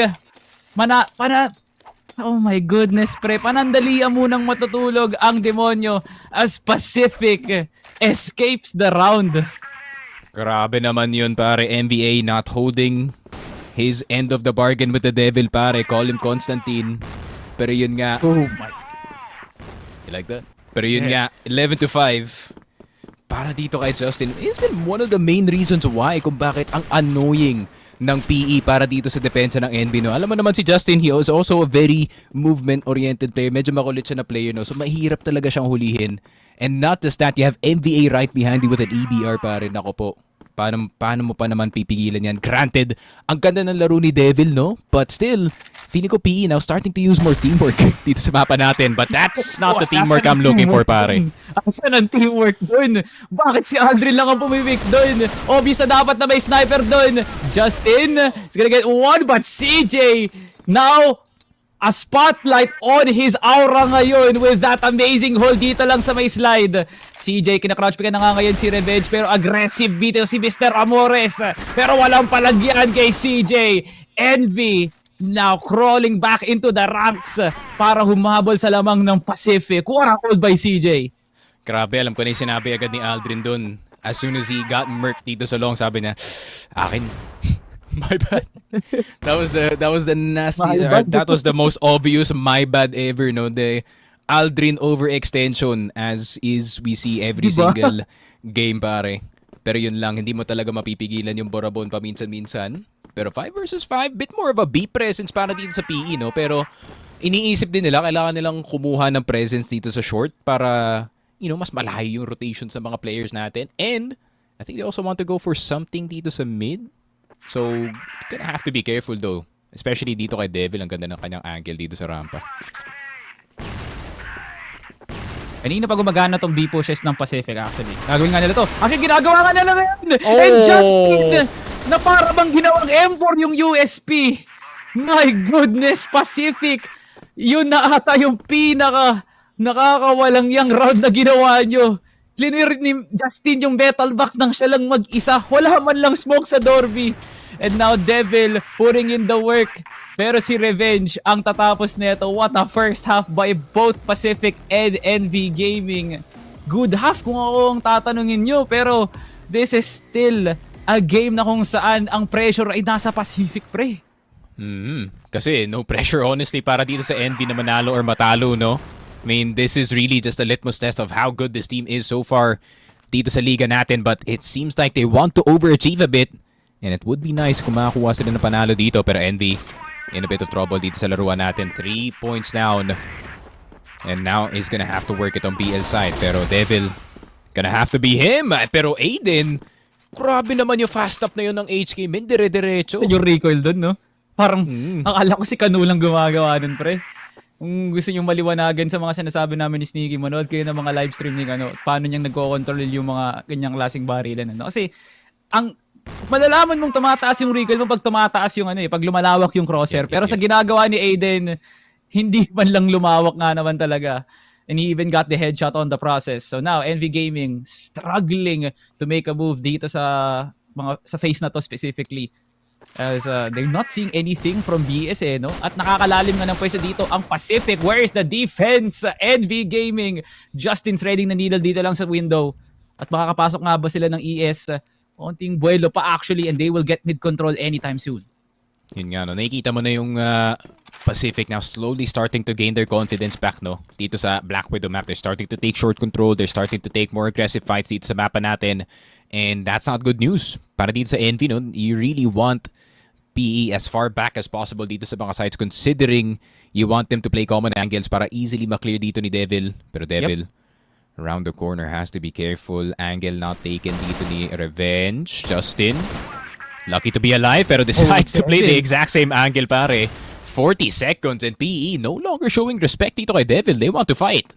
Yes, Justin nga lang yung pinapadala nila dito, no? Which is tough actually. Tong high-low na to, si Justin mismo yung unang sasagap ng impormasyon, and he's gonna get the first of 2 people that are trying to take control of L, and Revenge headshot pa rin sa palagay na yun. A quick scope, by the way. Hindi pa kinakalawang ang sniper ni Christian Amores, and it's showing right now with 7 impactful kills.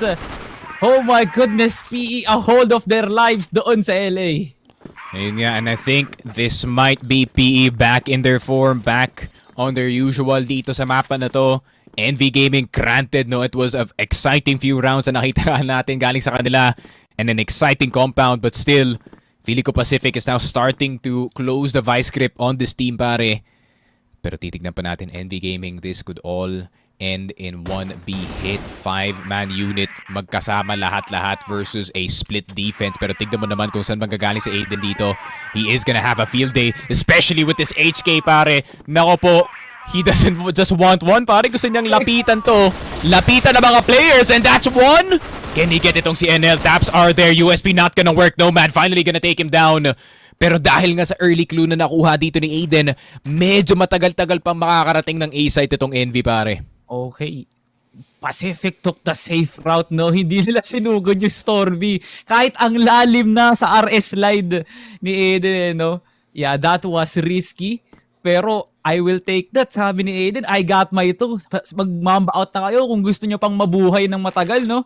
So now, Pacific, now on security measures. Walang nauuga sa metal box, lalong-lalo na nga rin sa dorm B. Now, okay, transition for Envy. Will they take mid-control? May iiwan yung C4. Naghahanap sila ng pick, Sneaky, pero hirap eh. Tinan mo, hindi sila makakilos, oh. Yeah, nire-respeto na ng PE yung sniper dito ni Devil, which honestly you should after what we've seen dun nga sa second map natin. And I'm actually surprised, no? It's actually CJ. I mean, granted, CJ Nomad.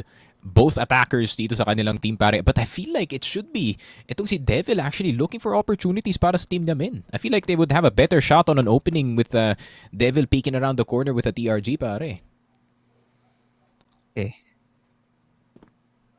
Holding pa rin sila ng metal box. Look at the discipline of Pacific. Kung ako to, kanina pa ako kumilos para pumunta ng House B. But this is Pacific. We are talking about decade-long run dito sa CFS PH, and they are still using veteran tactics to take down teams like Envy Gaming. 10 seconds para mag-execute. Wala na kayong oras.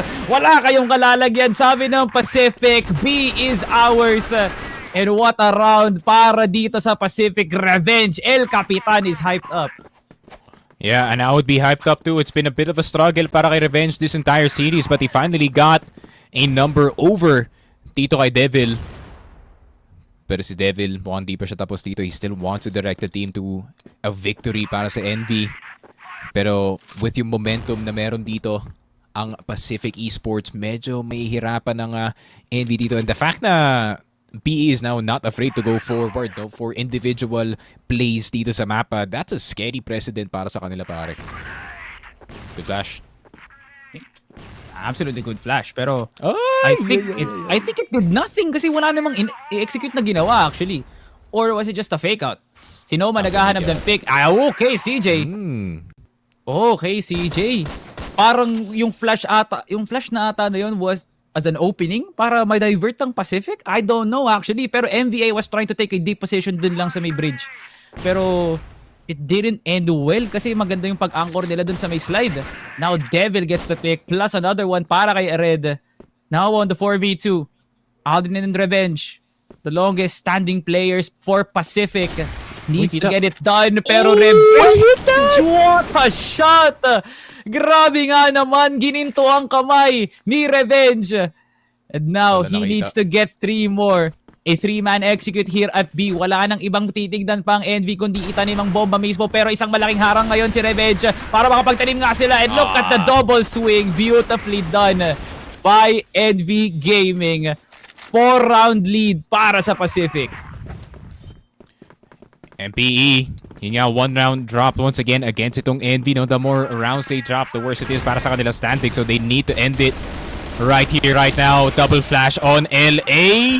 Buhay na buhay pa naman dito si Nomad despite being on 1 HP. Pero Aldrin with a quick trade. Revenge trying to go around the corner. But a Devil finally gets his revenge after a few rounds. Pero Aldrin doubtful. Makakuha pa sila ng isa dito pero gusto pa rin pilitin. Pero grabe naman yung flash tinapon papunta dito sa LA para di sa mabulag. 500 IQ flash para kay Aldrin to get Aiden 2. And CJ na lang natitira. And not even him can pick up the C4. 9 and 4 PE. Inubos na ang Envy dito sa LA. Pre, yun yung play na ginawa ni Aldrin na talagang inaalay niya na yung sarili niya. Kasi si Aiden mismo yung gumawa ng paraan para makuha yung mga kills na yun, pre. The bait that Aldrin did dun sa flash na yun, plus yung entry ni Aldrin was a good enough bait actually, no? So talagang binabanat na ng PE yung playbook nga nila para gawin ang lahat. And Justin, tignan mo nga naman naasaan ang respeto. Wala, binato lang ni Justin sa bintana because that entry sa ES, pre, should have been bad para kay Justin. Pero nasaan ang hawak sa Miniter at HM? Wala, pre. Wala. I mean, that was just a try para kay Justin, no? Just to test kung may tao ba dito sa HM or wala. And he somehow netted 2 kills. And ayun lang. Envy now having to work with only 3 players. And PE, kagaya nga na sinabi ko kanina, they're starting to be more confident, starting to be more aggressive at assertive sa mapa na to. And that is what Envy doesn't want. And unfortunately, they are gonna get what they don't want dito sa mapa na to if they do not get enough map control dito, pare. CJ finally getting itong si Justin, breaking his streak. Pero Aiden still getting itong si CJ right around the corner. HK makakuha pa rin ng isa. Nomad on that long position. Taps are better para kay Aiden. 10 and 4 para sa Pacific as they close out the series 2-1. Defeating the allegations na wala na silang Black Widow. Makukuha ng Secret. Makukuha ng EVOS. Pero sa Envy Gaming, ang mapang familiar para sa dalawang koponan na to, ipapakita pa rin ng Pacific ang dekada nilang tagal sa larangan ng Crossfire PH. Props to Aiden, pre. Yung comeback niya dun sa seryeng to, pre, should be studied immediately. Kasi pagkatapos niyang ma-fall off dun sa game 2, pre, yung pagkaangat niya naman mula sa lupa papuntang kalupaan, mula sa lupa hanggang dito sa mundong to, grabe nga naman yung naging shift ng environment dito ng Pacific. Everyone is now hype, everyone is now hitting their shots. Plus the denial of Devil to make plays doon sa may LA and as well as sa door mid was noticeable during the second half. very, very noticeable, pare. I feel like yung in that Black Widow map specifically, I wouldn't say they specifically targeted itong si Devil, but at the same time, feeling ko they made the game as uncomfortable as possible para sa sniper. You had to peek into enemies dun sa Black Widow map na yun. And at the same time, it was a lot more of a passive game, no? Parang dito kay Devil, I was actually surprised na, we were still not seeing that exact same fire na nakita natin those first 3 rounds, first 4 rounds na nakita natin from him, which, ayun nga, I was expecting him leading the charge with the sniper, him actually leading the entry with his team, but at the same time, ayun nga, the man's a sub, so you can't expect too much galing dito kay Devil, but at the same time, it was a very, very good debut para sa Akalain kanya, mo nga pare. naman, pre. Akalain mo nga naman na ang makakatapos sa isang demonyo ay 5 God's Piece mo, no? Like, from positioning yourself into door A, ay window A rather, no? Para mag-snipe dun sa LA. Ang kailangan lang gawin ng Pacific, 5 flashes, 5 smokes. That was insane actually, no? Like, hindi na nag-allocate ang Pacific sa ibang parte ng mapa. Hinahanap, sinasadya talaga nila kung saan nakatago ang demonyo. Pero that is it. History in the books para dito sa Pacific as they take over the series up against ENVY Gaming. Daidom and as well as Mochi, may ngiti pa ba sa mga mukha nyo? Syempre naman, syempre may ngiti pa rin sa mukha namin. Maraming salamat, Salvatore and Sneaky Frog and Mochi. What a concluder of a series para dito sa Pacific Esports. So iba ang hagupit ng gandi ng Api as revenge gets his revenge dito sa Black Widow. And what a turnaround, no? Ang ganda ng pinakita nila dito, proving to everyone that Black Widow is still a comfortable map for Pacific Esports. Yeah, nangangiti din ako kasi tama yung predictions ko. And I am super glad that Pacific has been able to find, like, they got a hold of themselves, if that is the correct term to use, because you can definitely see kung gaano katindi yung ginawa nilang reset sa sarili nila, all the while that all of the action is currently happening doon sa Black Widow natin. Lalo na si Aiden, no? Nabanggit na rin ni Salvatore. And of course, yung mga OGs natin na talagang nag-step up, tuluyan na sinira or binubulwag yung mga ginagawa dito ng NV. Lalong-lalo na pagdating siguro sa mga pick-ups natin. Nung umpisa nang kita natin na si NV nagpapasimuna, but as time goes by, si Revenge na talaga yung nangunguna. And being followed up upon by the rest of the squad, even Justin's performance has been phenomenal, especially when handling yung mid-control duties dito sa laban na to. And I do have to say, I love the adjustment mula dito sa Pacific Esports. No? I think nagkaroon sila ng moment of clarity kung saan nagsimula na silang lumaban ulit. No? I mean, there was a time where I feel like they were just giving a little bit too much respect para sa Envy.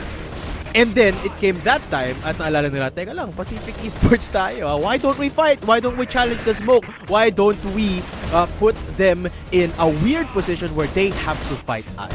And in the global risk side, it was all but perfect para dito sa Pacific Esports. At yun na nga napurulan na dito si Devil, no? As Sneaky said, the setups were perfect in a way that the Devil had to challenge angles. And that is the case dito. But even then, Devil still put as much as he can on the plate. Pacific na ang nanaig dahil sa laki ng lamang nila dito. These are the numbers, Mochi. 10-4 in favor of Pacific Esports. At yun na, nabuhay na ng loob ulit si Aiden at si Justin in particular. Yes, indeed. And you can also highlight the point 30 plus na meron dito si Justin as well as si Aiden, no? I feel like we have already anticipated this coming then. And also, though, it is a nice try for ENVY Gaming, but it's just that I feel like the support is a bit lacking, especially dito if they really want to solidify yung kanilang defense nasa GR sila. But other than that, though, man, Pacific has been able to definitely prove na marami pa silang maaaring isulat at iiba doon sa playbook manual nila if that is the case here. Of course, at pinakita nila yung disiplina nila, no? That experience coming into play. And Pacific minimizing mistakes. I think ito yung pinakamalaking parte ng Black Widow kung saan nalamangan ng Pacific ang ENVY Gaming, you know, is minimizing those mistakes. Yes, they were less afraid, but they were so careful also when it comes to taking down these fights. Alam din natin, no, na pag nalamangan na nilang ENVY, din nila pinapakawalan yung lamang eh. Sino nga ba ang set MVP for Pacific in these sets? Wala nang iba kundi si Aiden. Siyempre, pagka naka 2.57 kill death ratio ka nga naman, sino pa ba ang mag-MVP? Totoo nga naman, no? And late ko na nga rin masyado na pansin.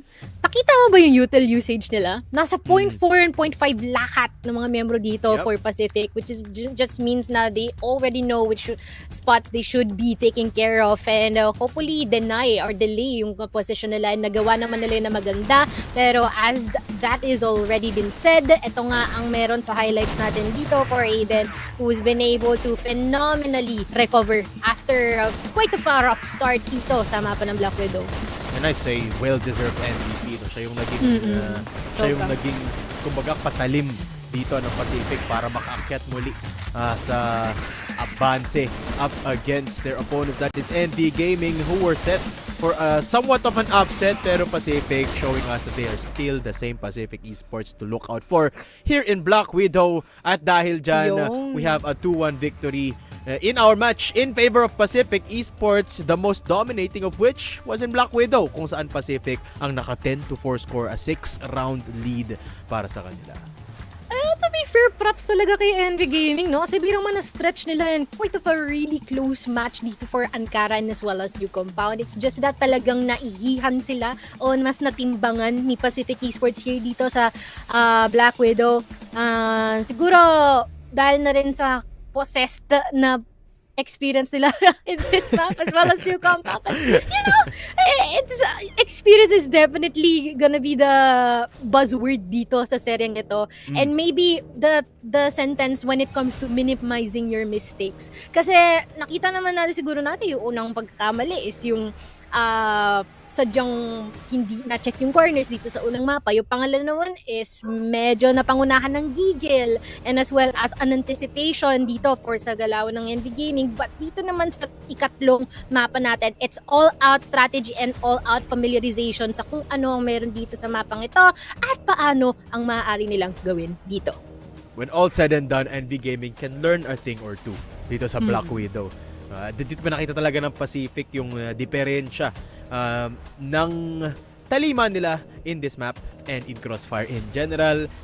Although the pieces are there for NV Gaming, they fall short up against Pacific. Match MVP is going to be Aiden this time Ayun. around after two consecutive set, or actually two set MVPs in their wins, no, both in Ankara and here in Black Widow. At syempre, siya ang MVP natin for Pacific with I think yung pinaka-impressive dito is that headshot to kill ratio of 0.65 as well. Aiden not afraid to Wow. take the fights to NV Gaming.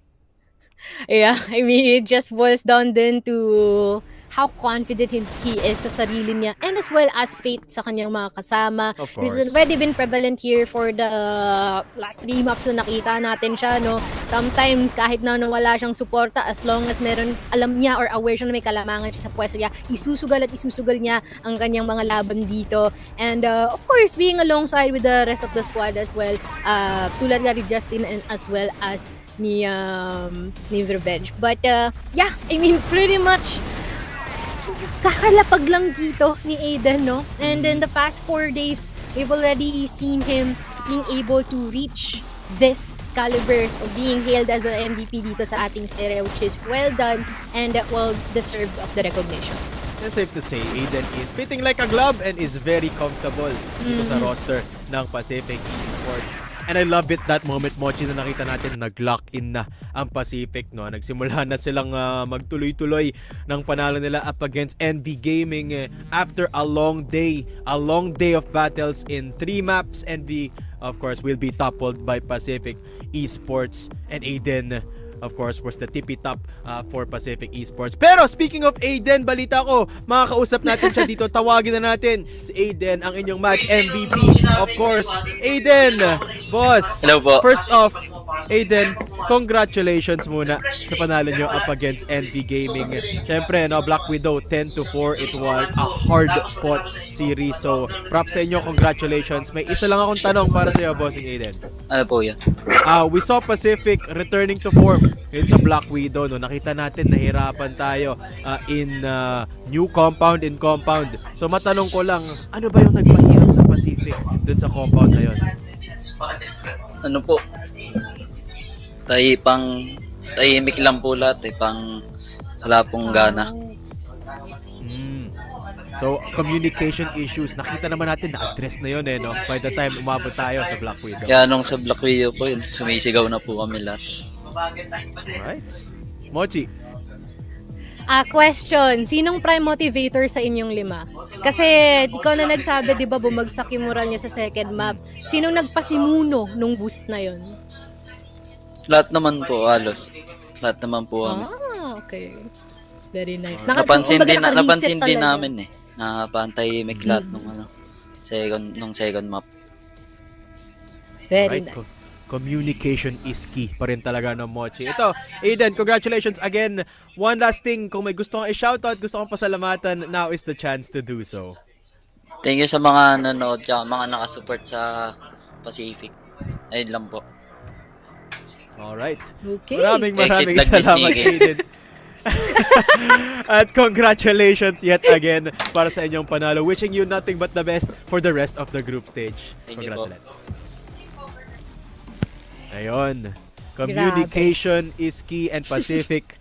Once they figured it out, Mochi, pag naging vocal na ang mga players nila, they are returning to form. So there you have it, the winners of this series, Pacific Esports.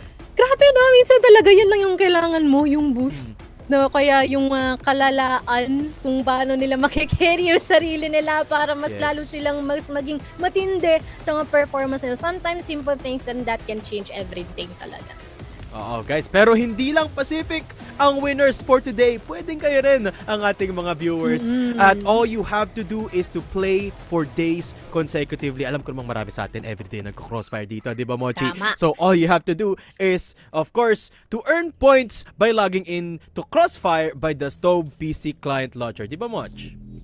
See, man. Syempre, madali lang makakuha ng points, no? Pagka-login nila, meron sila mga daily requirements na kailangan gawin para makakuha sila ng mga kapanabik-panabik na mga rewards and they can redeem those sa ating point shop. Ang kailangan nilang gawin ngayon ay i-check ang ating Stove PC Client Showcase event and i-visit ang webpage ng event na cfph.onstove.com/StoveClientOfficial with SCNO in all caps. Guys, kailangan nakapag-migrate na kayo sa Stove client natin and you have to check in every day for a chance to get 4 permanent weapons. No, permanent to, dito nag-expire. So now is your only chance to get it. At now is our chance to rest before our final series of the day. Magpapahinga muna kami ni Mochi sa pagbabalik namin. Final series na. This is Daydo and Mochi for CFS PH Regional Finals. We'll be right back after this.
pre, ang gutis na lang yun. At si KSC, tapos, KSC gets the 4K. KNP. Yo, babe, with that spray down. Oh! For KSC.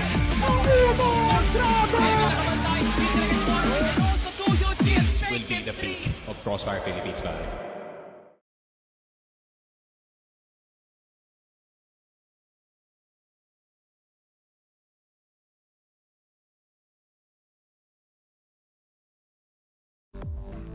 Welcome back, everyone. You're still watching CFS PH Regional Finals, and we are still your panelists for today, Daedum and Mochi, as we head into our third series of the day. Mochi, ito, mabigat-bigat to. Kanina pa natin nababanggit, but it is finally time for the Clash of Titans, EVOS versus Execration. Mochi, I'll give you the chance right now. Babaguhin mo ba ang prediction mo from yesterday's or Friday's preview show, or will you stick with the EVOS win? Yeah, I'll stick with the EVOS win, not gonna lie. Pero I'm glad to be proven wrong by Execration. Of course. Execration kasi ang ganda din naman ng form nila no, on an upward trajectory. They are one of those teams that haven't dropped a single series. Granted, natalo sila ng tig-isang mapa up against their first two opponents. Mataas pa rin ang positioning nila sa ating leaderboard in the group stage as one of the teams na hindi pa natatalo sa mga serya natin. No? Let's talk about them even further. No? Nakausap natin a couple of days or yesterday si ZYK, and he says that the team feels good about that win, and madami silang pinaplano lalo na in their match for today. But Mochi, walk me through why you think EVOS has got the upper hand against Execration. I mean, I think it is more on the brute force capability and capacity na meron dito si EVOS though. When they set their minds into doing something, magagawa naman nila. Although, at the same time, there is, parang minumulto, hindi ako minumulto ng damdamin, pero minumulto ako ng history ni Execration and having difficulty finishing series in a win. I'm not quite sure if they already addressed that fact na minsan sometimes the pressure causes them to do multiple mistakes or leaves in specific areas unguarded, if that makes sense.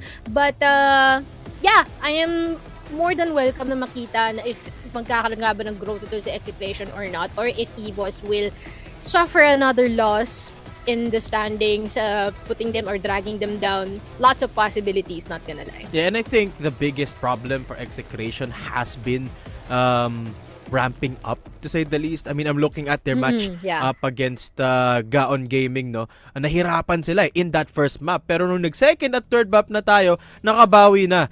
So Execration, that is one of the issues that they face, is taking a little bit of time to ramp up to their opponent's playstyle, lalo na pag ginugulat sila from the get-go, no? Like, taking a look at the team stats, it's still the same Execration that loves playing duels. They are, of course, a frag-heavy team, and with the leadership of ZYK, it's got a lot of structure these days.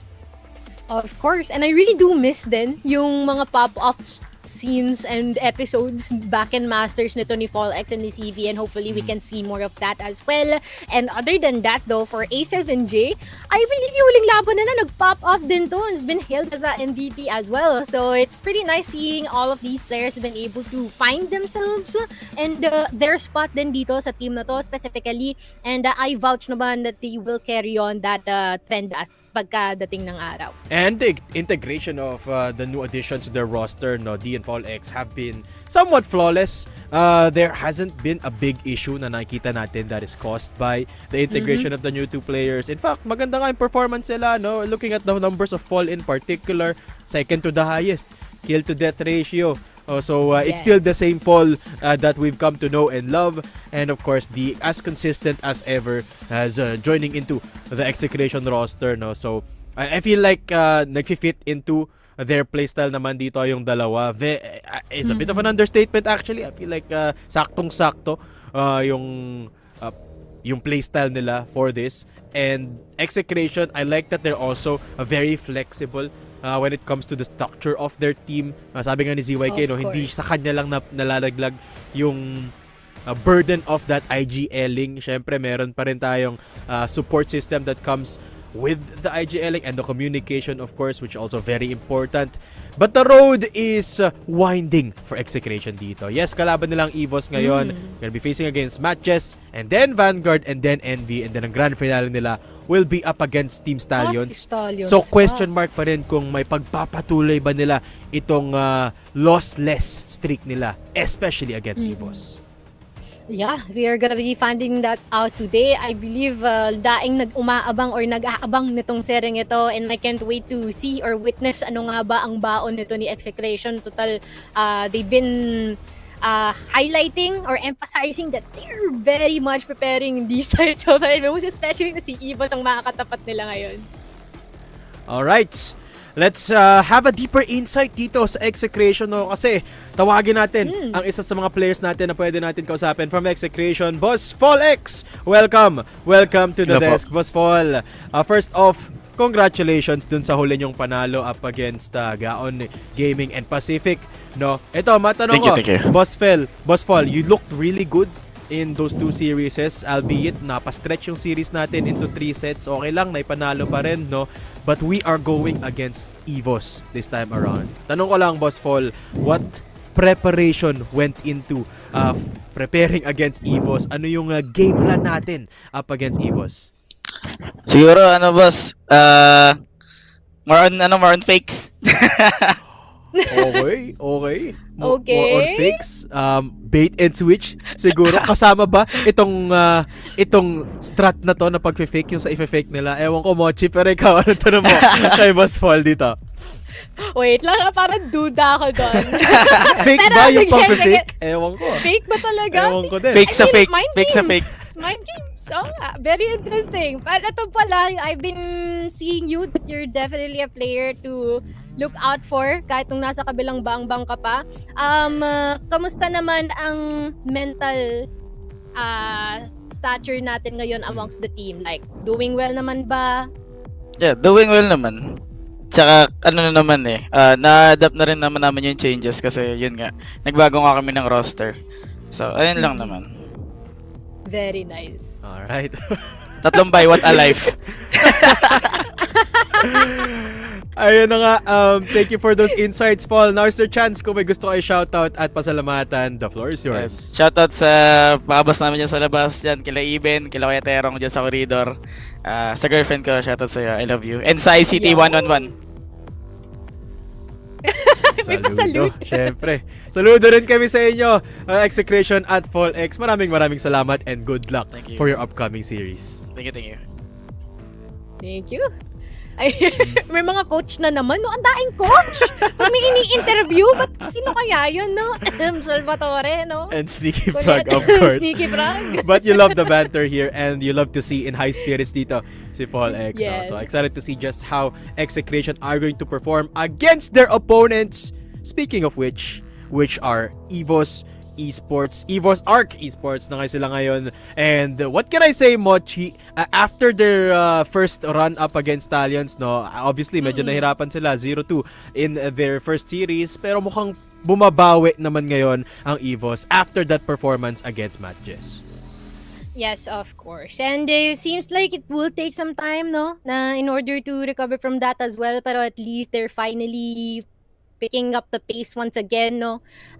We are also gonna be checking out din ng ating stats ngayon. We're in tulad sa in terms of history, quite of a handful in terms of players here. Kel, RKSA, and etc. having won over, or actually almost all of them being able to contribute naman sa mga responsibilidad dito in the team itself.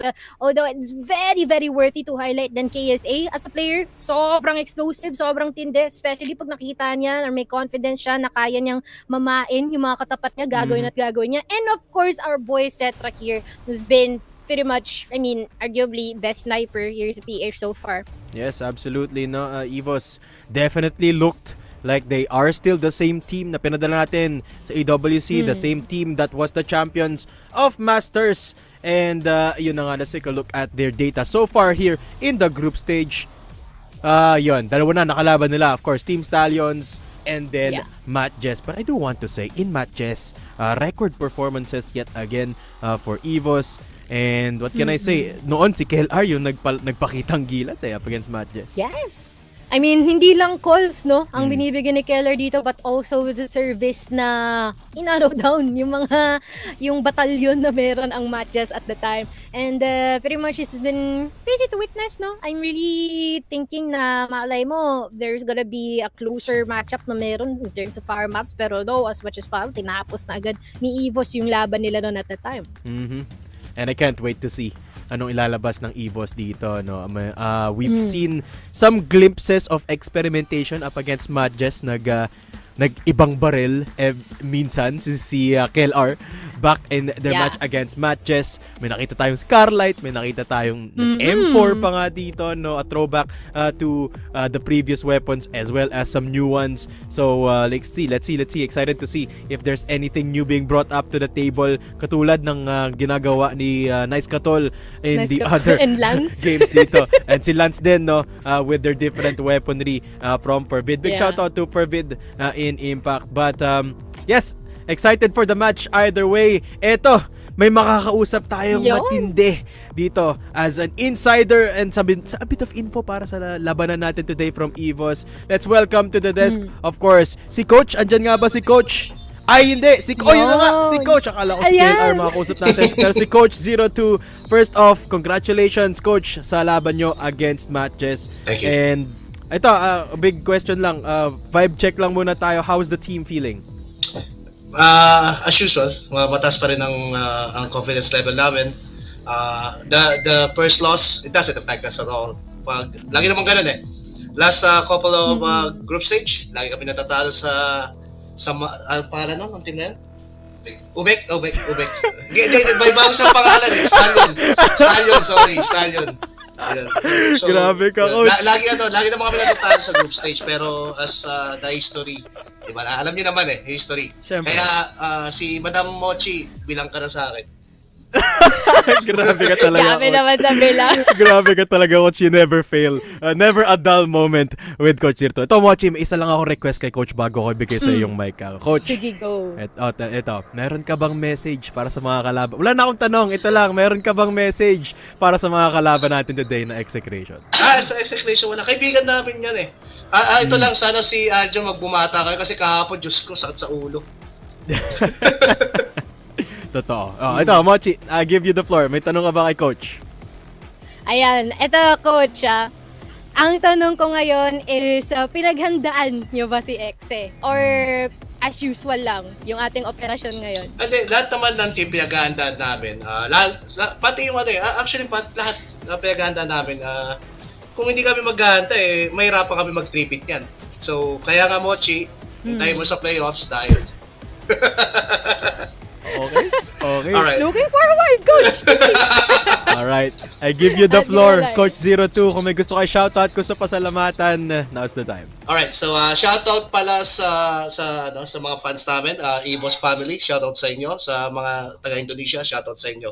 Ito lang sasabihin ko, so ang daming fans ng STS, yung mga Bisaya nagsasama-sama.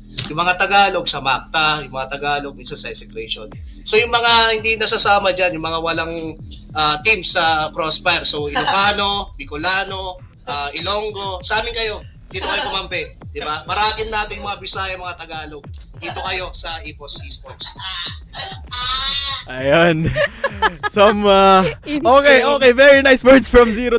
From Coach 02 rather, dito kayo, welcome kayo sa EVOS. Welcome kayo rito. At maraming salamat, Coach. I wish you luck for your series. Okay, Nana. Gayam, okay, Nana.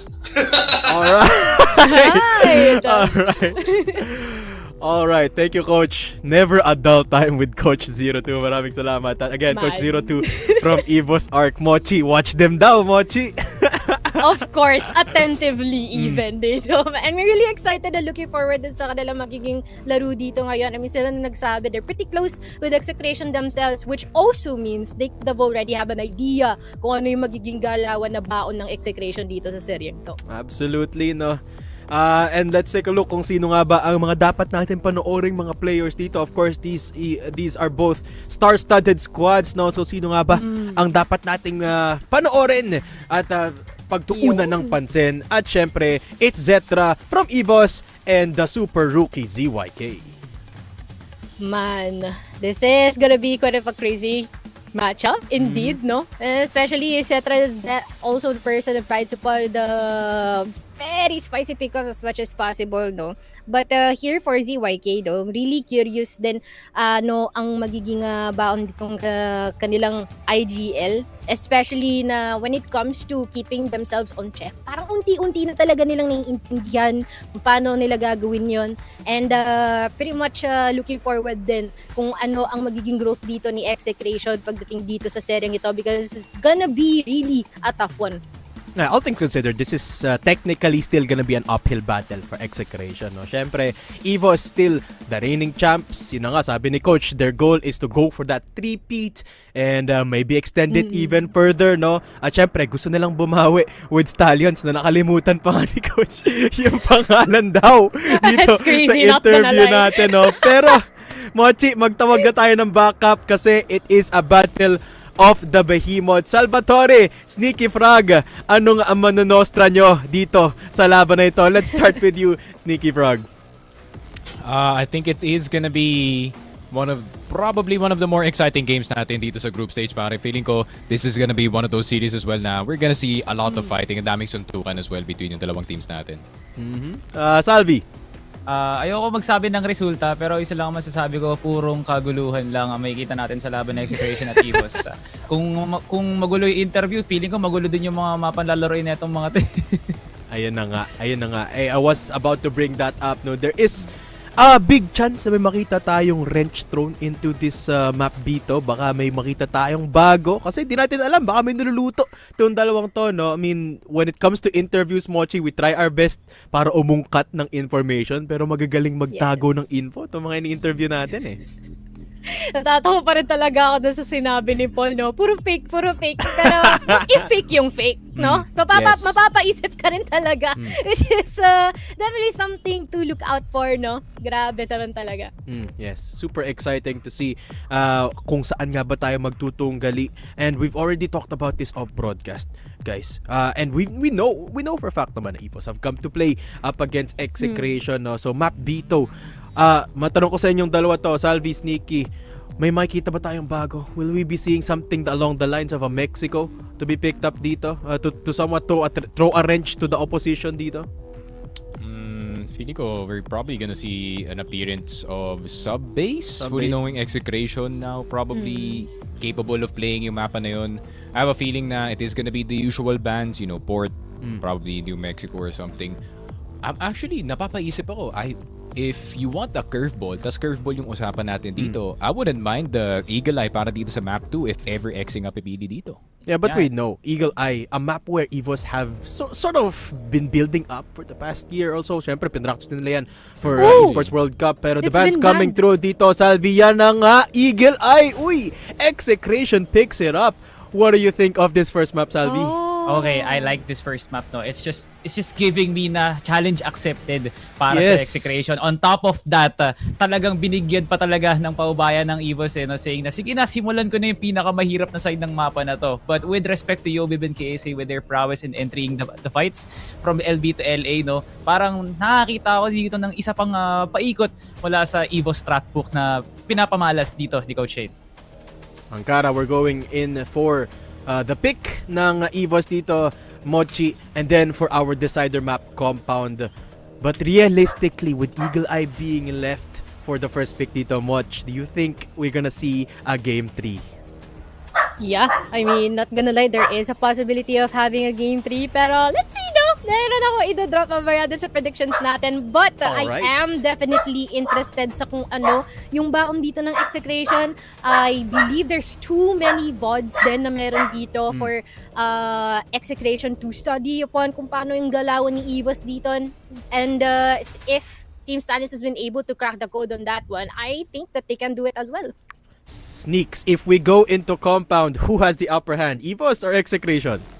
Honestly, I would actually argue na Execration would have the upper hand para dito sa map number 3. I think just rifle versus rifle head to head. I feel like mas confident ako dito sa capabilities dito ni Paul and ni CBN. So yun nga, I bet them sa map 3. Alright, that makes it even more exciting now that we have all of our people here. Lahat tayo nandito. So tanongin ko na kayo habang may oras pa tayo of the all-important question. Predictions. At Salvi, ikaw na muna mauna dito. Ikaw na muna, pasensya na. Ikaw na. Sige, go. Okay, so let me put this into a perspective na it's a strong matchup to say the least, no. But EVOS has proven long na sila pa rin talaga ang number 1 team dito, no. EVOS 2-1 for me. Sneaky. Yeah, I think I would actually throw a curveball dito sa prediction, pare. I would actually predict 2-1 dito sa Execration, pare. I think I was very impressed na nakita ko from their games up against itong Pacific. And I'm not being, stats guy. Yung EVOS ng last week could be different from EVOS this week. Pero I have a gut feeling na may something na dinadala tong Execration. Mochi. I'm gonna be the outlier in this one just because that sabi ni Coach Zero is to trust them. So I'm gonna go 2-0. Sige. Alright. Let's Alright. talk about that. Mochi is sold. I'm gonna predict EVOS then. Same with everyone. They're still the defending champs and I think we haven't seen full force EVOS. I think ilalabas nila yon today. 2-1 EVOS. Ayan ang prediction ko dito. And that ties it up for everyone dito. Majority vote for EVOS except for Sneaky Frog na nakaboto sa Execration. Hindi na sila makaintay. So simulan na natin to. Sneaky and Salvatore, take it away. Tama ka dyan, Daydo. Excited na talaga kami lahat dito, for our final series of the week. The main event, an El Clasico. A rivalry renewed para kay KLR at ZYK sa mga panahon ng SGJ at Pacific Bacta. We now head into an Eagle Eye map wherein it's designed specifically for a matchup para dito sa dalawang team na to. Yeah, especially, sniper pa lang yung usapan dito, no? You already have itong si A7J or itong si ZYK possibly fighting dito sa may hotels area natin. Even si D, who's been very impressive actually with the sniper this entire time na nandito siya sa Execration. I feel like it would be an opportunity for him to show what he can do. And especially pagdating sa Eagle Eye, no? Sobrang short ng time of waiting para makita yung kalaban dito. So I feel like ayun nga, Execration with their pace, especially knowing si Aljo, no, he does like to go, slightly more aggressive kumpara sa mga ibang teams dito. I feel like yung etong Eagle Eye would definitely benefit them. Depende talaga kung maganda yung makukuha nila dito sa first half, pare. Yeah, I really like the integration dito ni Coach Shane, na itong Eagle Eye na to, despite like how notorious it is for 2025, siya talaga yung naging trailblazer nito para piliin din ng mga ibang teams, to say the least, like Gaon, Sunday Shrooms, and as well as Pacific way back in the day was able to pick up some form of strength dito sa mapa na to, but we cannot deny kung ano talaga ang tanggil na lakas sa EVOS dito, from how Cetra is able to move around the map at yung kilos din talaga ni KSA when it comes to entrying, like those kinds of elements, parang tip of the iceberg pa lang yun, hindi pa talaga kalalim-laliman ng ginagawa ng EVOS pagdating sa mapa na to. Ladies and gentlemen, ito yung mapa na kung saan dikit ang laban nila up against Rock Esports during Esports World Cup. Kung hindi nga lang talaga natapos sa isang malubhang defense na ginawa ng Rock, iba sana ang kwentong sinasabi natin ngayon pagdating sa kanilang run sa EWC. But to put that into perspective, yun pa rin ang kailangan sundin ng mga ibang teams. The standard of Eagle Eye still bears around between Stallions and EVOS, pero kung bubuhatin mo talaga ang balance dito, Sneaky Frog, nandoon ng EVOS sa pagkakaroon ng isang magandang Eagle Eye. Yeah, for sure. I think pagdating sa level ng Eagle Eye, I think EVOS obviously one of the best GR teams pagdating sa mapa na yun in this region, no? And the fact na Zetra has also been having a hell of a season, pare, especially on that sniper, may hirapan ka talaga every time na makakalaban mo dito yung EVOS. Pero if it's anyone to do it, pare, Execration, disappointing last season, man. They have something to prove dito sa regionals. Yeah, now time, ladies and gentlemen, for the main event of week number 2. All eyes in front of our screens, EVOS versus Execration. Two Titans meet once more. At eto na nga, paano nga ba sisimulan to ng EVOS at Execration? We'll never know, pre, no? For two teams that are very unpredictable when it comes to their executes. We might just see some form of curveball para dito sa EVOS. Paparadam na nga sila dito lang sa may House A. As now, Bunker is already being hard scoped by Cetra, and that is an instinct by a sniper himself. Cetra gets the kill. KSA nakapasok na nga kahit numerong mga blinds pang binabato ng Execration ngayon. Elvin gets the lurk here at door mid. And just like that, Execration, 4 kagad ang napitas. Ang CBN galing dito sa long, pero wala na siya masyado magagawa doon. I mean, EVOS, just a really good 8 takes straight up. Straight up just taking it, pare. I mean, flash to face, gun to face, pare, para sa kanila dito. Just really good trades. At the same time, ang ganda ng pag-cover dun sa bunker, no, pare. I mean, just simple sniper shot, D, crossing at the wrong place at the wrong time. And Execration, unfortunately, medyo nagkasalisihan sila dito sa A-site, no? Feeling ko may magagawa pa dun si Paul, eh. Like, wala talaga nag-backup dun sa may bunker, eh, no? Pero now, Fallex already being bent with a flash on his face. Pero siya pa nakakuha ng kill na yun. What a shot by Fallex. And now, D with the defense here at floor A. ZYK pa rin na exit pa rin nagkasalisihan nga sila. Nahulog! ZYK falls to his demise. Pero a heroic death naman yon para sa Execration. Isa kang bayani, ZYK. Nagdala ka pa talaga ng isa bago ka matumba. A7J now fighting Cetra. Sniper versus sniper. Pero si Fallex rin palang kukuha nun. Lahat maaalala yung ginawa talaga ni ZYK. Hindi sa kung paano nanalo ang Execration. Grabe, ang dami nangyari sa round na yun. Fallex headshot, good defense from Execration. And that si Aljo nahulog sa bangin. Pero yun lang. I mean, it's a really good answer. Honestly, galing sa Execration. And just like this, though, more aggression in this long position. ZYK trying to check itong si Elvin. Pero CBN also getting the headshot. Pero Fallex getting itong si Zetra. How has he slipped by dito sa house? Elvin na lang natitira dito sa may pit area natin. And ayun lang. Elvin and Hukay last left alive. Ay, medyo mahirap na to, pare. Yeah, parang ito na. Like, I would not really put into perspective, no? I would not really put it into my words kung may nagbago pa talaga si EVOS. There definitely is a change of pace para sa EVOS Esports, no? Compared to yesterday on their matchup, no? With now, Elvid being the one, last man standing, no? Parang nandun na eh. Parang pinapakita na talaga ng EVOS na marami talaga silang kargado at marami din silang pinaghahandaan para sa isang team tulad ng Execration, eh, no? Kellar being the one, parang na-pick off kagad dun sa senaryong yun kahit nga ba nag-i-stack yung mga smokes doon. Like, it just seems to me na there is some form of execute na gustong gawin ng EVOS doon lang sa may passage, pati na nga rin sa door mid. Pero hindi nga kasi gumana eh, no?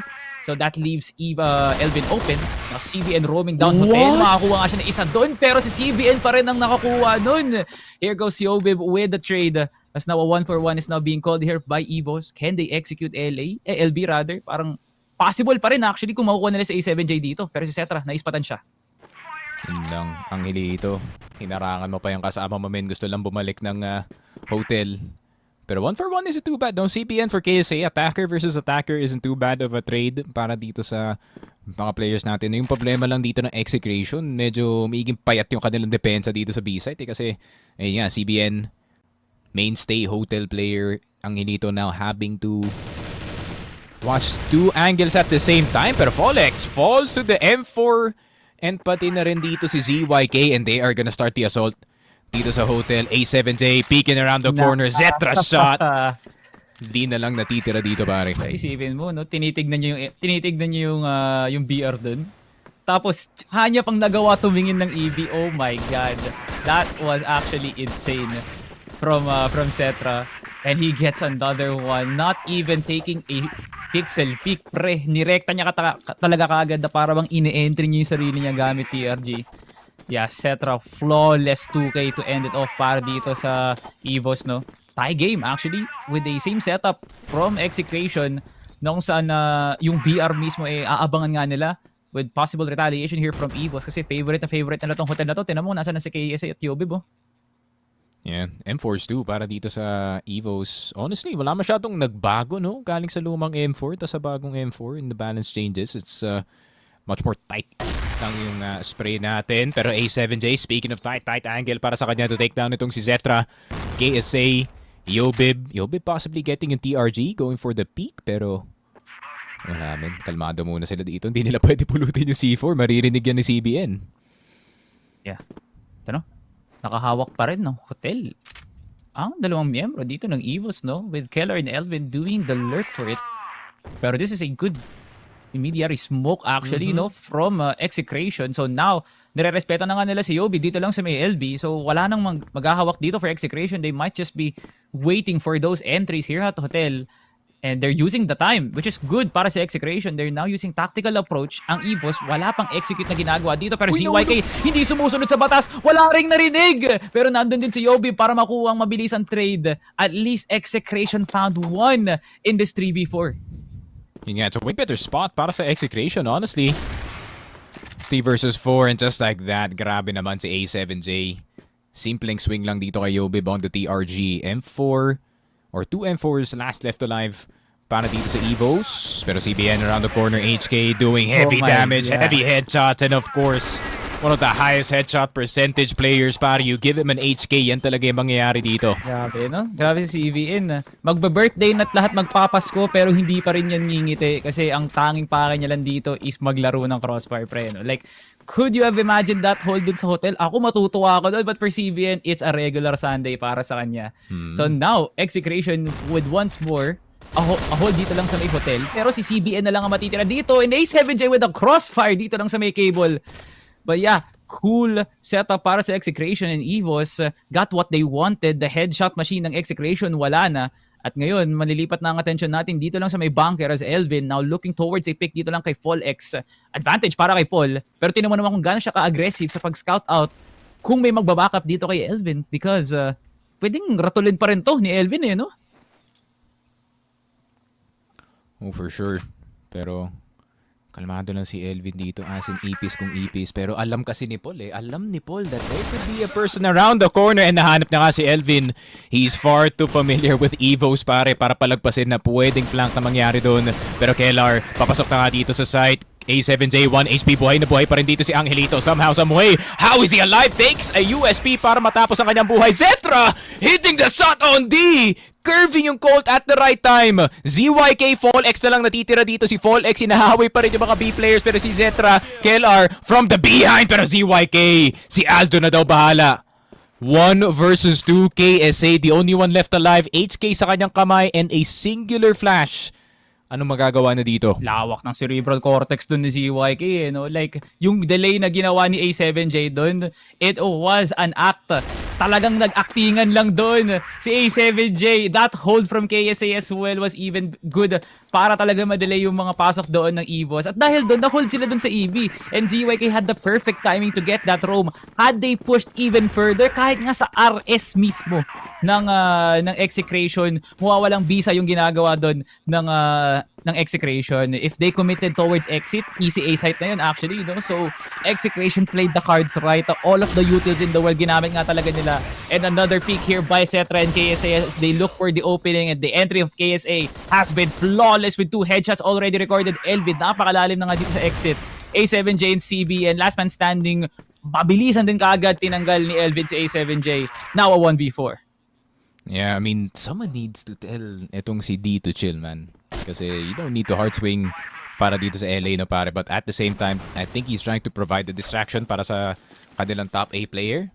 Pero libre na kasi yun, twice in a row, no? Para dito kay Zetra, he got the kills twice on house, removed the house player, and mas nagiging madali yung A-take dito ng EVOS with some of these reckless peaks. And speaking of reckless peaks, para yun lang, nauna na si Lito dito sa may bridge area natin. Elvin taking the opportunity para makakuha ng lurk sa mid in this confusion ng Execration defense. And EVOS not pulling the trigger just yet. Inaantay yata nila makahanap dito si Elvin. Yeah, magkapatid nga talaga kayo, no? Gawa rin ni Kuya. Pagiging reckless sa pagpipik.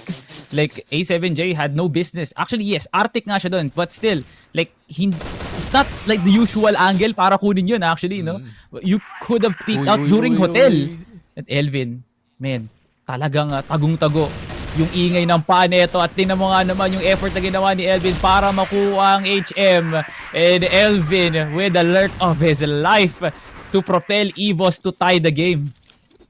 Grabe pare, that late lurk threat galing dito kay Elvin really provides an immense amount of pressure para sa mga players na kailangan mag-rotate, no? Kasi usually di ka naman na Ares dumadaan. Pag dumaan ka ng Ares, you provide yourself a very bad position. Plus, if gusto niyo mag-HM, kailangan niya pang lumabas. And speaking of labas, pare, CBN nilabas na nga ang HK as well as itong si Yobib D falling down. KSA, Yobib down as well.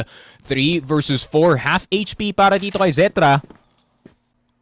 But then everything goes quiet again, pare. 2 minuto pa lang tayo dito sa round and meron ng 3 namatay at meron na rin 3 namatay para dito sa EVOS. Keller at Zetra na lang natitira. ZYK still steady dito sa A-side. Yeah, the change of pace here for Execration has been doing marvelous stuff para sa kanila, no?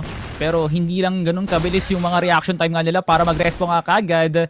Trades are going pretty well para sa Execration. Yep, the mid to late rounds ng Execration has been amazing to say the least, no? Kasi nga, yung movement nila sa mapa, parang yun na mismo yung nagiging dahilan kung bakit na nagkakandaw-gagang EVOS para, like, mag-romes back ba, magre-responde. It's confusing para sa EVOS, no? But nonetheless, good half for both teams as we now head into the second half with just a 1-point deficit in favor of Execration, no? Ngayon, EVOS will be getting the strong side. Then, this is still Execration. You have 3 players that could entry their way individually, no? Depende na lang kung ang usapan is EVO-force nga ba nila yung site, play for picks. That is Execration's unpredictability. But for EVOS, fixed mentality. Let Cetra play. Elvin, malalim na pwesto sa mapa kagad. And that's all she wrote para sa EVOS. Yeah, kailangan lang iwasan ng EVOS dito, no, is interacting with itong kay Folex at kay CBN very early in this round. Unless pangalan mo nga dito ay Zetra with the sniper, yun nga, you really don't want those early fights, especially with those 2 attackers dito sa kamay ng Execration. So I can't really blame itong EVOS that most of their aggression would come from dito kay Elvin kasi yun nga, no, he's a reasonable casualty if ever dito sa B-site kasi napakalayo na kanyang posisyon. He can confirm early na walang darating dito sa B-site. Okay. Simple minds here for EVOS pero I believe Execration could do something complicated. Ush. Ooh, nagpaparamdam si A7J sa door mid. Muntik ka na dun, Cetra, but he's gonna get 1 here at stairs. But yeah, ZYK. Grabe, no? Kung tumama lang talaga yon, hindi sana mapapilas dito si A7J. But still, EVOS is now continuing forward with their aggression dito lang sa may door mid. Execration with preemptive measures. Wala na munang control dito lang sa may door mid with that smoke. But yeah, good holds para dito sa EVOS. Yeah, you can see yung desperation though ng Execration na gustong buksan talaga itong mid pero hindi talaga pinapayagan dito ng EVOS placing 2 players at the same time. Pero Elvin mag-isa dito sa B-side. Spam's gonna be there. Elvin's gonna go down. Pero ina-expect pa rin dito ng Execration na meron pang isang tao na nasa loob ng B-side. Pero CBN with a position pa rin that could save this entire round para sa kanyang team. Pero hindi pa rin. Execration still hesitation galing sa kanila dito. Execration. Flash gonna go through. CBN spotted itong si Kellar. Does get the shot. Possible A-take. Underway. And ito na ba yung fake na sinasabi dito? Na nasa interview mukhang KSA pa makakuha kay CBN. Fall X down. And where is Execration gonna go, pare? Mukhang wala. ZYK gonna fall. C4 down. D, kahit nakapatay ka pa dito sa mid, my man, it takes 4 seconds to plant and there's 4 seconds left in the round. That's gonna be the end of it, pare. 5-5 EVOS. Long round number 1 ng second half, pare. Tila ba tayo yung na-fake out doon, Sneaky? Because Execration's control was convincing enough na makukuha na nga nila yung top A. Pero bakit nasa bunker pa rin yung mga kakampi ni CBN? Pre, nasa floor A na ako. Kukunin na lang yung site mismo. Wala rin nag-check ng passage, pre. So yeah, KSA had a very good hold doon. And I think na-confuse din ng Execration actually, no? So maraming ingay doon sa B. So that should have been the sign for Execration na gamitin yung pwesto ni D para i-delay lahat ng ginagawa ngayon ng EVOS. Pero hindi, napabayaan si Obib, napabayaan si Elvin, and especially KSA with those 2 crucial headshots. Tie game. Huge para sa EVOS actually ito in terms of swinging the momentum towards their favor. Pero I still think that EVOS is trying to do something different dito lang sa second half na to with a continuous approach sa pagkuha ng control dito lang sa may doorbid. I know this is a favorite place para kunin ni D and as well as ZYK. But yeah, as it shows, there's a lot of angles being thwarted here by Execration. Pero pinipigilan sila lahat ni Cetra tsaka ni KSA. Yeah, nag-eliminate lang sila ng angles dito. Itong EVOS, yun nga. They're just enabling itong si Zetra to be as far forward as possible. Pero dahil nga sa position ni Elvin, he can hear all the footsteps from all of the players. Elvin spotted though. Zetra will get the kill dito kay ZYK. Early information para sa EVOS na papunta na ng B-side itong Exe. Pero CBN, known entity pa rin dito sa long A and he's gonna try to fake it out as much as possible pero nakapasok na si Fall X. Does get Yobib pero mapapaback off immediately. Kailangan niya na pumasok dito, men. Intense mid-round para sa Execration. Oh my God, pa-reload si CBN! Oh, na 400 pa rin siya! DPI! Rare occasion para matalo si Cetra and KSA na holding down BR. Good hold para sa kanya, but that was a weird sequence ni Gif Prag. Alaminin nyo man sa hindi. Pero wala sa sitwasyon na dapat buhay si CBN doon. Pero tinan mo nga naman, bumaliktad ang pwesto ngayon. At tila bang kailangan na mag-push ng GR para ma-force out lang ang Execration dito. KSA and KLR, barag ang mga armor. And D is going to be the one that should be able to... KLR! From BR to top A. Nakuha niya pa yun. Enough time para makapagtanim. And it's now down to D. Lahat ng miyembro nandito lang sa may LA. KSA leading the charge. Now, si D umikot pa nga talaga sa may door mid. Pero pabalik ata siya ng passage. D, saan ka nakatingin? Ang dami mong tinitignan, pre. Kalma ka lang. Here comes the debut of D sa A7J. Can the rookie do it? Ayun na si KSA! And D with a 1v2. Make yourself famous. What a clutch by the rookie. Grabe naman, men. Di nagkakalayo sa dugo etong si Lito NCD and it seems like clutch runs in the family dito, pare. A 1v2, a well-needed 1v2 as well para sa Execration. And grabe, that's a big confidence booster for the Execration squad, pare. Feeling na nila na that round was out of their hands. Pero grabe, men. D out of nowhere. Spotting at the right place at the right time. Ang ganda pa ng timing, men. He slipped by barely dito sa mid. Pero Yobib, wait, hold on.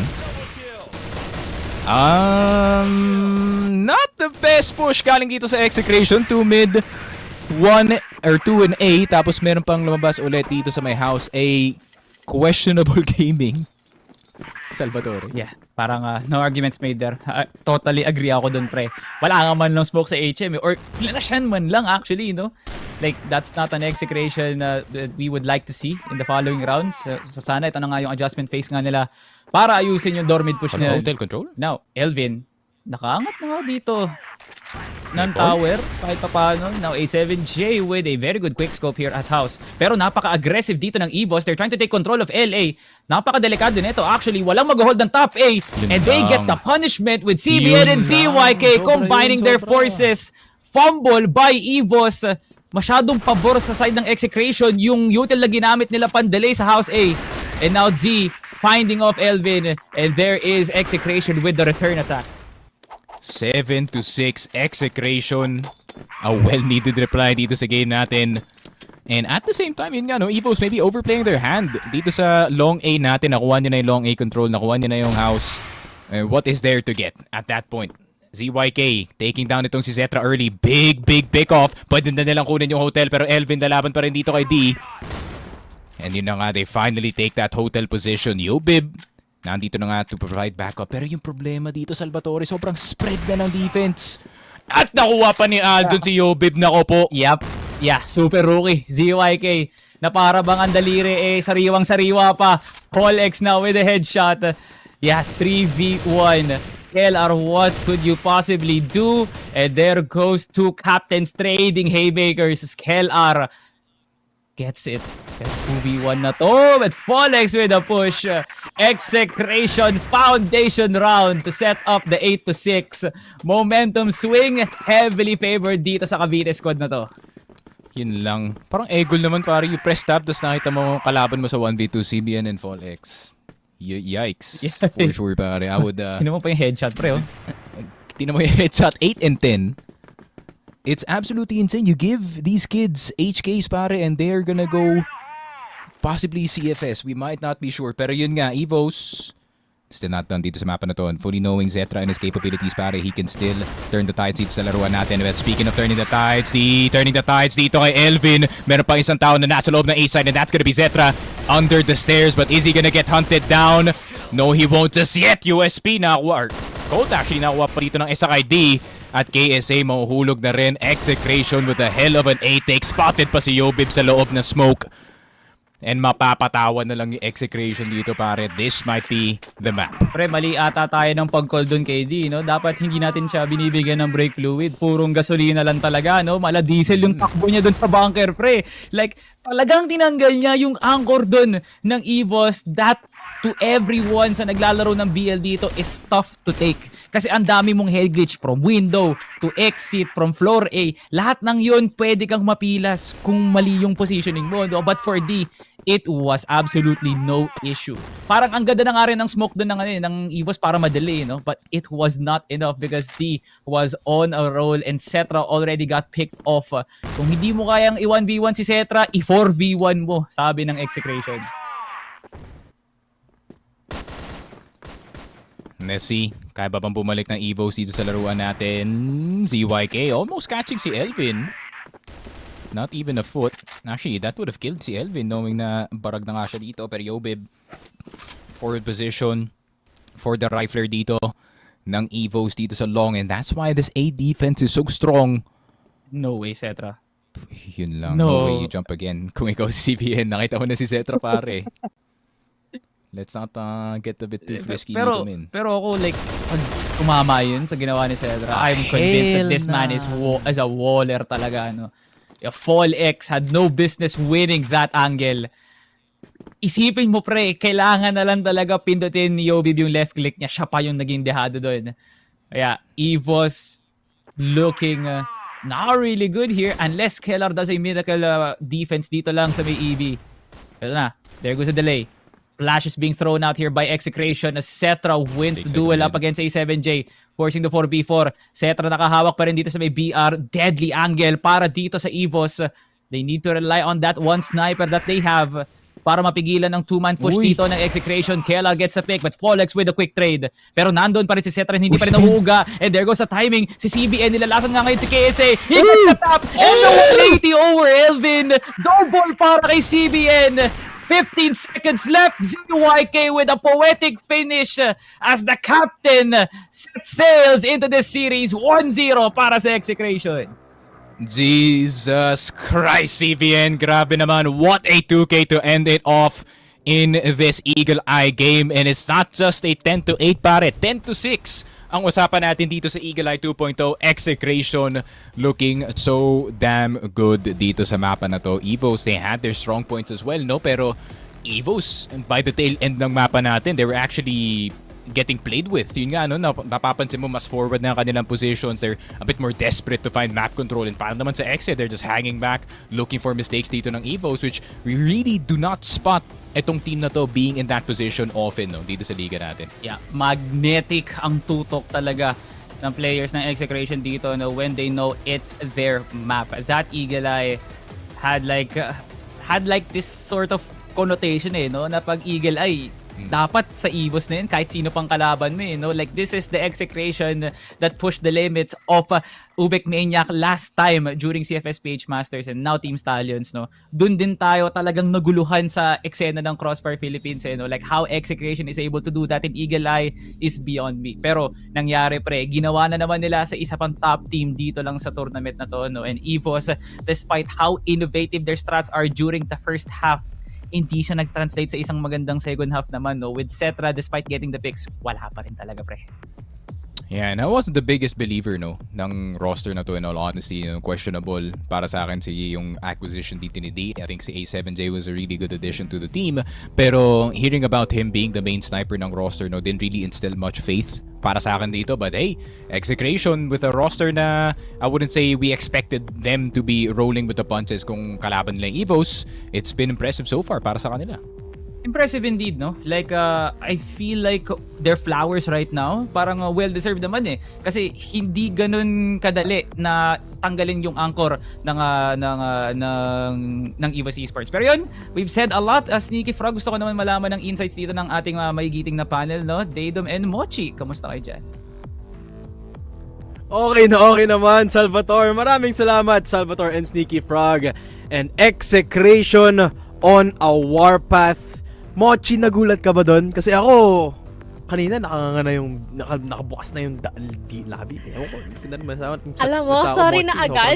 Kasi wala akong masyadong masasabing analysis. Masasabi ko lang dito ay nagpa-fangirl ako sa mga plays dito nila CBN as well as every single squad. Parang nag-miss to lang ehemplo talaga si ZYK dito, no? Especially siguro in terms of the calls and as well as yung mga areas na makukuha nilang kontrolin in order to allot din any possible trade-offs. And even yung mga mind games na inilalapag dito, I also really loved yung highlight dito. Like tulad nga ng sabi natin, kanina, hindi natin masyado din nga, or tulad sinabi, Sneak rather, hindi natin masyado in-expect anything dito KD, pero when it comes to showing dito, his power dito sa mapang ito, well, nagagawa niya na maganda. And other than that, it's been very prominent wherein occupying a couple of spaces at the same time could have never been ever so better dito for Execration. And it's a good sign too that hindi siya kinakabahan in that 1v2. Yeah, it is great. EVOS we're talking about, no? And D just able to secure the 1v2 just like that is just impressive from this rookie, no? 10-6, ayan ang ating score dito sa tablahan ng Execration at EVOS. And you take a look at the numbers. And si Fall X ang nananaig dito along with CBN, man. That last round with CBN. And nakita natin, CBN, hindi man lang siya umiti the entire game, no? Habang nagse-celebrate yung teammates niya at siyang nananalo, CBN locked in and just aim for the players of EVOS. And you can see just how impactful Execration was. Dito nila pinakita ang kanilang tunay na lakas. At it just felt suffocating for the sniping of Zetra, no? Granted, Zetra still performed well in Eagle Eye, pero sobrang proactive ng Execration in looking for and avoiding that sniper that it just felt like they pinpointed this Eagle Eye map. They just curated this game up against the playstyle of EVOS. Man, as much as the pickups are there, it's gonna be pretty difficult kung ganito katindi yung firepower dito from Execration, especially being spearheaded dito by Paul X as the set MVP dito sa Eagle Eye as well. Man, I feel like this is just Paul X being Paul. It's either him or CBN. Just the same as it's either Kano or Loy dito. But also some moments wherein even A7G has been able to pop up. Pero let's check out din dito sa ating highlights, no? Wherein he's been able to just snipe out, snoop out yung mga miyembro dito sa EVOS, continuously catching them off guard, no? The moment that they are trying to do something, laging nasa likod nila si Paul X, nag-aabang for them to do the next move. And unfortunately, whatever their goal is, hindi nila nagagawa because sobrang hanep talaga yung timing ni Paul X when it comes to getting these pickups as it.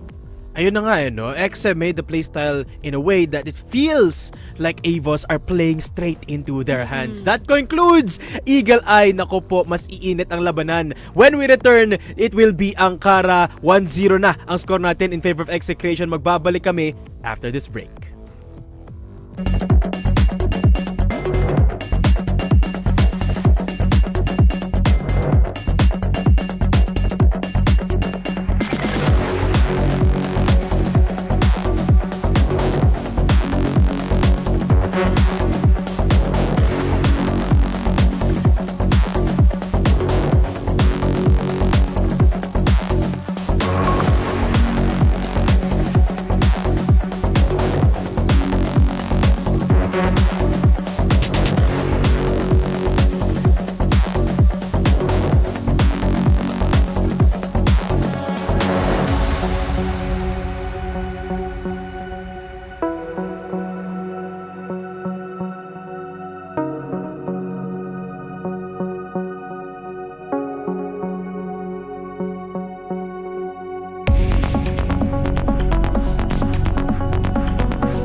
babe, with that spray down!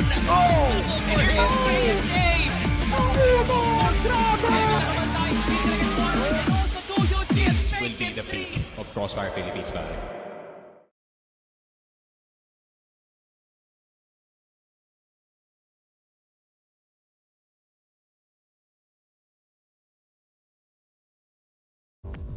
Welcome back to CFS PH Regional Finals sa labanan ng Execration at EVOS. Execration ang unang makakakuha ng puntos dito sa Eagle Eye. Mochi, tatanungin ko ulit sa'yo, did you expect that win from Execration in set number 1? Man, the moment na nag-switch yung sides, doon ko na nalaman na, I feel like they already know what they're doing. And there's no way for EVOS to try and counter that one. Like, we have been able to notice their pleas for help na they're trying to extend in hopes of getting or finding any possible casualty galing sa Execration. But no, hindi nila yan nagagawa. Kakatingin nila, they're not looking at their backs and someone is already there just hunting for them. Exactly. No, Execration looked like completely different beasts dito, no. And I can't wait to throw into our second game. Pero ito na nga, ito-throw na natin sa ating laro. Sneaky, Salvi, take it away. Thank you so much. Thank you so much. Arigato. Ayun, grabe. Like, could you just imagine, Sneaky Prag, no? Ay, thank you, Mochi. Narinig ko yun. Minsan ko lang marinig yun, actually, mula sa'yo. Pero yun, going back, parang, did you expect this, Sneaky? Sige, ibabato ko rin sa'yo yung tanong ni Dave. Did you expect that would be the performance of Execration? Kasi for me, it was not. Kasi that was, it was very explosive from both CBN and Folex. Pero sa ginawa ni A7J and ZYK, like, that was out of the blue. Yeah, that extra elbow grease, no, na nakita nga natin galing dito kay A7J at dito kay Aljon, pare. Really did a number dito sa defense and offense dito ng EVOS, no? EVOS were looking for opportunities para may makita man nun silang butas dito sa depensa. Yun nga, try to see if they can assault itong hotel with knowing that nandun si A7J, but then at the same time yung mga ibang players as well ng Execration did a great job of kind of protecting their backline a bit. At the same time, yun nga, really good day para dito kay Aljon, fortunately para sa Execration, kasi yun nga, pag maganda yung araw dito ni Aljon, man, that's a whole nother fragger on your team possibly. Yeah, totally agree with you on that one, no? At kahapon actually pa natin nakikita yung init dito ni Super Rookie ZYK, you know? Like the moment that he stepped into the competition where everyone's eyes were on the opponents, parang gumagawa din ng sariling montage dito si ZYK. Actually, low expectations for everyone para sa Exe because of that PH Masters run, and even till now with the addition of A7J, tingin natin nila na parang hindi pa rin Stallions, Pacific, EVOS pa rin yung may magandang off-season no? But nope, look at what he did yesterday with that series, no? Pero ngayon, pre, eto na ang Kara, which to me is the weakest link of the map pool dito ng Execration. Dito sila sa hirapan pero eto ang field party ng isang EVOS no? Ito ang masasabi kong prime map nga nila, no? Next to Porta. And ladies and gentlemen, Execration could do the unthinkable. Ang mga di nag-iisip masyado na tatagal pa to sa 3 maps kasi mataas ang tingin natin sa EVOS. But now Execration is doing it for the sake of our entertainment at sa isang magandang storyline nga naman na mabubuo dito. Execration versus EVOS in Ankara, ang home court ng EVOS. Yun nga, ZYK mid position. TRG ang kanyang hawak dito, pero A7J double sniper setup, no, dito sa BL side, can look for opportunities. Elvin almost gets his head taken off dito, pare, pero iba yata yung pakay ng EVOS. They also want to take some minor mid control para ma-push back dito yung Execration, especially pagdating sa kanilang rotate. Pero I think yung pinakamalaking worry dito ng EVOS, no, with that mid smoke is just cutting off yung possibility of getting CA control, kasi hindi nila alam kung may tao dito sa hukay or wala Strong presence dito lang sa may fence. KSA now peeking and A7J getting the pick. Yun ang 50-50 na nakikita natin usually from EVOS na sila mismo ang nakakuha, but with the strong position na kinuha ni A7J, actually may insurance policy pa nga siya dun Kung sakaling madali siya, nandoon din si D to get that trade. But yeah, Execration said, para akong CFBL maglalaro, kuha ng isa sabay mamba out, si D hindi naman sumusunod sa batas. Yun lang, tag pa dito si Zetra, no? So the assault on the A side is non-stop para dito sa EVOS. And the only healthy player na meron dito is si Elvin. So wala silang choice. Kailangan nilang ilipat si Yobib into this A site, which could be the right decision. Pero Elvin, careful around the corner. Gonna be the first one in para sa kanyang team. USP gonna go through. Fall X spotting a top A player. Actually, Zetra gonna be fully blinded at Fall X. Looking for the 3K. Now that's an entry. Nako po, A site wide open. KLR stunned na nawala kanyang kakampi dito. And putting the attacker nga naman talaga in front of everybody.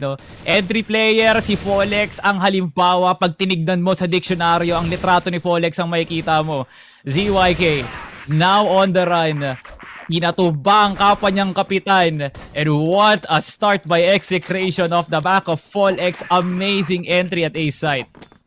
Yeah, I like the no ego play as well. Galing dito kay D. I think he just knows na Fall X has to pop off dito sa game na to. So he just went in. Naging ally na lang para sa kanilang star player, and it worked perfectly. Pero Zetra, kuha na nga yung sniper dito ng A7J. Pero fortunately enough, meron pa silang isang competent na sniper dito sa kanilang team in the name of ZYK, pare.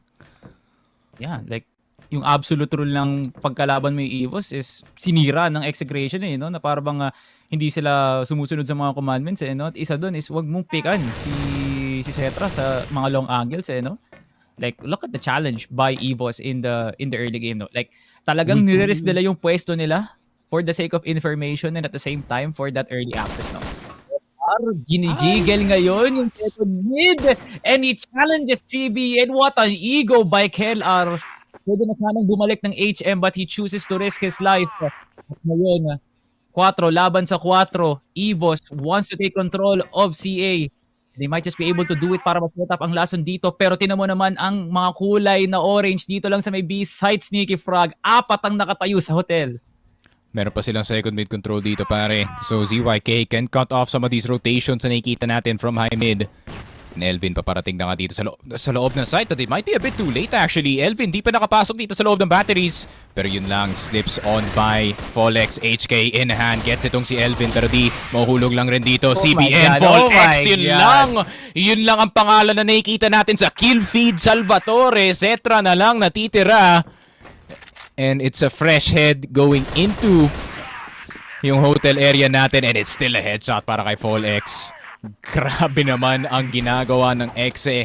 Feeling ko yung first season with this attacker duo, pare, medyo warm up pa lang yun. Pero ito na yata yung full strength Execration frontline, pare. OBN check Follow up ni CBN. Folex muna yung po-frontman. Sabay follow kay CBN. Pre, ikaw naman yung pumalit sa akin. May palitan sila and I like that chemistry.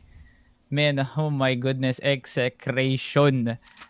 That might just be something out of pocket para sa Exe na hindi natin nakakalaing mangyayari sa seryeng to Kasi paano mo nagagawa to sa EVOS, one of the strongest teams in global risk side pagdating sa win rate one top legends for a reason. Sila palagi muna from week 1 to week 7 of PH Masters, and they're still delivering it in the competition of regional finals Chengdu ang nakataya dito, and looking like Execration has been a solid team in terms of developing their performance for that international spot. Pero Execration, possibilities are endless para sa kanila dito. CA control. I think naspatan naman ni ZYK na nag-back off na dito si Zetra from his usual spot. Pero ang ganda ng angle dito ni Zetra actually, just denying the HM players anything free. Especially knowing how many angles they can get dito kay Keller at kay Yobib once they get this high mid control. Pero I think aware naman yata yung Execration na nag-reposition na dito si Zetra. They're just gonna have to look for where. Not really sure. But si UYK, rare occasion na siya magsisimula ng entry na to. Not even CBN. Looking like na para bang binibake niya yung sarili niyang buhay dito. 40 seconds. Zetra has a good angle on this one, and that hard scope proved to be fruitful para sa EVOS. At ngayon na nga, ilan na ang napipilas dito sa laro to with now a double sniper putting EVOS in proposition dito and D's gonna get one, but at what cost? 4 pa ang buhay dito with 20 seconds left on the clock. Elvin paparating na nga sa lokasyon niya dito in case nilalaro niya yung pagkain niya sa loob ng RS. EVOS Esports takes that round commandingly. Yeah, well-needed round on the board para sa EVOS as well. Finally, something to hold on to dito sa game natin. And Execration, yun nga, maybe a bit too frisky dito sa mapa, unfortunately. At the same time, not minding itong CA area natin. And I think it is yung full committal dito sa LA that kinda just made a bad mark para sa kanila dito. D goes down, Fall X naghahanap ng trade pero delikado min eh. TRG, etc. I'm not peeking out of that yellow pillar as well, pare. Ako, parang nawala na siguro yung momentum ng Execration, no? Like, the early game is not looking pretty good for the past 2 rounds, no? I saw the passiveness of Execration nung unang dalawa natin kung paano nakagkakaroon ng madaling entry si CBN and Folex, but now with the following 2 rounds na sumunod, with EVOS being able to get one, all of those were early picks mula kay Cetra or even just the possession na kinukuha ni Yobib, no, to add that pressure sa Hotel and as well as TB. The Execration with the challenges, gets ko naman, nandun yung kumpiyansa eh. But it really depends on like which success rate is able to garner more results, no? Kung makakapag-success ba kayo dito sa may TB or even sa LA. It's a challenge para dito sa Execration na sila lang makakasagot dito. But now, transition heading towards TB location kung saan CBN and A7J now looking towards the entry. And there goes the nades. Yobi patras na and Execration now for the entry. Oh my god, flashes all over the place dito sa A-side. Di pa tapos magtapon dito si Lito. Pero yun lang, finally pulls out the EVR, getting itong si Yobe. Pero may tao sa kanilang likod. And that's gonna be KSA. HK in hand, hindi pa sa tapos. Fall X finally dissuades his streak. It stops at 3. Fall X na lang natitira. HK sa kanyang kamay. M4 sa kanyang ulo. And 2-2 EVOS. Yun nga, that's the EVOS that we know and love, pare. Mas lumalaban pa nga dito sa laruan natin, you know. Not afraid to take map control. At the same time, having a good foundation dito sa kanilang depensa, pare. Ramdam mo yung disiplina dun eh, no? Yung pag-hold pala ni KSA ng CA para maging harang talaga eh, no? Like, that was really, really good. Like, A7J once again challenging Cetra. Cetra of all people, no? Buti na nga lang nabintian lang dito sa A7J at nakakalakad pa kahit papano, but I don't like this chip damage at all. Execration not respecting here the anchoring of A site, no? Na kahit ba top A pa yan o even sa room A mismo, as it still stands, matagal nang napatunayan ng EVOS na kailangan mo talagang dapat pagtuunan ng pansin yung ibang angulo na lang, no? Like, do not challenge long angles up against EVOS. Folex now on the entry here sa akyatan. At si EVOS pa rin, ang nakadisiplina pa rin dito, no? Like the change of pace, I really like that. Yeah. Honestly, yun nga, Execration just taking map control all over the map. Meron na silang hotel, meron na rin silang option na umikot from this LA position. Pero A7J, re-clear, not gonna be there. So alam na nila na walang tao paparating dito sa A side. Instead, it is gonna be A. Yobib hitting the shot on the TRG. Pero meron pang dalawang players na gusto pumasok dito sa site. Fall X goes down. ZYK as well. Yobib. It's a sniper masterclass para dito sa EVOS. And it seems like the TRGs are starting to warm up para dito sa EVOS squad natin, pare. Execration having to regroup. Tough time para sa Execration, no? Alam mo talagang ramdam mo na yung init ng EVOS, no? Kung kini-quickscope na lang lahat ni Yobib, lalong-lalo na nga rin dito si Cetra, no? Like, yung akyatan entry doon nila Folex at ZYK, that would have been really good. Kung iba lang yung angle ng tinitignan dito ni Cetra mismo, you know? Like, the spread of the long-range angles ng EVOS, very disciplined and as well as effective, no? Kasi talagang nagiging effective siya kung nakakuha ng kill si Cetra and Yobi, but it's guaranteed for the past 2 rounds that we've seen them perform this way, no? Sa ganyang position. So now, another challenge here for Execration is that kung kukunin nga nila tong hotel na to, there should be some prominent presence dun lang sa may HM, no? And that boils down to A7J and ZYK and LV. Nagpaulan-balan na nga dito sa hotel. It's just gonna be a 1-for-1. Yun lang si Paul pa yung nawala dito. Not good news, obviously. A7J known entity sa kanyang pagka-lurk. Pero si D, gonna have to provide an opening. Zetra around the corner. Pero yun lang, di siya nakatingin at the right place at the right time. Yobib at KSA na lang natitira. The OG duo on the squad. Pero Yobib will get ZYK down. C4 out in the open, pare. Pero hindi pa naman tapos ang laban. Yobib, KSA, still quite a strong duo to have in a 3 versus 2, pare. Pero si D nakakuha na ng RS control. Really good space taking from Execration, pero Yobib magagaling na nga dito sa hotels area natin. Is gonna itong si KSA to actually go first in this position para meron silang onting distraction na pwede nilang kunin. But look at this bait play though. Uy, nakita. Look at this bait play galing kay CBN. Yobib spotting itong si CBN. KSA one tap Yobib. Half dead basically. And he's checked in pare. 3-3. Execration. Tie game dito sa Ankara pare. Grabe yung closeness ng laruan na to Alam mo talagang malaki yung nakasalalay sa laronte, no? Kung nagiging passive ang EVOS pre up against Execration. That matchup against MATTJESS yesterday, like parang no holds barred yung ginagawa ng EVOS dun eh. Like talagang kung kakayanin nga nila, kung iisipin nga nila at gagawin nga nila, double lurks from Yobib and KLR. Tapos yung anggulong tinitignan pa ni Elvin, not even optimal, no? Sumasama pa siya sa pag-entry with KSA, but now the tides have changed here for EVOS, at least on the GR side man lang, no? So something to look forward to if you're Execration. At least nababasa nyo na, no, na kahit paano may respeto sa inyo ang kalaban nyo. CYK holding down mid and CBN trying to challenge once more dito lang sa may market. Pero I think sneaky na Execration is holding out all the stops that are not really like on the high win rate side. Parang nire-risk pa rin nila yung mga pwesto nila eh. Yeah, very risky positions ang tinatake dito ng Execration, no? Especially in that high mid side. But at the same time, if they can crack open this B site and discover na meron tao na nandito sa taas, they're gonna know that B site is wide open. Pero dahil nga sa slow clear na ginagawa dito ng Exe, CYK having to be careful dito sa 2F position natin. Pero Yobib, tamang poste lang CYK. Buti na may pader doon. That would have actually killed him, pero TB execute para sa Exe. Pure contact, no nothing. D, the first one downfall. X, not gonna live to tell the tale of that cross, pare. Pero C4 hindi pa rin nabababa. Yobib 2 kills already para sa kanyang TRG. Naku po yung C4. Wait ba yun? O parang tinaas na fake flash. Okay, fake flash. Pero they still committed with a plant. Despite the strength of Yobib here, CBN, I don't know, pre. I don't know about this one. Double lurk incoming from Elvin and as well as KSA. Yeah, first contact para kay CBN. Execration now.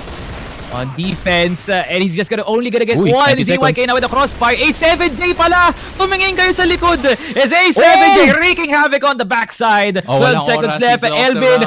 Oh, stone. Why'd you get off? Cancel! Bakit, Elvin? Bakit mo ginawa yun? You costed the round. EVOS. Nandun na. Nasa palad na. Higpitan mo na lang yung hawak, Elvin. Hala, oh no. I mean, every single step of the time, right?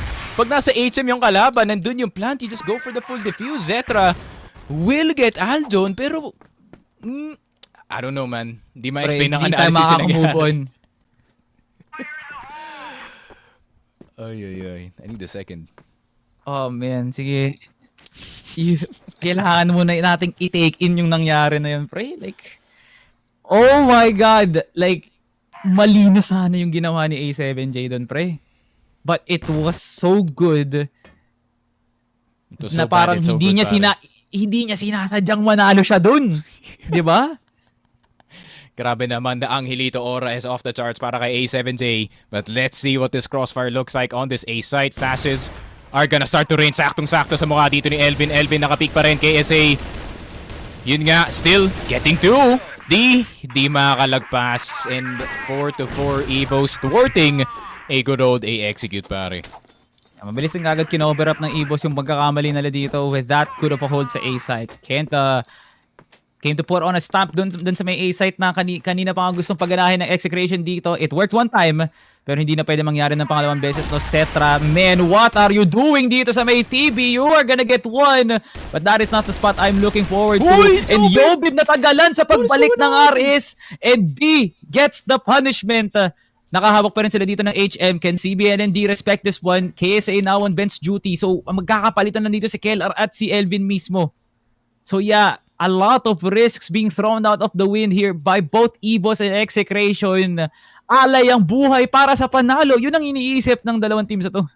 Grabe naman. And Execration, feeling ko pag mas random yung round, no? Pag mas suntukan yung round na nakikita natin. Actually, Execration has a fair shot kumpara sa mga executes nila. But then, ito nga, EVOS gonna have to do some improvisation dito, pare. With this round, retake 3 versus 3. Ano yung kukunin nila dito? Hotel position taken dito ni KSA. Keller tempted na pumasok ng TB pero he's still not pulling the trigger dahil ang layo ng rotation nila, pare. Medyo matagal to, ha? Okay. Set up actually. Like, what? Wait a minute! ZYK! Anting-anting check lang naman. Pre, napaka-divided ng attention ngayon ng EVOS. That was a fumble of a push dun sa may hotel. That would have been a B-site para sa momentum ng EVOS, but Execration gladly taking that round.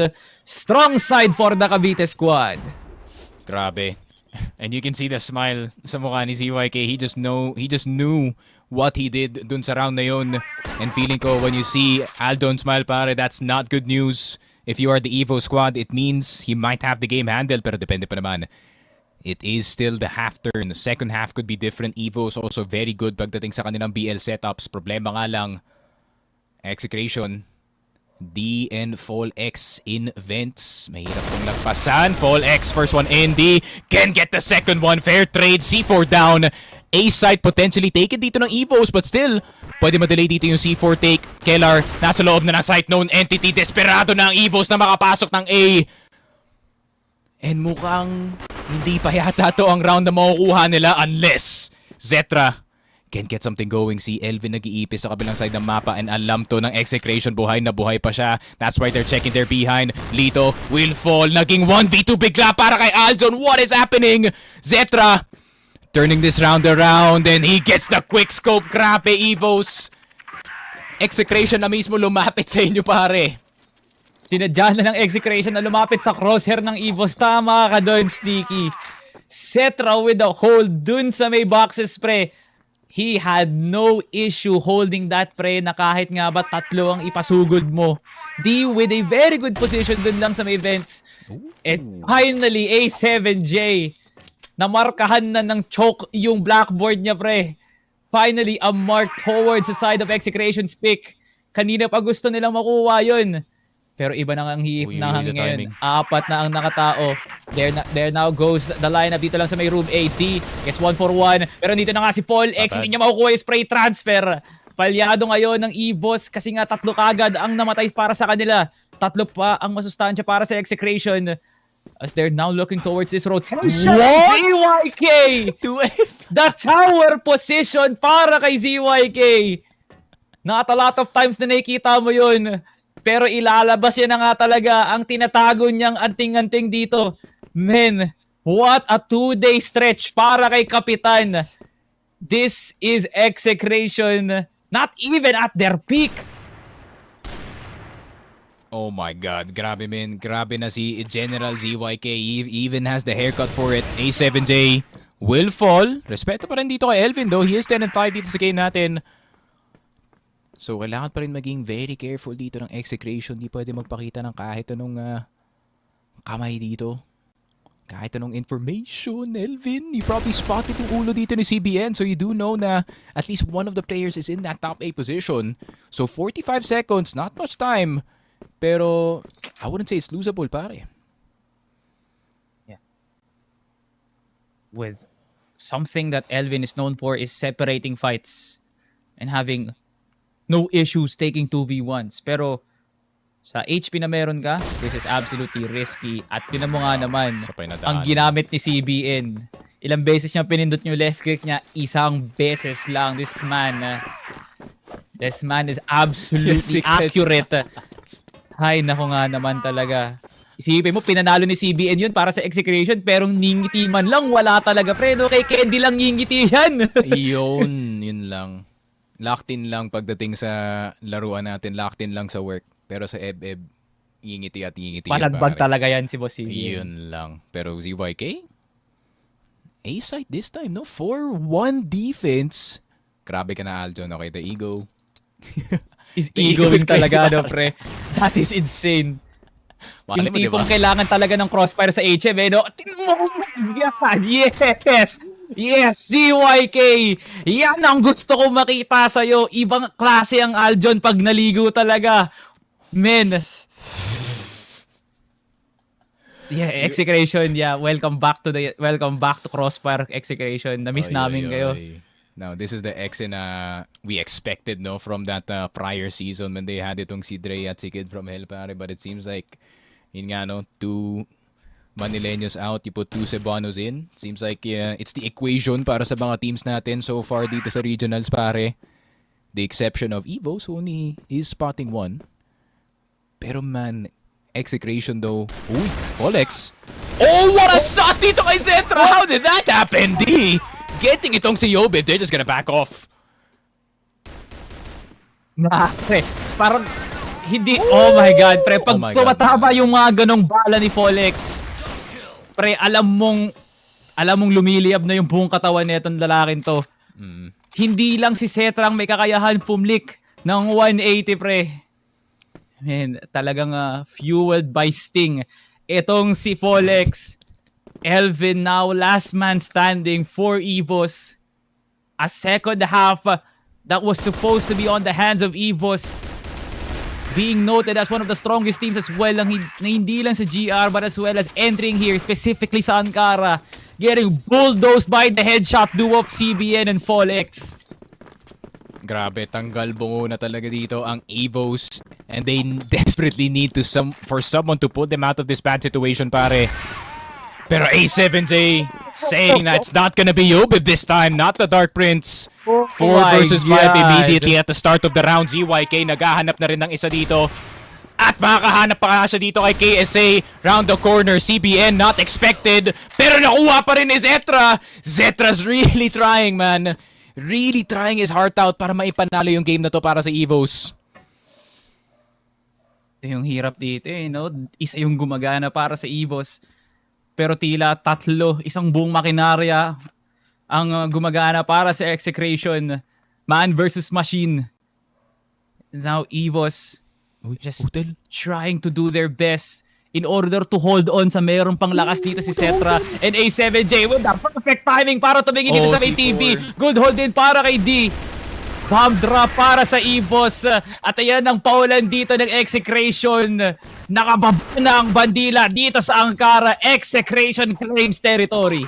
Grabe, ito na yung Execration at its full potential, pare. 2 more points for a sweep up against itong EVOS, and this could change the international landscape for this regionals, man. It's not just EVOS, it's not just Stallions. Execration also in the exact same conversation dito, pare. Ang Hilito, lipad na. Gusto na pumunta ng Chengdu, pare.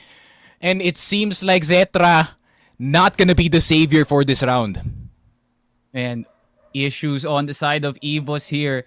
They're not looking cohesive, pre, no? Hindi na yun yung nakikita nating may kumpiyansa silang pumik dito. And CBN with the longest fight of his life still. Kellar is going to take that dub. Pre, parang the issues that we've seen from MATTJESS yesterday, parang lumipat dito sa EVOS with just individuality standing out. Where is the follow-up smokes? Nasaan dito yung mga magagandang plays para umentry sila KSA? It's not the usual second half para dito sa EVOS, no? Yeah, it's a bit of a disconnect, no, pare? Kaya nga like kitang-kita naman Like hindi na nila tinatago, pre. Kita sa kalagitnaan ng araw. Can Execration still make this happen though? Pero tignan mo naman yung Execration, man. They're just playing as passive as possible. 3 players on the A side. Wala silang pake sa HM nila kasi alam nila na nandito si ZYK for that protection, and alam din ni ZYK that it is not gonna be a B hit. So expectations are there. Smokes are gonna go down. Pero tignan mo naman si D nakakuha na ng 2 gamit ang kanyang EBR. Yobib will get itong si D. 2 versus 3. Folex trying to crouch his way. Pero nakuha pa rin ni KSA si Folex and si Lito. How does that happen? Folex was the distraction, but at the same time, ang Hilito, ano nangyari doon, my friend? Your enemy was right in front of you. Pero ZYK having to bail his team out of a bad situation. Pero KSA with the HK does get the HS. And 8-6, EVOS out of nowhere. Bit of a miracle pare yung nangyari dito sa A-site, not gonna lie. Napaka-tense nung round na yun, pre. Kailangan pa nilang mag-anyong piyansa doon on the back of KSA. What a bailout for EVOS' attacker. Doon pa lang, pre, alam mo na kailangan nga talagang mag-triple ng EVOS dito. Pagdating sa kanilang mental, no, para maging stable man lang. And now D needs to hold this down. Paul X half blinded. Pero KLR parating na nga dito lang sa may top. Another blind called in here by Execration. What an entry so far by EVOS. Gumagana na nga. Can they make the second half happen? Lahat gumagana na nga. With Yobib now changing weapons. And now Cetra with a very good lurk dito lang sa may HM. What a stretch by EVOS. The fight is not over para sa ating hari. Grabe, nilalabas na nila yung variations ng A-take dito pare. Kanina, it's a full nade execute. Now, it's a full contact on the A side, catching the Execration players off guard. Pero yun lang, Execration trying to take control back into the game by trying to go for a 4-long take. Pero alam nila na walang paparating dito sa A side. Instead, it is gonna be BCBN. Opportunity of a lifetime to make a clip play happen para sa kanya. Pero KLR in a good position dito sa Ares. Absolutely, pre. Like, no way. Polex checks this one. Magal pa. Alam na nga din. The follow-up is good. As CBN gets the trade. D pushes it. At si KLR palis pa lang. Pero nakuha na nga din D. A7J and Elvin trading haymakers for their team. It is now a 1v2. Cetra was able to take over. Pero eto na nga, pre. Two of the most solid shooters pagdating sa Arctic. Pero si A7J, ibang sandata yung kukunin niya dito. Time running down. Cetra needs this round. Yun lang. Cetra though. One miss and you're dead. Para kay Lito. One wrong choice, one wrong swing, and that could be it. Cetra smoking his position.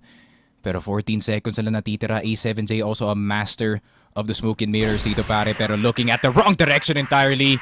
1v1 going in the way ng EVOS. It's a tie game. It seems like it's not over just yet pare. It is not over. Far from over. Upo muna ulit kayo mga tao. Lahat ng mga nagdududa sa EVOS. Lahat mga nagpapalakpakan at nakatayo na. Onting hinay lang muna. Hanggat hindi pa nag-GG's o kaya nagtatrese ang score ng EVOS. Hindi pa tapos ang usapan dito. This is a familiar spot para sa Execration. Nakakala natin matatapos na nga nila yung laban sa Stallions last PH Masters. But here comes the aggression here for EVOS. They want this dub. So, kumuha ng dalawa bago mamatay. Pero kailangan pa rin nila mag-ingat sa mga lurk dito ng Execration. And that was the miracle na hinahanap kanina pa ng Execration. Look at the rain of flashes. Hindi makaangat sila Yobib. 11 HP. And there goes the pick here from CBN. A7J nagparamdam. And Yobib still making it happen. ZYK hinahanap na ang Golden Boy. Pero paatras si Yobib ngayon. Nakarating pa nga sa boxes and Yobib needs the shot. ZYK! That was the play indeed for Execration to push it 9-8. Okay, alam kong kinabahan si Aldon dun pare. 19 HP. The difference between EVOS or Execration match point could have gone either way, no? Foiled A-take. Tried to plant the C4, tas may retake na nangyari bago pa makababa. Pero uy, Execration wanting to go aggressive. Keller could be caught off guard and that's a 4 versus 4 at the start of the round, pare. Pero si CBN yun nawala. Instant reaction para sa EVOS to go into TB. Strong position actually for EVOS, I would say. TB na to eh. Dito pa sila kanina kumukuha ng lakas. Dito pa sila kumukuha ng success. Every B plant has been successful for EVOS. And there's no reaction para sa Execration. Dito si D pa rin naka-hold. Si Cetra finds it over the ZYK. Pero patuloy pa rin ang laban dito as EVOS is not backing down without a fight. Suntukan kung suntukan. Now EVOS, they just need to hold whatever's left sa meron sila dito, pre. Kaysa in Elvin, look at those HP bars, Sneaky Frog. Pero kung ako tatanungin mo, dihadong-dihado pa rin dito ang Execration. The position is just too strong para sa EVOS. Oh, I mean, Elvin in that second mid position, just spamming. Gamit yung M4D, tried to cross into the site. Yobe finally confirms yung C4 plant natin. Pero dahil nga napaka-annoying dito ni Elvin in that second mid, hindi sila makakross ng basta-basta. So kailangan nila dumaan ng TP. Unless they just go for the straight up cross into HM. So Elvin, anong gagawin dito? Elvin, tagging itong si Folex a lot more. Pero Zetra's gonna fall. Hold on, wait a minute. This could be the difference. 15 seconds left. Yobib just playing with the time, playing with the feelings dito ng Execration. And it's a 9-9 affair dito sa Ankara. Execration, it's not yet finished, pare. Oh God, happening. Na para bang full circle moment para sa Execration. That series against Stallions nung PH Masters, bumabalik, nagiging multo na ulit sa mga utak na itong players na to. Pamilyar si Aljon, si CBN, at lalong-lalo na nga rin si Folex dito, no? Hindi pa tapos ang serye. Wala pang akda ng author dito, pre. Ang mga director sinusulat pa ang mga mangyayari sa ating overtime, as that was a miracle of a comeback here from EVOS. That stretch sa pinakita ni KSA at ni Cetra, bigyan nyo na kaagad sila ng pakonsuelo dito. Oh yeah, for sure. I mean, those two really turned the tides, no? Para dito sa ating EVOS na squad. Yun nga, granted, they actually lost, yun nga, quite a bad round. The round prior, no? Nung 9-7 na yung score natin, or yun nga, 9-7 na yung score natin, but then it was an instant reply galing dito kay Zetra, no? He doesn't care what happened in that last round. He is there to play some Crossfire, and that he did, willing his team back into action. And pati na rin si KSA dito, full credit papunta nga sa kanya. And the fact that nakabalik pa dito yung EVOS, no, really is a testament kung gaano sila ka-strong mentally and how much they do believe in themselves in this one. So, let's see if that belief is definitely true, pare, no? Kasi Execration, granted na, yun nga, no, those last 2 rounds looked very, very spotty para sa kanila, pare. They're still a team that can fight. Oh yeah. This is not the side where Execration got most of their success. Actually, no? Close first half for them. But we saw what the peak was for CBN and Folex. Kung i-entry nga talaga sila, at yun lang din ang iisipin nila, pre. EVOS now has the chance to turn the narrative upside down, to not make this a day na makakalimutan din kagad ng EVOS pagkatapos ng araw na to. Kailangan ito yung araw ng EVOS na mapapanganga lahat na nagdududa sa kanila. And Execration, this is indeed a message. If they win this, it is a day for everyone. Para sa atin, and D, wanting to cheese his position dito lang sa CA, pero si Yobib alam na alam kung paano nga laruin yung pwestong yun.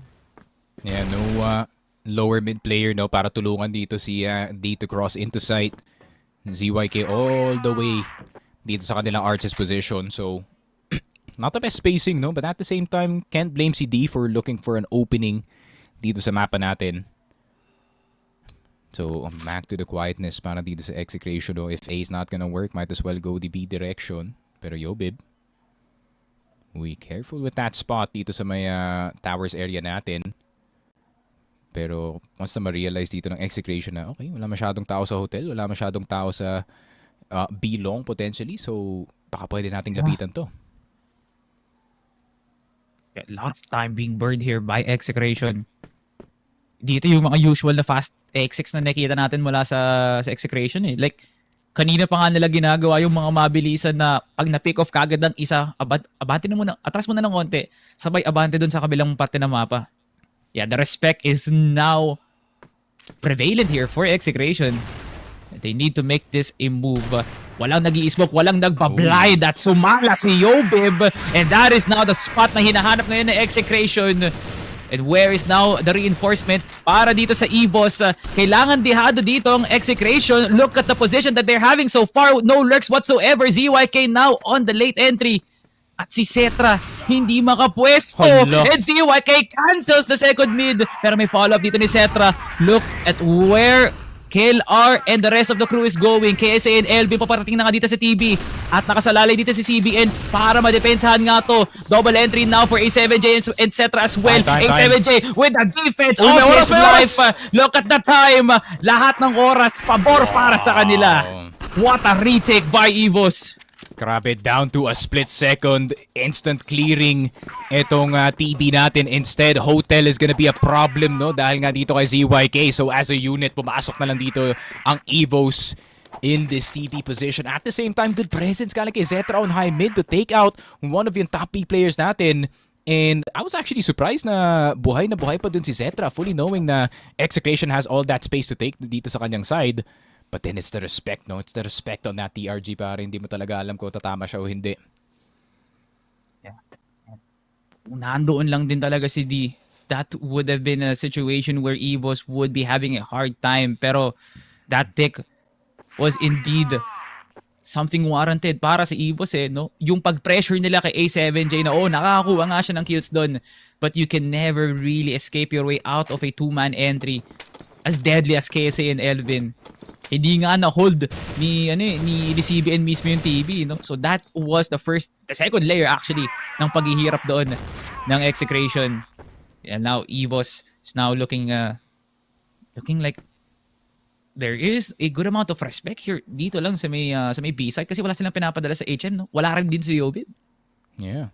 Mas focus sila dito sa sites themselves, and it seems like it's been working for itong Evo squad natin. A7J looking for an opportunity elsewhere dito sa mapa. Pero kung mabukas nga lang nila dito yung high mid, I mean, that's so much of the map cut off para sa Evos. Potentially Execration around the corner. Yobib spotting the first one, ZYK. Hindi siya matatamaan that time, pero CBN fully knowing close quarters combat para kay Yobib. Shot and a pistol. Kellar buhay na buhay pa nga dito sa loob na side, as well as itong si Yobib. 3 falls para sa Execration. Immediately Evo starts moving, and ayun lang, even the flanks are gonna be a bit of a problem, pero yun lang, A7J. Oh my God, Elvin. Will get itong si Kellar, pero Elvin nakaipis na nga papunta dito sa ilalim ng TB. So there is presence known in this backside. There has to be a bit of space dito sa high mid that has to be taken. Zetra down to 1 HP. Pero CBN out in the open pa rin. Not the best positioning para dito sa last two players natin. Pero A7J will get one, but will also fall immediately, pare. 11-9. It's a lot more sloppy para sa Exe dito, pare, ha? This has got to be like the most annoying side of EVOS, no? Na tipong hindi kami pwedeng lumaban ng harap-harapan, no? Yung diskarte ni KC at ni Elvin doon, kailangan natin i-commend, because that strat alone is pushing Execration to the limit. Na litong-lito sila. Kung titingin ba sa RS, titingin ba sa HM, like, what is that one specific angle na pwedeng ikalito ng Execration, and that is their backside. Long. What a start by Yobib in the second half. Continuous pick-offs left and right para dito kay Golden Boy. And now, EVOS suddenly a story na para bang sila na ngayon ang may hawak ng panulat. They are writing their own comeback story. Yeah, it's all thanks to the sniper of Zetra dito, no, pare. I mean, his sniper work has been very godly nung regulation time natin. But now, pagdating naman dito sa overtime, it's now Yobib and itong si Elvin kind of doing most of the legwork. And itong si Elvin, no, nung regulation pa lang, he was actually doing most of the fragging para sa kanyang team. But then Yobib and itong si KSA started to pick it up slowly. Pero Elvin, yun lang, bawas at the start of a possible execute sana dito sa A site. Pero see if A7J's distraction is well enough naman dito. Where was the Execration, pre? Bakit parang tila hirap silang tapusin tong laban na kanina pa dapat sila panalo? Di natin alam. Paano nga ba tumatakbo ang isipan ngayon ng Execration, pero lahat ng ginagawa ng EVOS ngayon talagang ramdam at tagos sa puso ngayon ng Exe, tulad ng ginagawa ngayon ni Elvin. CBN now with the trade at the cost of like 1 HP, etc. Maagang bagong taon para dito kay CBN. Nakasalo nga ng plapla sa kanyang pagmumukha ngayon na hindi man lang nagamot ang sugat. Oh my goodness, what a defense side here by EVOS. As I said, strongest team pagdating sa GR. And you can definitely feel that sneaky frag from a mile away. Yun nga, no? I feel like Execration, it's gotten a lot more textbook para sa kanila for some reason, no? Yung kanilang executes. I think what was one of the biggest things that actually won them itong Ankara map was kind of the impromptu fights na nakuha nila dito sa TB, dito sa second mid. Pero hindi na natin nakikita yun, no? You could kind of see the fear in making these plays kung kayo yung exit. But I can't really blame itong Execration, no? Kasi not everyone is as experienced as itong si CYK. So, alam din ni Aljo kung anong gagawin dito sa overtime. Yun nga, Folex, he's been in a couple of overtimes as well. Pero I mean, EVOS, no? Nakailang overtimes na to. They're the master of prolonging games, pare. We all know how much they are well prepared in these kinds of scenarios, pre. Like, that mental is as solid as steel when it comes to just making sure na sila mismo yung makakuha ng panalo dito. Okay, EVOS now laying the challenge, throwing the line on the sand. 1 round compared to Execration's 3 para lang mag-golden round to. And look at the aggression, look at the push, CBN. What was that? Grabe yun, pre. EVOS, they just disrespected the hotel defense here of Exit. Si A7J naman ang pangalawang depensa dito. And he's gonna get the 2-for-1. Ito yun lang. Oh, it's ZYK getting itong si Elvin. 4 versus 2. Bit of a curveball na nangyayari nga dito para sa EVOS. Zetra na lang natitira. Spotted crouching dito sa my hotel. And Execration looking to just finish this first round of the second half of overtime. Zetra though, feel free to take your sweet time, pare.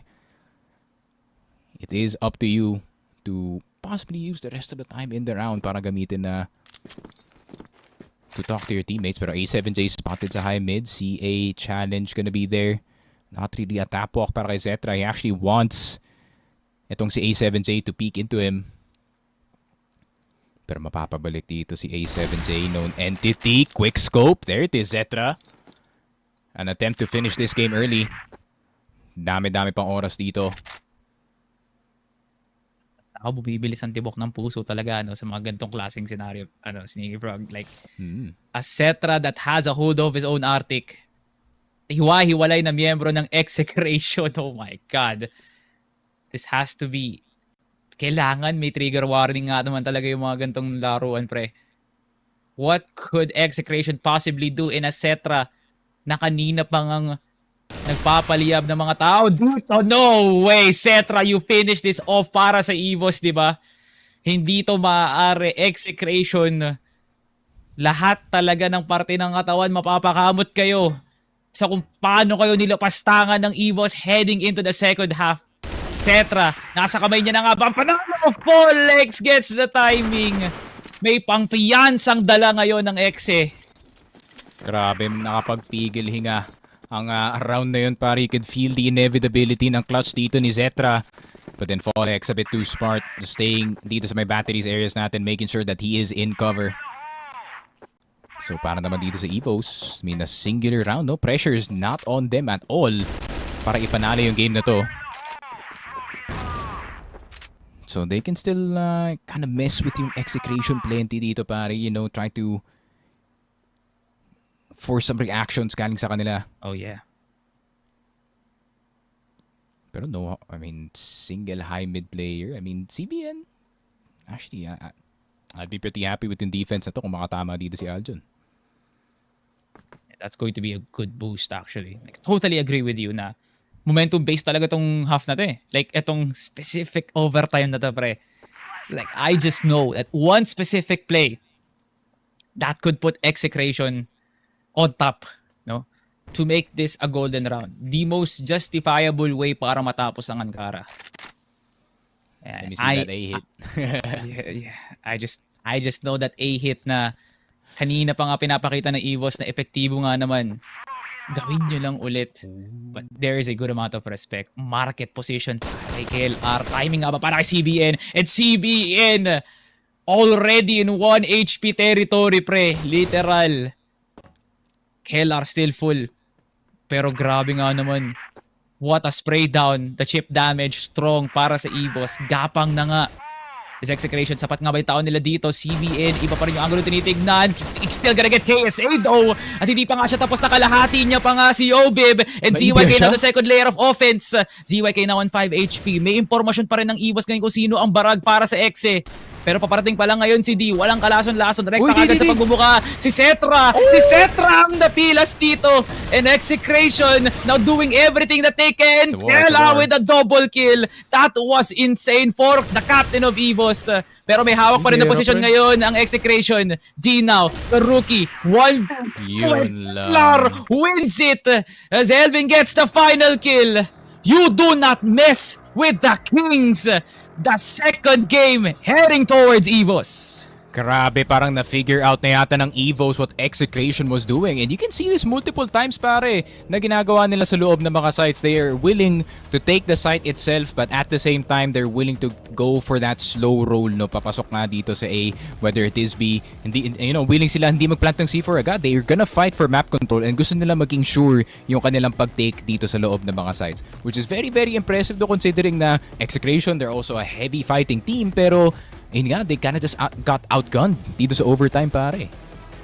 Oh man, like hindi ko ma-explain sa mga madla natin, Sneaky Frog, kung gaano nga ba kadikit yung laban na yon, na kahit nga ba 13-10 tinapos yung yung angkara na yon, that was still something that should have been the game for Execration.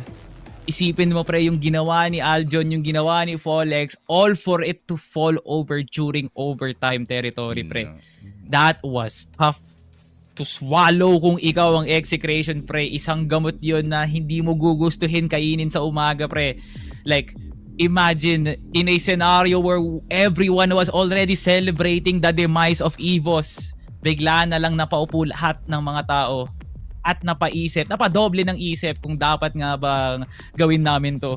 EVOS once more proving everyone wrong. The villains are at it once more, Stiggy. And yeah, and they're not gonna be letting go of that number 1 spot anytime soon. No? Granted, it's not been the best start in the season para dito sa EVOS. Ayun nga, no, they're still realistically top 2 team, in the conversation papunta nga dito sa international. So, ayun nga, they're still the team to beat if ever you do want to fly, no, dito sa tournament natin. And obviously enough, I feel like medyo nag-activate na yung kanilang macro. Dito sa map number 2, I feel like map number 1 medyo naging shaky. Everybody was all over the place. Pero para naman dito, it was more, methodical. It was more cut and dry, kumbaga, para dito sa ating EVOS na squad. It's not an Execration series kung di aabot ng Game 3, no? Parang it's not also an EVOS game na mapapaduda muna kayo ng una, tapos bigla na lang mawawala yung iniisip nyo pag natapos na ang lahat, no? This is EVOS. They needed this game, pre. Pagkatapos nilang matalo sa Stallions, kailangan nila ng gantong klaseng competition ulit, no? And it's now time to throw it to the panel. Hindi lang dapat kami yung nalilito ngayon. Mochi and Daydum, anong nangyayari dyan? Thank you so much, Salvi and Sneak. Nababaliw na kami. Yon ang nangyayari dito. I'm sure naririnig nyo na nagko-comment kami habang nangyayari yung larong yon. Pero Mochi, Execration wins the sprint, but Ankara is a marathon. And when it came to overtime, EVOS took over. Execration hindi mahanap ang kanilang laruan. Grabe, men, no? Ganda ng simula ni Execration. Pero parang Looney bumira si CYK. May Batman and Robin tayo kay Paul at CBN. Tapos malamang apo din yung kills ni D nung first half natin. At parang nanay sumuporta si A7J sa lahat ng mga kills na nararakap nila dito. Pero mas matindi pa sa Love Bus ang comeback dito ng EVOS. Kasi biro mo naman, men, talagang the moment na makatungtong sila doon sa overtime, doon nagbago ang takbo, doon lumala ang pagdepensa lalo. Imagine, no, na stretch mostly ni Setra and Elvin, I believe sila mostly yung nagpapasimuno ng mga efforts ng panalo dito, no. Ang tindi ng kanilang pag-hold off para lang mapulto into overtime. Pero the moment na napunta sila doon, everything crumbled here for Exec. And even si KLR na for some moments medyo nagtataka tayo and medyo nagugulat tayo kasi hindi siya makapag-execute. Tinapos niya yung laban na yun with a back.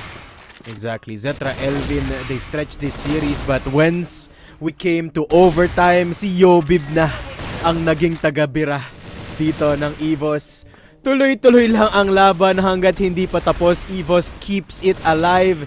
2 rounds away, Mochi. 2 rounds na lang sana yung kailangan dito ng Exe. Naging OT pa. Tapos nung nag-OT na, tuloy-tuloy na. 4 rounds in a row. Consecutive win halos para dito sa EVOS. And the deeper look into the numbers. Take a look at this. Halos pantay-pantay lang ang mga numero natin dito.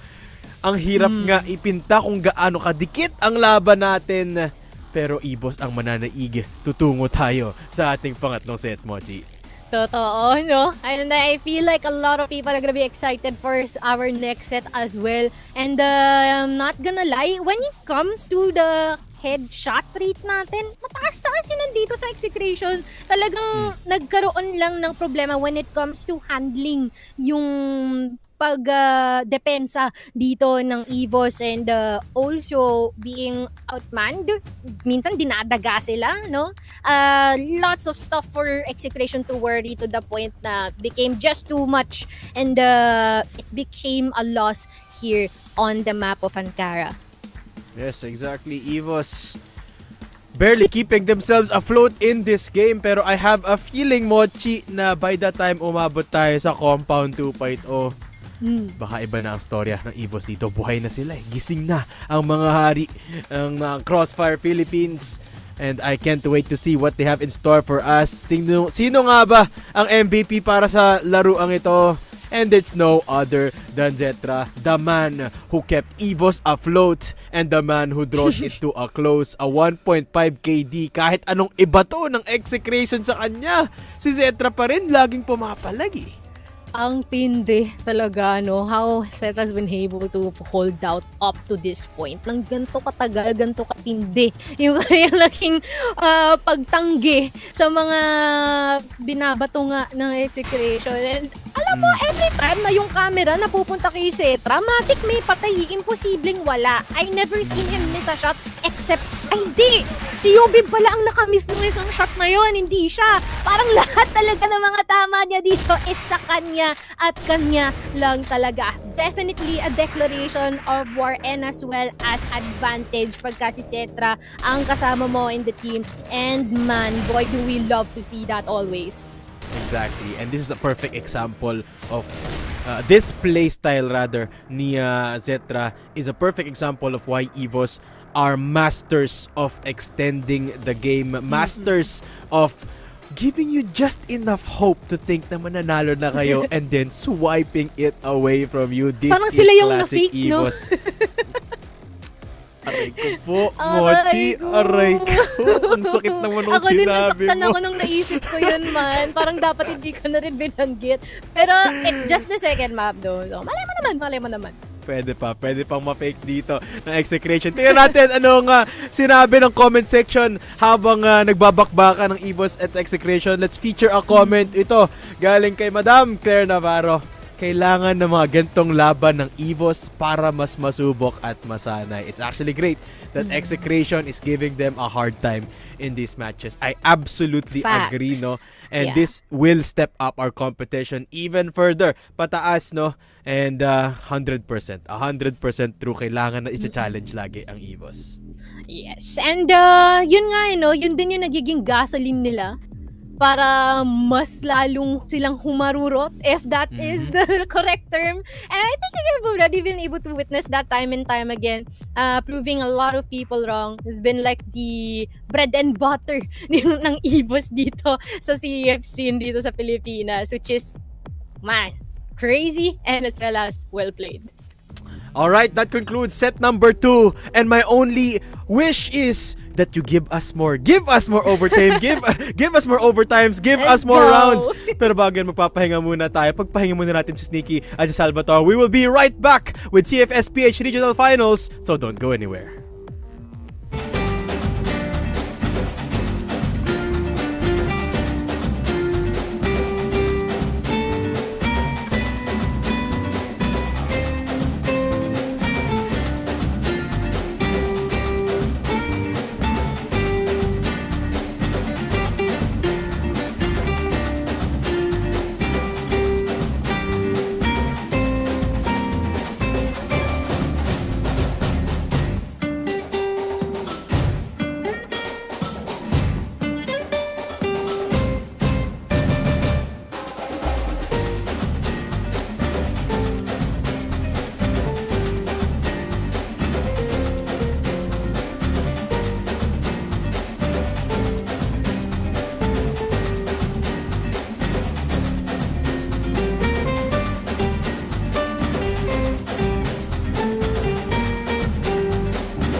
At si KSA tapos.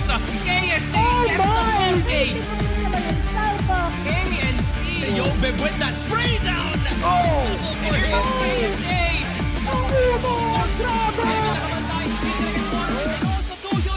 Will be the peak of Crossfire Philippines ba?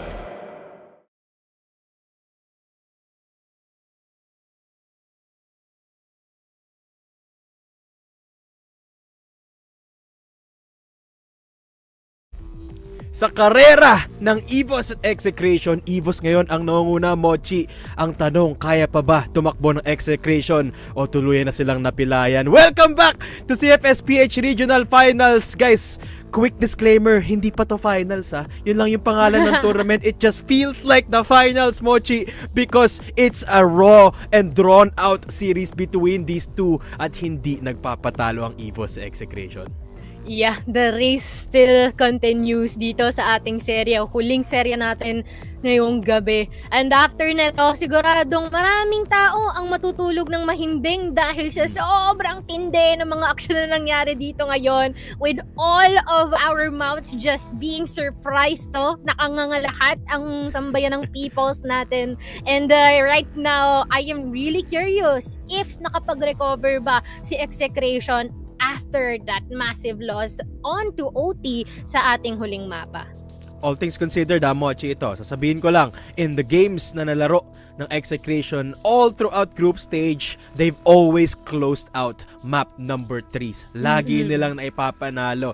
So, sa tanong kung kaya ba ng Execration na tumagal ng ganito katagal, kayang-kaya. It's been proven 2 times already, but they haven't faced the defending champs yet. Ngayon lang nila nakatapat ang EVOS. Yes, this Execration looks better than they did compared to the last season, but do they look well enough to take on EVOS? Wag na natin patagalin to. Let's go ahead straight. Oh, okay. Wait lang. Hindi pa ako preparado doon sa Sige mga sa mga nakikita ko, sa mga nalalaman ko at sa duelong ito, Sneaky Frog. Kailangan talaga natin ng parang refresher kumbaga. Pero hindi, suntukan talaga sa mga pagmumukha nitong mga to no? Kasi hindi pa tapos ang laban na to. Nagsusulat na ng magandang story si Direk. Paano matatapos ang compound to, Sneaky Frog? Sige nga, drawing mo nga. Overtime 13-12, one of the teams pa. One of the teams. Bro is playing. Bro is playing. Yes, actually, no. I would say statistically that this is the one map for both teams na hindi ganun as effective as one of their prime maps nga talaga. For EVOS, you have Port, you have Eagle Eye. For Execration, meron kang masasabi kong sub-base and Eagle Eye, something like that. Pero etong compound na to, midman kung bagay. Like, dito kayo dadaan para masabi mong benchmark ka na isang team eh.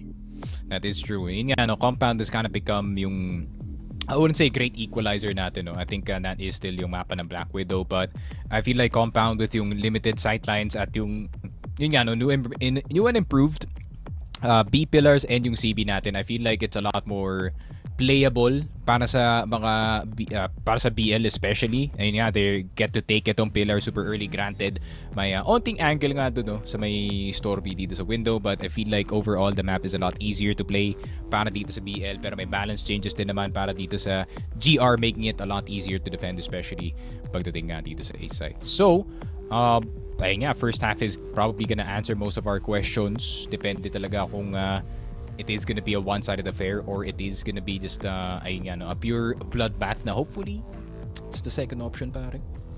Yeah, of course. The latter is always the best no? Kung isipin mo, an anticlimactic ending to a series na sobrang dikit from start to finish only to be ending up into a one-sided affair. Huwag ganun. Execration and EVOS, bigyan nyo kami ng serye na maaalala namin hanggang sa aming kamatayan no? Because this is one series that everyone was looking forward to and they definitely delivered. That storyline ending, that storybook ending rather, in Ankara, parang maraming makakapagsabi. Ang dami nating beses i-reference yung Sneaky Frog pag nagtambalan itong Execration at EVOS na ulit to. And that's how big of a deal itong araw na to para sa Execration at EVOS. Gustong patunayan na EVOS sila pa rin ang hari. Walang makakatumba sa pundasyon na tinayo nila.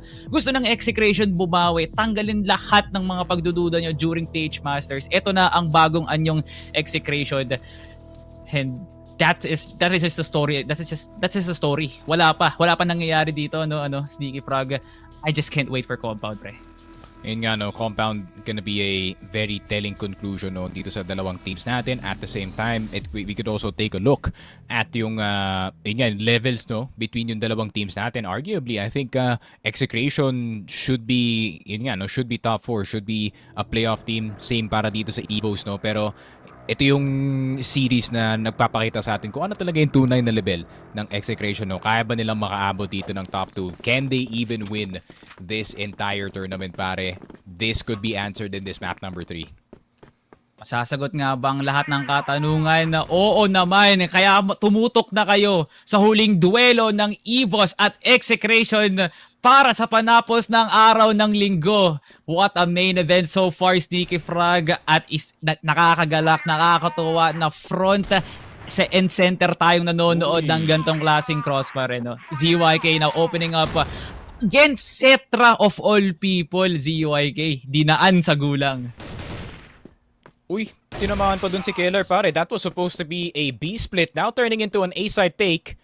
Okay, pwede ng dalawang players itong CR natin. KSA looking for the around the corner, and that he does. Pero meron pang tao na nasa loob ng site, and his name is Fallex. He could be the difference maker. Headshot dito kay Yobib. KSA, nade could make all the difference, pero hindi pa mamamatay dito si Fallex. KSA expecting itong si ZYK from the backside. And Fallex will eventually fall. CBN na lang natitira, and he gets swung. And look at that teamwork, man. And yeah, it seems like EVOS is back in action, looking like a well-oiled machine dito sa series natin. Yeah, Execration, nandun You got the kills. Where was the retaliation, nakakabawi ang EVOS dahil dun sa mga trades na ginagawa nga nila. And not just that, with how commanding Yobib and KSA was para kunin yung 2F9 at lalo-lalo na nga yung CR. Yeah, that was just an Execration round to lose kung hindi kayo nagtatransition papuntang momentum swing, But yeah, A7J now. Good swing dito lang sa may mid.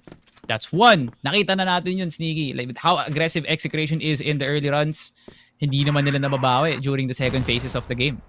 Yun nga, what can they do about it dito sa late game? At the same time, it's props dito sa EVOS, na navigate nila yung mga rounds kahit 4 versus 5 lang sila dito. And there is still a possibility of a mid-control para dito sa ating EVOS na squad. So B is not out of the picture just yet. Pero CBN could be the difference maker, spotting someone dito sa may store B. Pero di pa yata na spot ni CBN. He's still actually crouching. So KLR, free information for him. So Zetra, crouch peek and Matic. Crouch peek, shot. Not gonna show the gun. Pero yun lang. That one shot actually saving a flash galing dito kay Keller par. Napatingin si CBN. Oh, man. Ang bigat kahit sino mapapalingon doon at mapapailing. Yeah, time running down. I don't know, EVOS. Nakabantay na nga kayo sa store B, pero nasaan na ang pasok nito? With Yobib still holding down tower. Nandun yung lason Kung aatake ng A, pwedeng makapasok ng mabilisan. Kung pupunta naman ng B, pwede mag-curve si Yobib. The possibilities are endless for EVOS to deny the retake here of Execration. Counter-rotation, tinatawag na nga din ng Exe. As Yobib, pinaulan na nga din kagad with that pick over to A7J. ZYK with the trade kill. Aranaw nakapasok na nga ng CR at ZYK not able to react. Cetra denying the rotation of Fallex. Beautiful read para sa EVOS. Man, what a round by EVOS. That is commanding as heck. Grabe, men. Parang lahat basadong-basado, para dito sa EVOS. And Execration on their GR side having a nightmare scenario na nasa kamay na nila yung game at one point, and all of a sudden, it's out of their hands and miles away. Pero grabe naman, you see the reads galing dito sa EVOS. Alam na nila kung paano magre-react dito ang Execration. And they're just stringing them around dito sa compound, pare. Going from B to A, there's presence across the board para dito sa EVOS squad on their BL side. Cetra. Ooh, head glitch position. Yeah. 1-1 na yung score dito ni Cetra tsaka ni ZYK. Para masira na yung banse. Sinong susunod dun? CBN trades it para dito sa Execration with that headshot over to KLR. Okay na yun. Something Execration could look forward to in their defense. Info already gathered here at mid. Pero ang lalim ni D tsaka ni Folex dito. And they now hesitated. EVOS now playing the coin flip. Di mo alam kung saan tutungo dito yung baryang binato ngayon ng EVOS, kung aatake nga ba sila sa curve or dito lang sa may CA. Yeah. Ganun sabi ko kanina sa pwesto ni Yobib, the possibilities are endless. Yun nga, A7J in a nice position dito sa baba ng B side. Fall X here to help his teammates. Just in case na may take na mangyayari sa curve and or dito sa EA position. Pero dapat tama yung timing dito ni Paul. 1 second off and he is gonna be a dead man para smoke in that mid position. Pero A7J missing twice. Could allow entrance dito sa may entrance B natin, but he repositions inside of battery, so mapapadissuade ang EVOS na mapunta nga dito sa B. Flashes, nades are gonna start to fly. Di magpapakita dito, headshot immediately dito kay Yobib. Elvin Zetra na naman! Ito yung sinasabi ko, Salvatore. They are not setting the C4 down immediately, so yung Execration, confident silang pumasok ng CR. And they pay the ultimate price. That's a 3-0 start on BL para sa EVOS, pare. Strong side what? Strong side nothing. Nada, wala. History para sa EVOS dito. Ang kanilang ginagawang kaguluhan sa loob ng compound no? The moment that they stepped into the competition, Cetra, oh my God, Polex! Oh my God, di mo man lang ako pinatapos sa mga pinagsasasabi ko. But already, you're showing how prominent you are dito sa laban na to. May bubuga naman ng Execration. May niluluto pa lang kasi hindi pa handa sa hapagkainan dito ng Exe. Pero sa round na yon, Sneaky, dama mo yung init ng Execration with that aggressive of a push lang sa midcon. Di nang lasa na sa SD. And Execration able to get around. 2-round deficit na lang ang EVOS. Yeah, a bit more of a puggy strat para dito sa Execration, no? Double container mid-take. And you don't really expect itong si Zetra to actually miss sa ginagawa ni Fall X. Just a little crouch peek or a little shoulder peek lang and an instant headshot on that HK. And you know the power ng mga balance guns, and CBN definitely knows how strong the HK can be. 4 versus 5. Pero EVOS, pwede silang kumuha ng long control. Meron na rin silang presence na nasa loob ng tower. Kailangan na lang nila isipin dito si A7J, pero si A7J na mismo lalapit sa kanila. Is this gonna be good? Is this gonna be bad? It could be very, very bad, pare. Pero nandito na yung Execration for the retake. Man, tough para kay A7J not hitting the shots that are supposed to hit, no? That was tough to see. Pero kailangan ng itawid to ng Execration na 4 na nga lang ang nabubuhay sa kanila. ZYK now taking the sniping responsibilities. Si Cetra muna may iwan dito. And what a pixel of a peak. At si Cetra pa rin ang nanalo. Dun pabagsak na siya. This position already para dito sa EVOS. And they're now looming every corner. Walang makukuha ang Execration unless... Oh, what a retake by D and ZYK. EVOS quick to turn things around pero mas mabilis ang Execration. 1 round away to tying off the game. Execration just needed time. Yeah, and the Execration engine starting to roll pagdating dito sa kanilang GR side, but it's gonna have to be a perfect half para sa kanila dito. They're gonna need to take all 4 rounds for the rest of this first half, para pwedeng sabihin na maganda yung kanilang posisyon dito sa ating map number 3. Pero CBN looking for an opener dito kay Kellar na naman, pero mukhang naspatan yata ng EVOS na masyado yata madaming tao dito sa B-side. Pero yun yan, no? Dahil sa mid-smoke na yun, they are gonna be thwarted in going for a full-on A push dito, pare. But at the same time, I feel like medyo nagiging weak yung A defense ng Execration, no?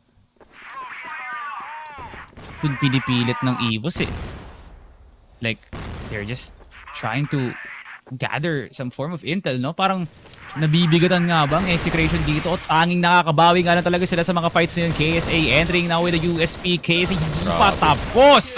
What a control dun lang sa may CR. And A7J gets 2 of his own. And KSA, my God.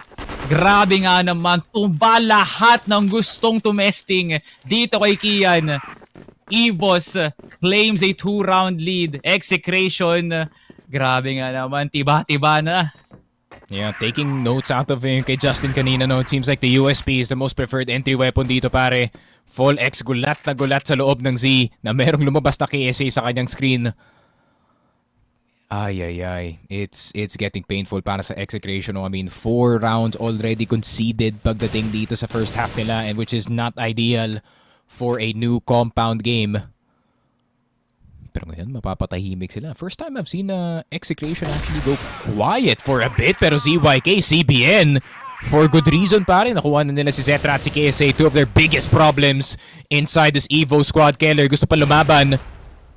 Pero bulag na bulag. Gustong habulin dito si Aljon. CBN around the corner. Pero iwasan muna dito ni KLR. I think it's gonna be teamwork. Tatawagin mo dito si Yobib to get this kill. Pero CBN hindi man lang nagulat dito kay KLR. Neither kay Yobib. But can he confirm this second kill? Can he confirm this second player? Nagsasayawan lang sila dito sa loob ng Storby pare. Pero namatay na nga si Elvin. This flamingo dance is gonna conclude. Mapapa-back off na lang dito si Yobib pare. Grabe si CBN sumayaw dun. Oh my God. Like, that was a mayhem of a round. Nag-dance practice na yung EVOS dun. Papasok na B, lalabas ng CB, papasok na B. Raratolin yung pillars. Wala eh. Like, it just ended into multiple frags here by CBN and the rest of the Execration squad.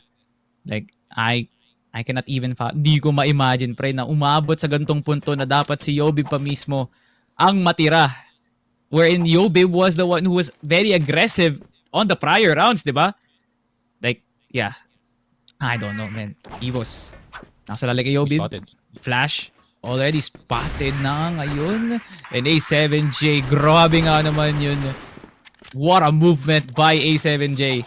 And Execration, pumapalag pa rin. Meanwhile, EVOS, they do have a good amount of strength in them dito sa BL side na to. Yung nga, no, one good opening and this could actually pry open yung game natin. EVOS still at a big advantage dito sa compound game natin. Can't deny Execration getting the lead dito sa first half.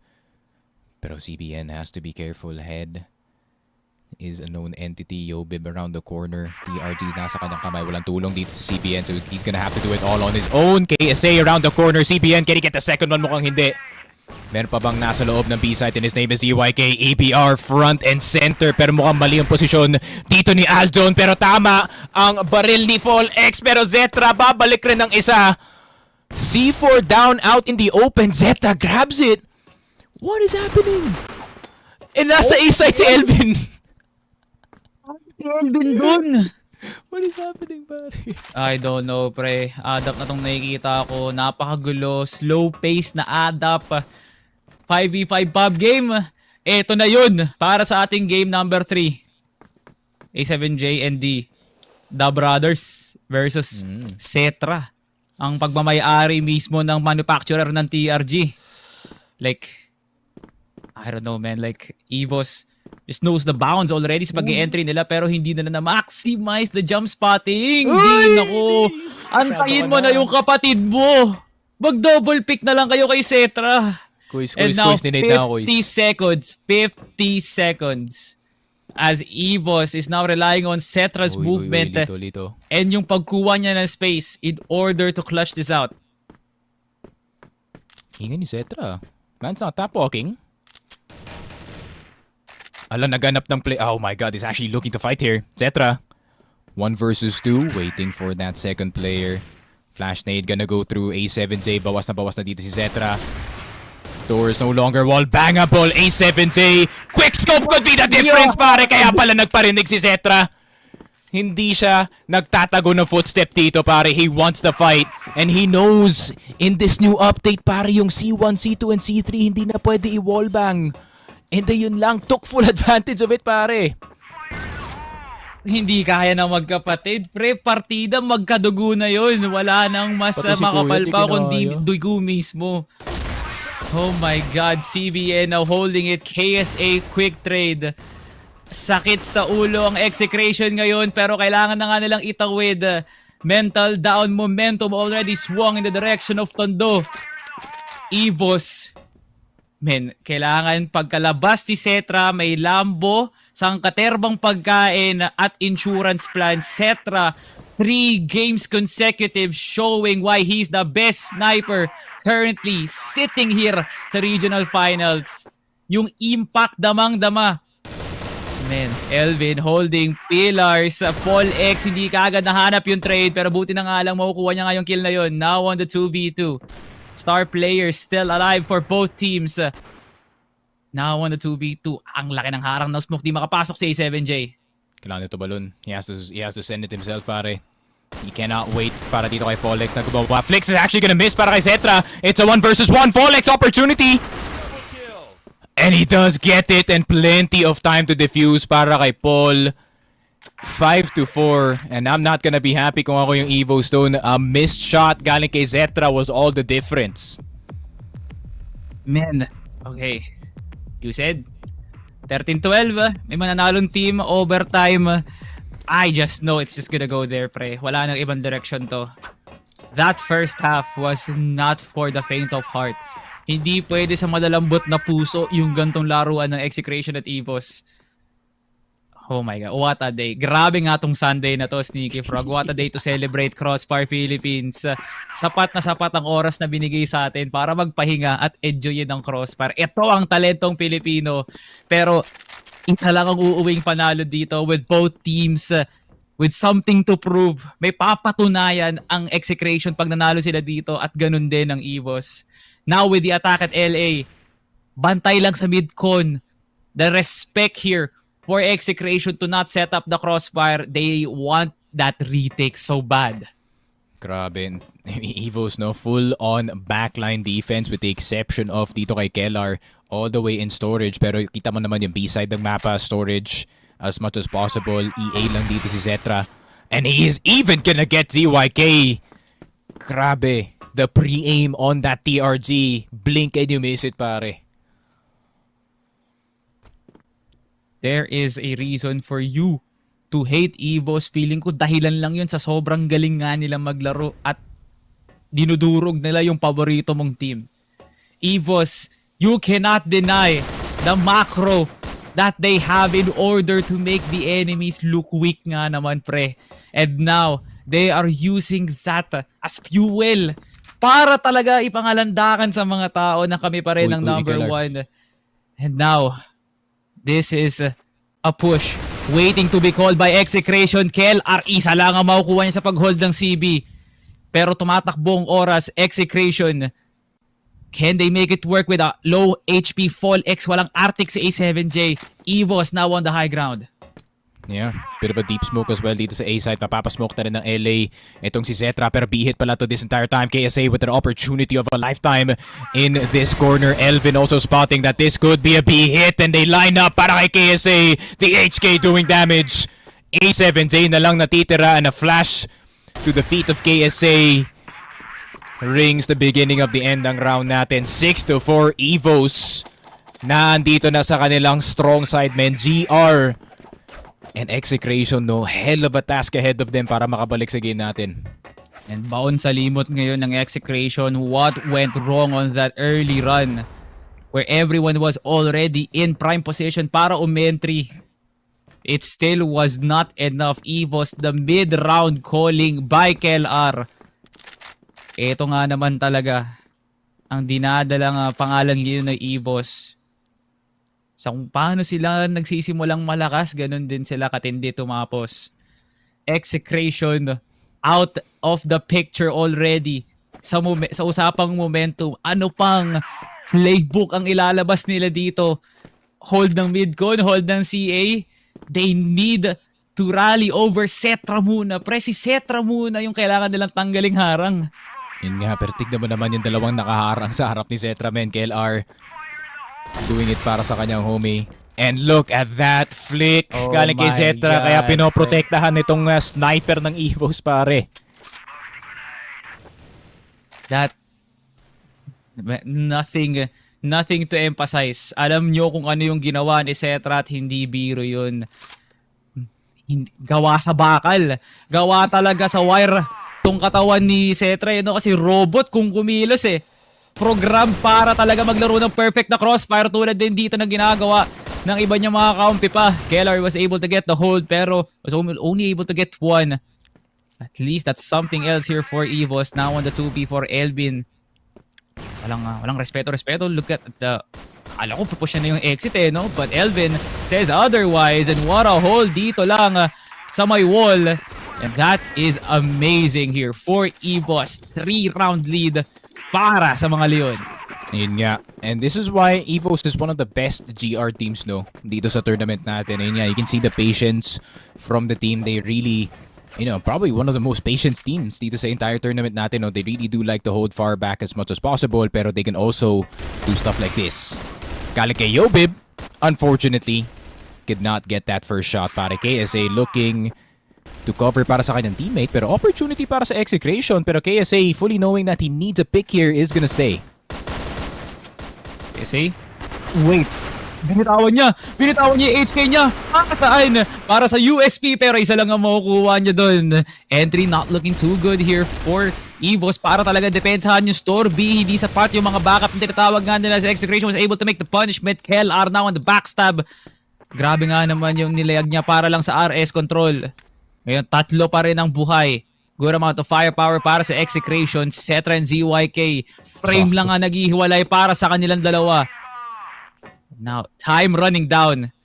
The hesitation once more for Execration could cost them millions millions of chances para manalo sa round na to. At kita mo nga naman yung pag-hold back nga nila. Hindi sila makakommit kagad. Yeah, they can't commit no. Fully knowing na nandito na si Zetra on that position of 15 and 5 on the sniper so far. Looking like Ice Cube back in 2023 pare in this specific map. But with an older version. Pero ngayon, let's see what the new kids can do. Zetra, Z, round the corner, ZYK. That's a dead man if I've ever seen one, pare. Quick scope kali kay Zetra. D looking for an opportunity dito sa 2F. Pero Zetra, no? I mean, just as aggressive, just as confident.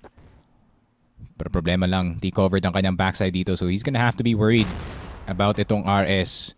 So Keller dadaan na lang from this LA position. Pero inaantay pa rin talaga CBN. Not spotting. D. Double swing. Zetra. Could be the second one. Pero tignan mo naman yung patience pare. Zetra. You can see the split second na inaantay na si Keller na mag-pick dun pare. And 8 and 4 EVOS. Grabe. Thwarting. Spoiling the hype party. Sana para dito sa Execration pare. Sa usapang consistency, hindi pwedeng mawala si Zetra. 17 and 5. Etong lalaking to na sa angkara pa na kanina pa nagpapaliyab, nagtatanggal ng pangarap na Execration mismo, kanina pa sana panalo. Zetra with those crucial picks in the early game. Parang pamigay na yun dito ng EVOS no? Like, eto na ba yung Pasko dito sa Tondo na kung saan ang EVOS talagang pinapakita sa lahat na we're still the kings. We're still that team of the back of Zetra's amazing Arctic performance.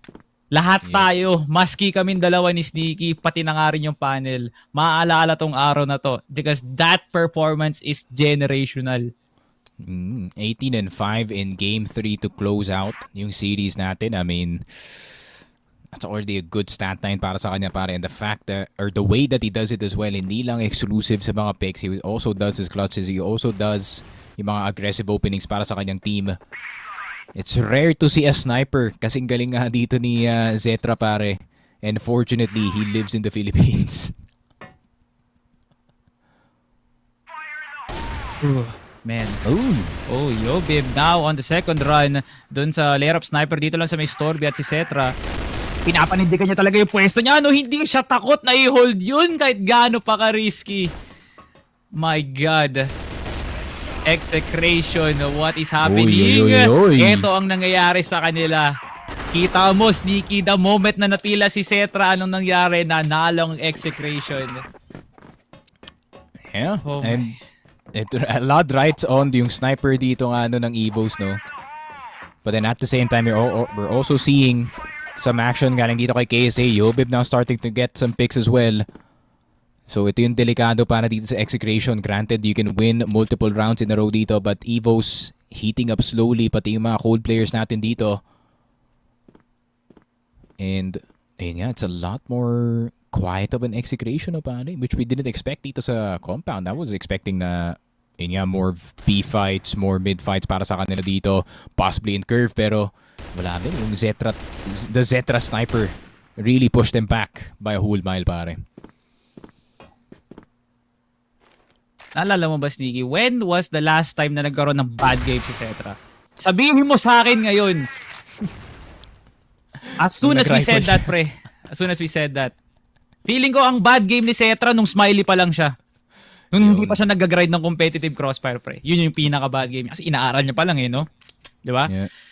But this man, the moment na naging Sunday Shroom siya, nag-off season, kahit nga siguro ng Sunday, kahit 0-7 yung Sunday Shrooms during regionals, kahit hindi nga man lang naka-top 4 ang Sunday Shrooms during CFS PH Masters, he was still that consistent of a player.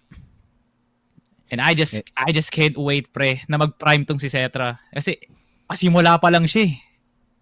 For sure. And this could be the beginning of the end para dito sa Execration. Kellar nandito na sa likod. Surprise kay CBN. 9-5 para dito sa ating EVOS na squad. 1 point away from sealing a 2-1, a well-fought victory para sa kanila dito. Pero Execration, I see that face galing kay ZYK. He's preparing to push that mid fully. Pero matathwart sila agad dito. Zetra looking for another opener. Looking for the 22nd, pare, pero mapapabalik siya dito. The system of EVOS just cohesively playing around their own sniper is absolutely working, and the re-challenge of Zetra is absolutely huge. Nice nade para dito kay Elvin para ma-delay. Hindi mo natatama panandalian dito yung sniper ng Execration, and same goes for EVOS, pero buti na nga lang nandoon si Elvin. What a closer for today. Sinong makakapagsabi na Execration ang mananalo? Tahimik lahat na nagduda. EVOS still triumphing over the opposition as they take over compound. Yun nga, Zetra, I think it's gonna be quite the exciting time once we see Zetra again in international play, pare. 23 frags in compound. And the fact na yung comparisons para dito kay Zetra has kind of escaped the Philippines, and now we're starting to talk about yung China, Brazil, this kid is that good. Parang I can feel mga Xiao vibes, yung hindi takot mag-pick, hindi takot labanan yung kalaban dito, pare, which is I'm very happy to see, especially coming in from him. Ay, nako, man. Ito sana, this is how Koi wishes he would have wanted to be. Yun ang masakit dito, pre. Isipin mo, nakumpara natin si Zetra, hindi kay Revenge, kay KLP, hindi kay YZ, hindi sa mga katulad ng mga players dito sa Pilipinas. Kinukumpara natin siya kay YZK, kay XQQ, kay Koi. Doon sa mga, may mga impact din sa mga teams nila doon sa China, pre. If that is the narrative that we have been saying towards Zetra, hindi lang sa taon na to, kundi ng mga nakaraang araw pa, siguro mga nakaraang taon pa, pre. That is just the testament of how solid a player is Mr. Christian Go. He's averaging 40. Parang ganun yung vibes, pre, Sneaky Frog. Hindi ko alam paano niya nagagawa to. Araw-araw, hindi lang pagtatripan niya, pre. Araw-araw niyang ginagawa to, Sneaky Frog. Yun nga. Fortunately, Zetra was born at the right place, at the right time to be in Sunday Shrooms, and then eventually makapasok na dito sa EVOS. Unfortunately, is also a fellow Tondo resident dito, pare. So, Zetra, they found a diamond in the rough, pare. This might be the next generational sniper talent. This might be the next Revenge, pare. And ayun nga, I'm excited to see more of this kid soon enough. Ayun na nga. Tanggal ang pangarap ng Execration to make sure everyone's headliner will be successful. Pero yun na lang ang oras na meron kaming dalawa ni Sneaky Frog. Magkikita-kita pa tayo sa mga susunod pang action. But till then, ibibigay na muna namin sa ating panel, Mochi and Tatum, what's happening?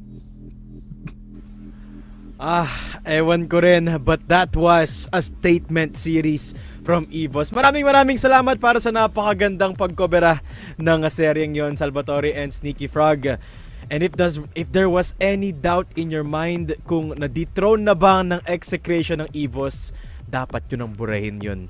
Dahil yung compound map na yun, Mochi, oh my goodness, the Kings have come to play and they are not dethroned, not yet. Grabe, no? Mapapa no, my friend na lang talaga if you're definitely vouching for Execration. Pero, ang tindi lang talaga, no? Yung saving grace and eternal blessing that is Cetra that's been bestowed upon EVOS themselves has been just the factor or one of the heaviest factors even na nagbigay talaga ng panalo dito sa buong sering ito for EVOS Pro. And also being assisted by KSA during the full duration of this series as well. The moment na may kinukuk na may niluluto itong si Execration, laging na-nullify because once that they get a pick-up here, no, nanggaling kay Cetra, everything already falls apart. Absolutely. Cetra, no matter what situation you put him in, tingnan mo naman yun, that shot against D. Grabe. I think that's what cements Cetra as a cut above the rest, no? Not the talent and not the flashiness of how he plays, it's the consistency. The next level consistency at which Cetra performs no matter the map, no matter the situation, no matter the opposition. Cetra, What look is at that, the TD? KD. 23 kills. I think What? tama yung isang comment dito. Naka 60 kills nga ata si Cetra over the course of our 3 maps. And this time, it's the perfect showcase. Tamang-tama din yung couple, yung tandem nila ni KSA this time with a 1.56 KD as well in compound. Tumriple yung sakit sa ulo ng Execration dito eh. Totoo, no? Like, imagine being Cetra, I give you a bullet, here's a bullet. Alam mo yun, like, lahat ng makita mo, talagang pagbibigyan mo na lang talaga ng tigi-tigisang mga bala sa ulo. If not sa ulo, sa katawan talaga, in matic talagang sasalangit ka. Pero dito, para sa Execration, no, nice try. Kasi kitang-kita naman how far and how much they really want to get new compound. It's just that hindi talaga sumapat because of this very, very tall and sturdy wall that is Cetra himself.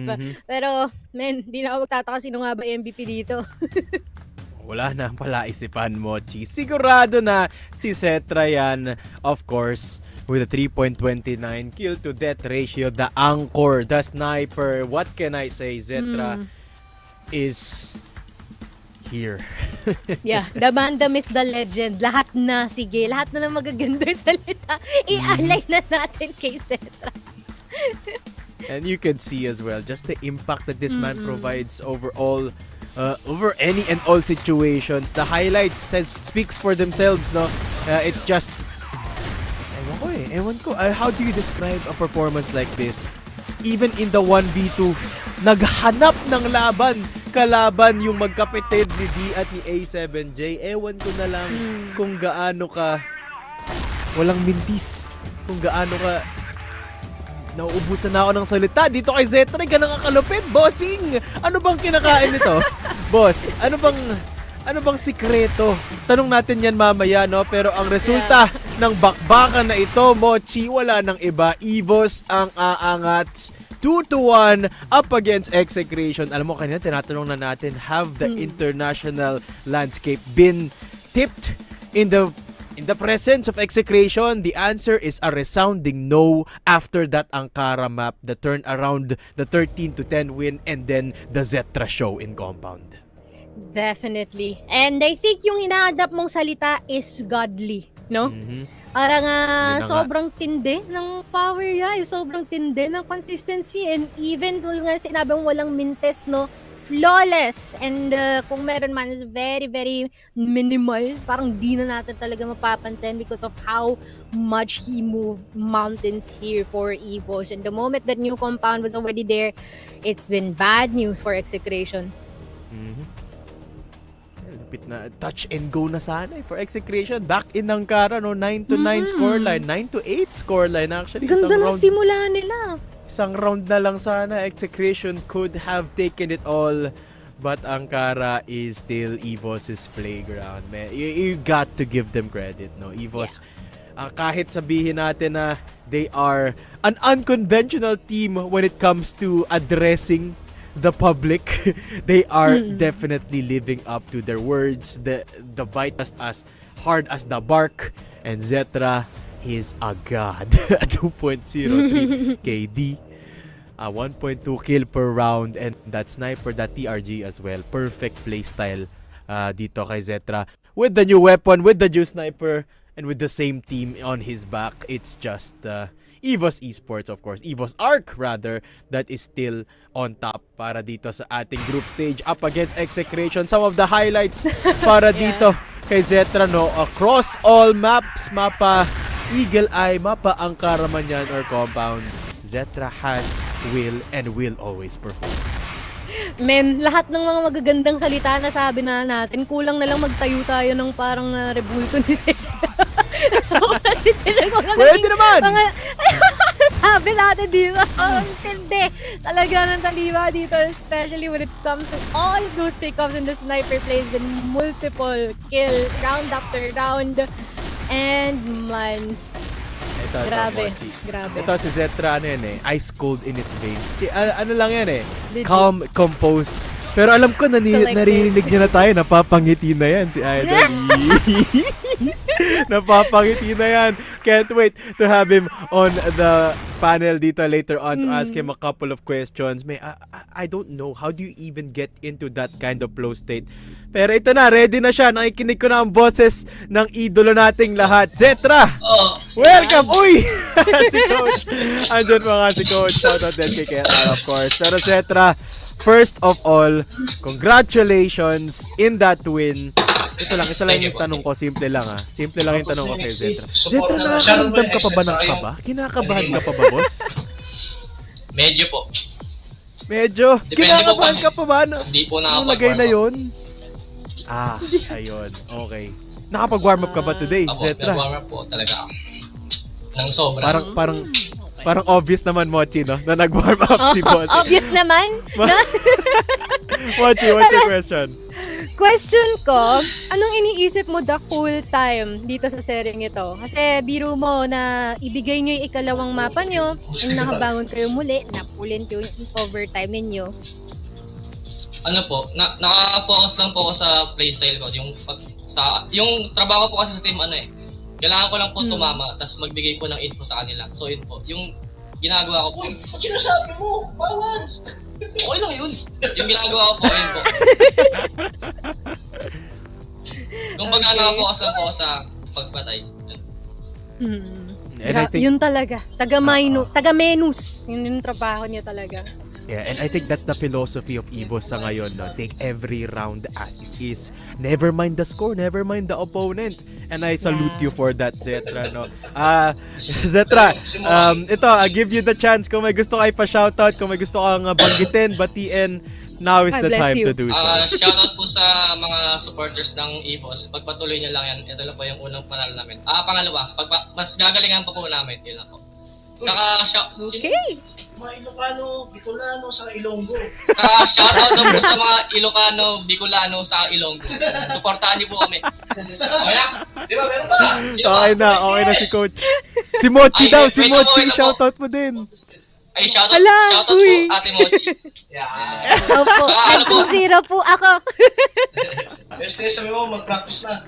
Saka yung sa STS po, shoutout din po sa kanila, babawayan pa po namin sila. Uy, syempre, kailangan i-shoutout ang STS. May pa-flex pa nga si Coach sa likod. Again, Zetra, congratulations sa MVP. Congratulations sa panalo. Good luck sa mga susunod yung laban, Zetra. Yung STS, hindi pa po nakakabawi sa atin yun. Uy, may ganun pa. Alam, may pahabol. May pahabol pa si KLR doon. Pero, intayin na lang natin yung labanan nila up against STS, no? Talagang may pahabol pa para sa Team Stallions. Aabangan namin yan mula sa inyo, Zetra. Yeah, grabe. Aliw na aliw talaga ako din sa interview natin. So, gusto ko yung merong may mga pahabol tayong mga informasyon, no? Which is, not gonna lie, I feel like, siguro sobrang gaan sa pakiramdam, no? Even right after that series na sobrang ginapang nyo para mapanalo and finally, nakuha ninyo. Oo, I mean, I could imagine what it's like. I mean, I can't relate kasi hindi naman ako competitive player, hindi ako pro player, but I can imagine yung parang nabunutan ka diba? ng tinik, no? Pero guys, hindi lang si Zetra, hindi lang EVOS ang panalo. Pwede rin kayong manalo. That's right. Pwede kayong makakuha ng 4 na permanent guns sa ating ongoing event. Paano nga ba yun, Mochi? Aba, pwede silang makakuha ng 4 na permanent guns dito, no? Ang kailangan na lang gawin dito ay mag-login sa Crossfire gamit ang Stove PC client launcher natin and gawin lahat ng mga daily requirements na makikita nila dyan. At kapalit nun, may points. Yung points na yun, pwede nilang i-exchange sa ating point shop. Then syempre, they can also check out, no? Yung Stove PC Client Showcase event natin na makikita at ma-access nila through our webpage na cfph.onstove.com/StoveClientOfficial with SC&O in all caps. Yes guys, punta lang kayo dyan sa website na yan. Again, cfph.onstove.com/StoveClientOfficial. Pero kailangan nyo muna mag-migrate para makasali din sa event na to, guys. 4 free permanent guns ang pwede nyo makuha dyan, no? If you log in with enough days and with enough points. Yeah. Mochi, nakahinga din tayo after that series, after that game, after Zetra's enlightening interview. Alam mo, nakaka-refresh makakita ng marinig at makita ang point of view ng mga players, no? Winners mentality nga talaga. I mean, totoo naman, focus on just the round, never mind the score, never mind the opponents. Isipin mo lang, basta makatama ako with my TRG shot, I have contributed. At si Zetra takes it up a notch, no? Talagang naghahamon siya minsan ng laban sa kalaban, which is just the perfect personality, I think, for this team. Kasi naman dito, may kapasidad naman talaga siyang gumawa, no? Na mga hamon ng kalaban. It's just that the skill that speaks for itself. And I feel like if we are going to get a takeaway, galing siguro kay Cetra and for EVOS as a team, focus on your lane. Yeah, because worrying can bring nothing. And sometimes, yun nga, lahat ng mga bagay na nakikita mo, or whatever is being thrown at you, sometimes it's always how you are going to use it. And in this point in time, they used it para mas ganahan sila, mas maging matindi yung performance nila, which has been very much a statement from EVOS dito ngayon. Yeah, and narinig ko rin, no, Mochi, nagkaroon ng mga problema dito ang EVOS in the first set, no, first map. Syempre, nagkaroon tayo ng konting friction after a hard loss from Execration, but the trademark of a champion is how you bounce back from defeat, no, how you bounce back from difficulty, and EVOS, I think, showcased that perfectly. Lalong-lalo na with that set number 2, no, napakahirap ng ginapang doon ng EVOS from Ankara. Grabe. And although yun nga has been very beneficial for EVOS, still a nice try for Execration kasi I can't imagine, man, they started on such a very smooth pace, no? Kumbaga sa barko, they're sailing smoothly. Saktong-sakto yung hangin sa kung saan nakapwesto yung mga sila nila. It's just that sadyang wala mas matindi talaga yung talima ng EVOS than what they're doing. But still, this is also a statement na they are still continuously on their path towards improvement. After that win from EVOS, tingnan naman natin ang team standing. Sino na nga ba ang nasa pinakataas at sino na ang mas nagalaw dito sa ating point sa ating group stage? Syempre, Team Stallions being the sole team that hasn't dropped a single set man lang dito sa ating standings is still on the tippy top. Execration, nasa top 2 pa rin naman sila after that series against EVOS, at EVOS currently tied up in that 2-3 spot against Execration. Round differential lang sila. Guys, this is why rounds are important. Pag mas malamang kayo sa kalaban nyo, mas mataas ang standing nyo sa kanila sa group stage. Exactly. And I feel like ito yung katas din ng kaka-third map ng Execration and how they've been able to prevail for the first 2 series na nilaban nila. It's just that dito lang talaga sila na first time nila matalo, no? Dito sa seryeng ito alongside with EVOS. And of course, the matchups for next week, guys, sa Sabado yan, no? It is 3 matches yet again in September 20. Vanguard versus Gaon, Stallions versus NV, and Execration up against MATTJESS. You're not gonna want to miss that, guys. Next week yan, Sabado. And yes, nakita nyo naman kung gaano kainit ang mga labanan kahit sa mga teams na hindi natin ina-expect ay makakaangat, such as NV Gaming. They still were able to perform today. Yes, of course. So, kung ako sa inyo, imarka nyo na ang inyong mga kalendaryo dahil mas magiging matindi lalo ang ating mga laban sa susunod na araw pagdating sa ating ika-20 ng Setyembre. Alas 3 ng hapon, antabayanan ninyo. Be sure na nakaabang kayo sa ating official page ng Crossfire Philippines at meron din tayong stream sa YouTube kung interesado din kayo. And of course, guys, wag niyong kakalimutan, we have 3 ongoing events sa Crossfire Philippines, no? Meron tayong Impact happening on Wednesdays and Thursdays. And then, para mag-recap, no? Para mag-regroup, meron tayong preview show every Friday. Kami-kami rin ang mga kasama nyo dyan. And then, of course, regional finals every Saturday and Sunday. Mochi, what a long day of Crossfire it has been. And what a day of action. Nakakatuwang makita mga teams natin performing at the tippy-top. Execration taking it up a notch, but EVOS still coming out on top. At syempre, hindi rin natin makakalimutan ang mga panalo from our first couple of series. Pero, of course, magpapahinga muna kami. Magpapahinga muna tayo. Shoutout sa dalawa nating casters who has been on duty the whole day long. Sneaky and Salvatore. Beautiful stuff. Chef's kiss ang casting nyo. Mochi, may nakalimutan ba akong pasalamatan dito? maraming salamat kay Smallgate for all of these action that's currently happening right now. I don't even know paano natin i-explain lahat na nangyayari yun. Ang alam lang natin ay matindi. At ang matindi ay Crossfire Rocks. Okay. Crossfire Rocks talaga. Shoutout din sa production team natin.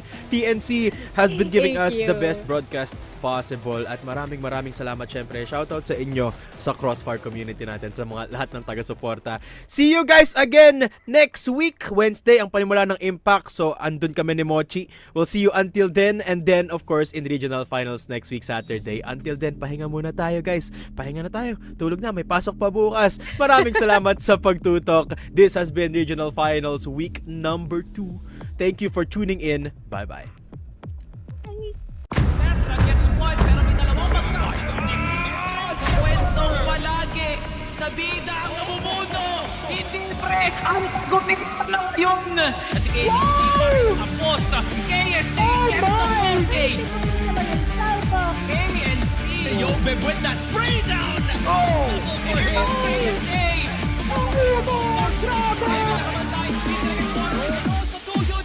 Will be the peak of Crossfire Philippines.